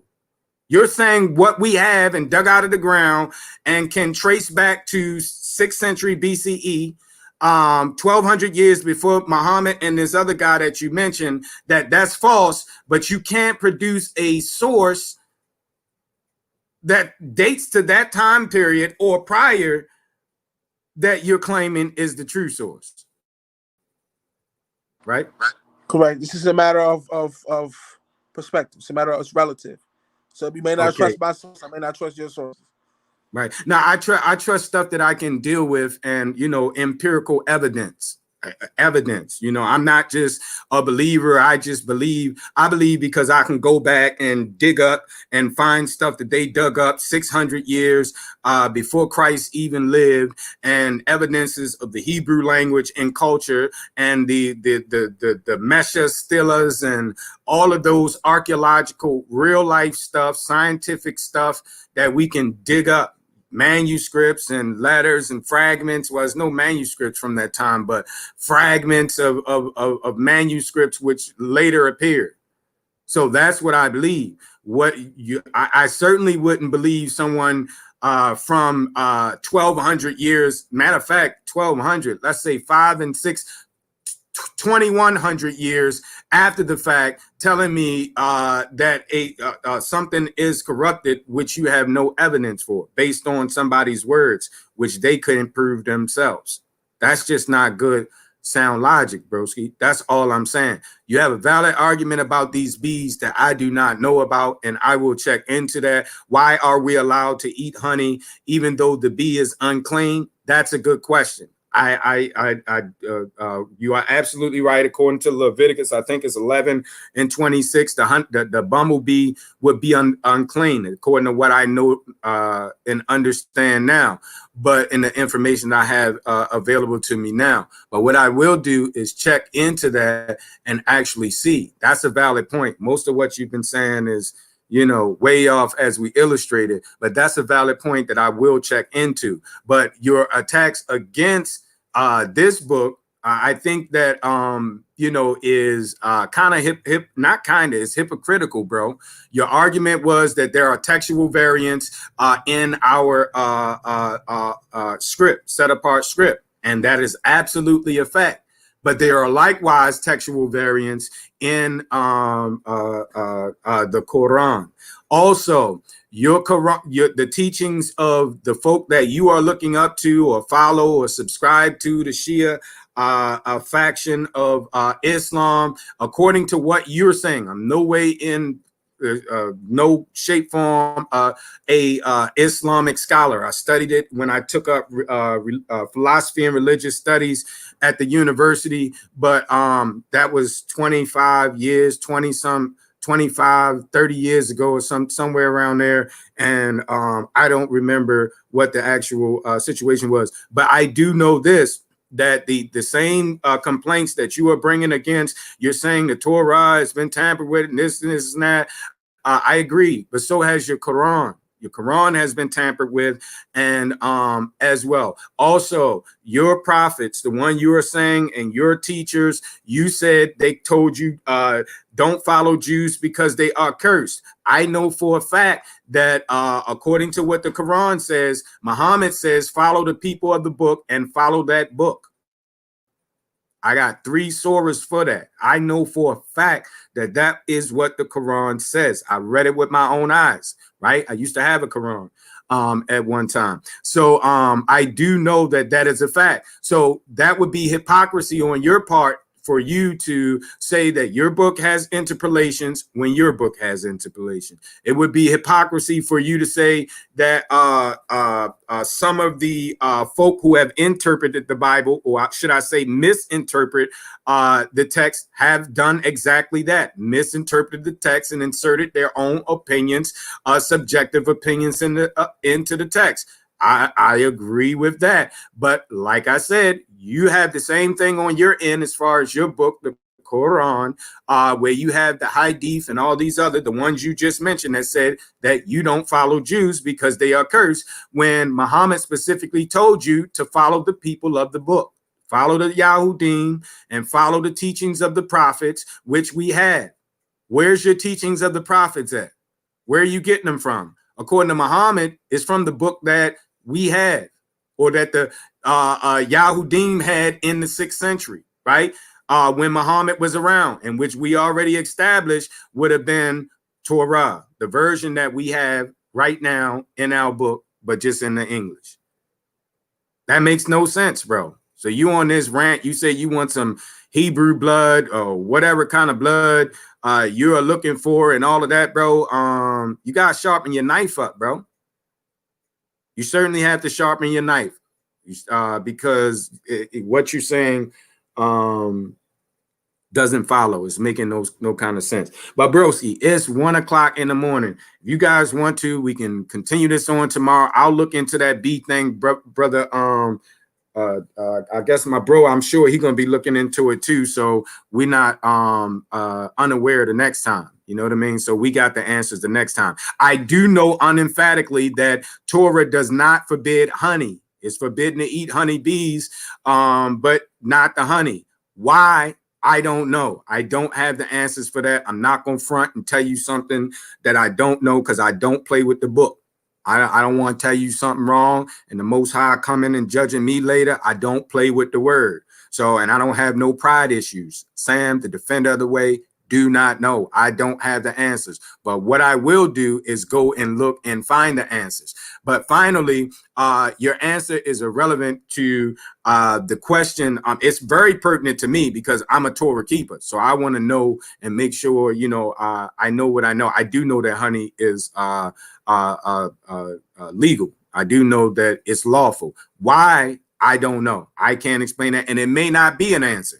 There may not be an answer. I just know that according to the text that we have, which predates your text, which we can prove, it says that honey is good, honeybees are not. So we don't eat honeybees, but we can eat the honey. One brother Yaqub C says bees have an abdomen containing 2 stomachs for eating and carrying only.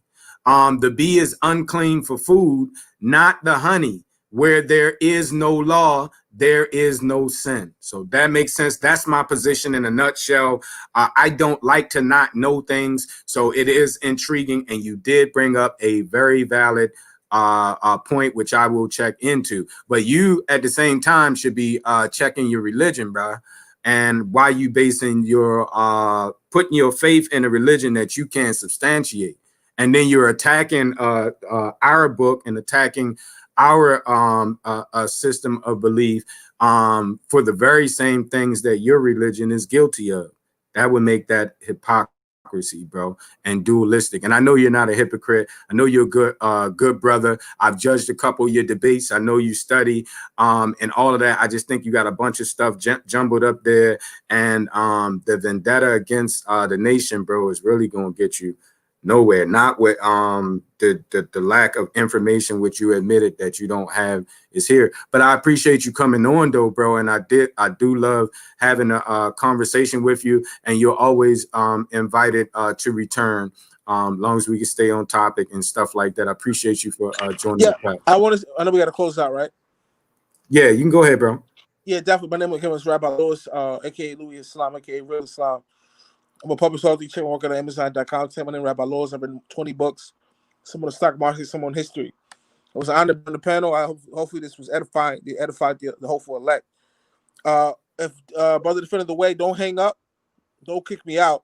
I'll give you my number after the stream. We could try to do this again tomorrow. Thank you, family. Okay, cool. For listening. You're not my friend on Facebook. You should be my friend, bro. You could just send it to me in the messenger, because I'm really about to blow. I'll stick around for maybe about 5-10 minutes after the broadcast. But... yeah, I'll just give you my number in Skip Town. All right. Okay, no problem, bro. Also, you want to share your book? Where your book? Put it on the screen. Put your book up. Yeah, if you could, brother. You mind? Go ahead. You know, if I can't screen share, you can screen share. Oh, all right. How do I get to it, bro?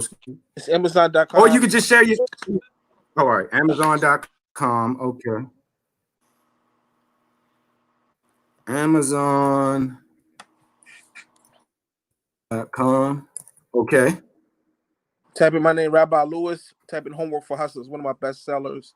It's a stock market book for advanced stock investing. Wait a minute, bro. You fast with me. Oh, so you in the stock market? You doing good in the stock market? Oh yeah, brother. Killing the game right now. Let me know when you're ready. I type in Rabbi Lewis and type in Homework for Hustlers. The book should pop up. It's one of my stock investment books. One of my best sellers. Rabbi Lewis. Wait a minute. Rabbi Lewis. What is it called, bro? Homework for Hustlers. What is the name of the book, bro? Homework for Hustlers. Yeah, you're not sharing the screen yet, though.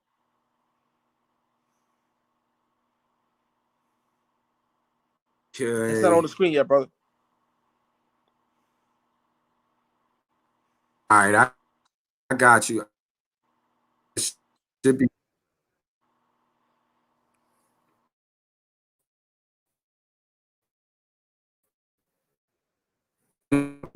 Share it out.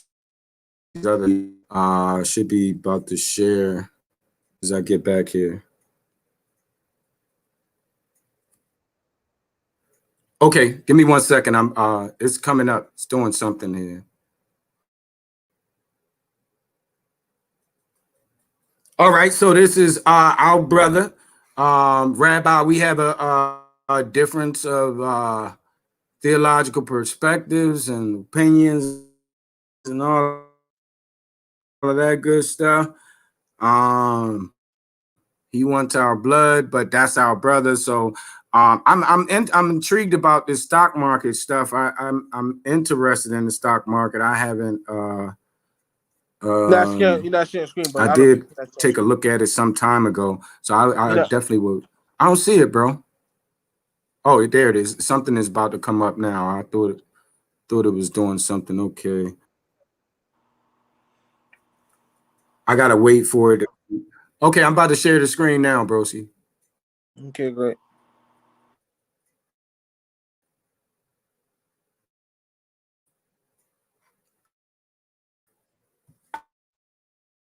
All right. All right, so now I gotta go to Chrome tab. Yep, and then go to here, homework for. All right, can you see that? It's still buffering.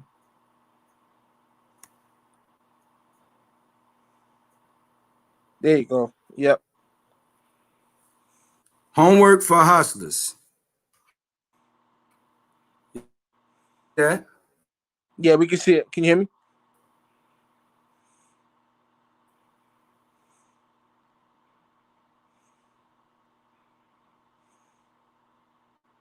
Okay, go ahead. Can you hear me?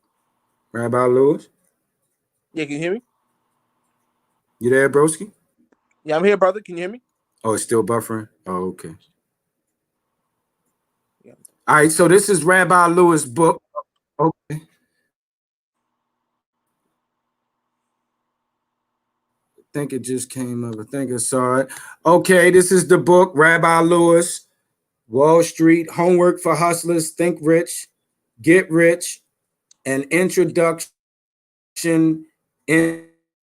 into investment banking. You have an investment banking background, bro? Yes, I do. Can you guys hear me? Yeah, I said you have an investment banking background.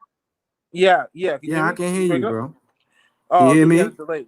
Yeah, we can hear you now, brother. Yeah, You have an investment banking background? yeah, correct. Yes, my background's investment bank. Hello. Okay, I don't know if bro can hear me. What's going on? If you guys can hear me out there, this is Rabbi Lou, Think Rich, Get Rich, an introduction to investment banking. Okay, cool. All right. So yeah, I heard you, bro. I heard you. So you say you have an investment banker. Yeah, yeah, yeah. Every time I pull something up and it starts spinning, call delay. Okay, cool, bro. I'll check you out. For those of you guys that are interested in investment or getting an introduction to it, this is Rabbi. He's written several books, 20 books or what have you. And so this is the brother. Check him out if you guys are interested into it. And let me know. I'll try to check you out as well when I get some time. I'm still building systems on this real estate side, so attempting to anyway. Hopefully, it'll come out as planned, most high willing. And so, yeah, bro, I appreciate you on. Did you want to have some final words, brother Jake the Great? Yeah. Actually, I really just want to say thank you, Defender of the Way, again Brother for Jake? having me on the panel. I really appreciate the invite, and Okay. also Rabbi Lewis. I can't hear you if you're responding, brother Jake. Are you there, bro? Yeah, Yeah, it's a delay. We can hear you. If you can hear me. I can. Let me just put a one for him. Let me just put a one for him. Okay, but yeah, as I was saying, again, thank you, Defender of the Way, for having me on the panel, and Mr. Rabbi Lewis. You know, it's great that you came on the panel. I'm not gonna lie, you really, I'm not gonna lie, you showed me a few things, but a lot of things you'll say, you know, I ain't gonna lie that it was kind of in left field. I'm just gonna say it nicely. A lot of things you're saying they were left field, but you honestly are sharpening up our swords. So you know, I appreciate you coming on the panel. You are a knowledgeable person. I can say that for sure. You are very knowledgeable. I can tell you that. But yeah, it was nice having you. It was nice being here, Defender of the Way. I did sub, by the way, and if you do some more live streams, like I said, I will hop up in here. Yeah, bro, please do, bro.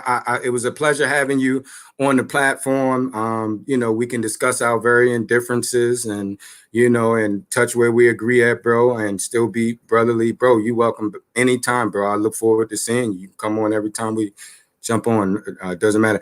Same with you, Rabbi Lewis. It's been a pleasure, bro. I look forward to having you back on and hopefully have some answers for you in regards to this, why we can eat honey thing, even though bees are unclean. That's a very intriguing question that, you know, I will take a look at. Appreciate everybody in the viewing audience. Those of you guys that support the channel, I really appreciate it. We're trying to get these subscribers and all of that stuff up so that we can have an impact and have more discussions and folk will take us more serious. I have a couple discussions I want to have with some Bible colleges and things of that nature. But we have, all praise be to the Most High, almost 400 subscribers. I think 350, 340, 360, somewhere around there. So we're actually not, you know, so that we can It's not any kind of vainglory type thing. It's so that we can level the playing field and have these discussions and be taken more seriously. But we do get quite a few views, although we have a little bit of subscribers that we do have. And I appreciate you guys that are subscribing and that, watch regulars like Brother Yakub Seed and, the moderators that we have on the platform. I am tired right now. My brain is not even functioning properly. I really appreciate you. Hopefully we can get Jake the Great as a regular member of the panel. I do appreciate his scholarship, his decorum and all of that. And we would love to make him a permanent part of the panel if he so desires. Also, those of you guys that have not done so, please like, share, and subscribe. Appreciate you guys. Until next time, I'm going to say, Barakatoy Adonai Allahim Shema Yisrael Yahuwah Eloheinu Yahuwah Akkad. Peace.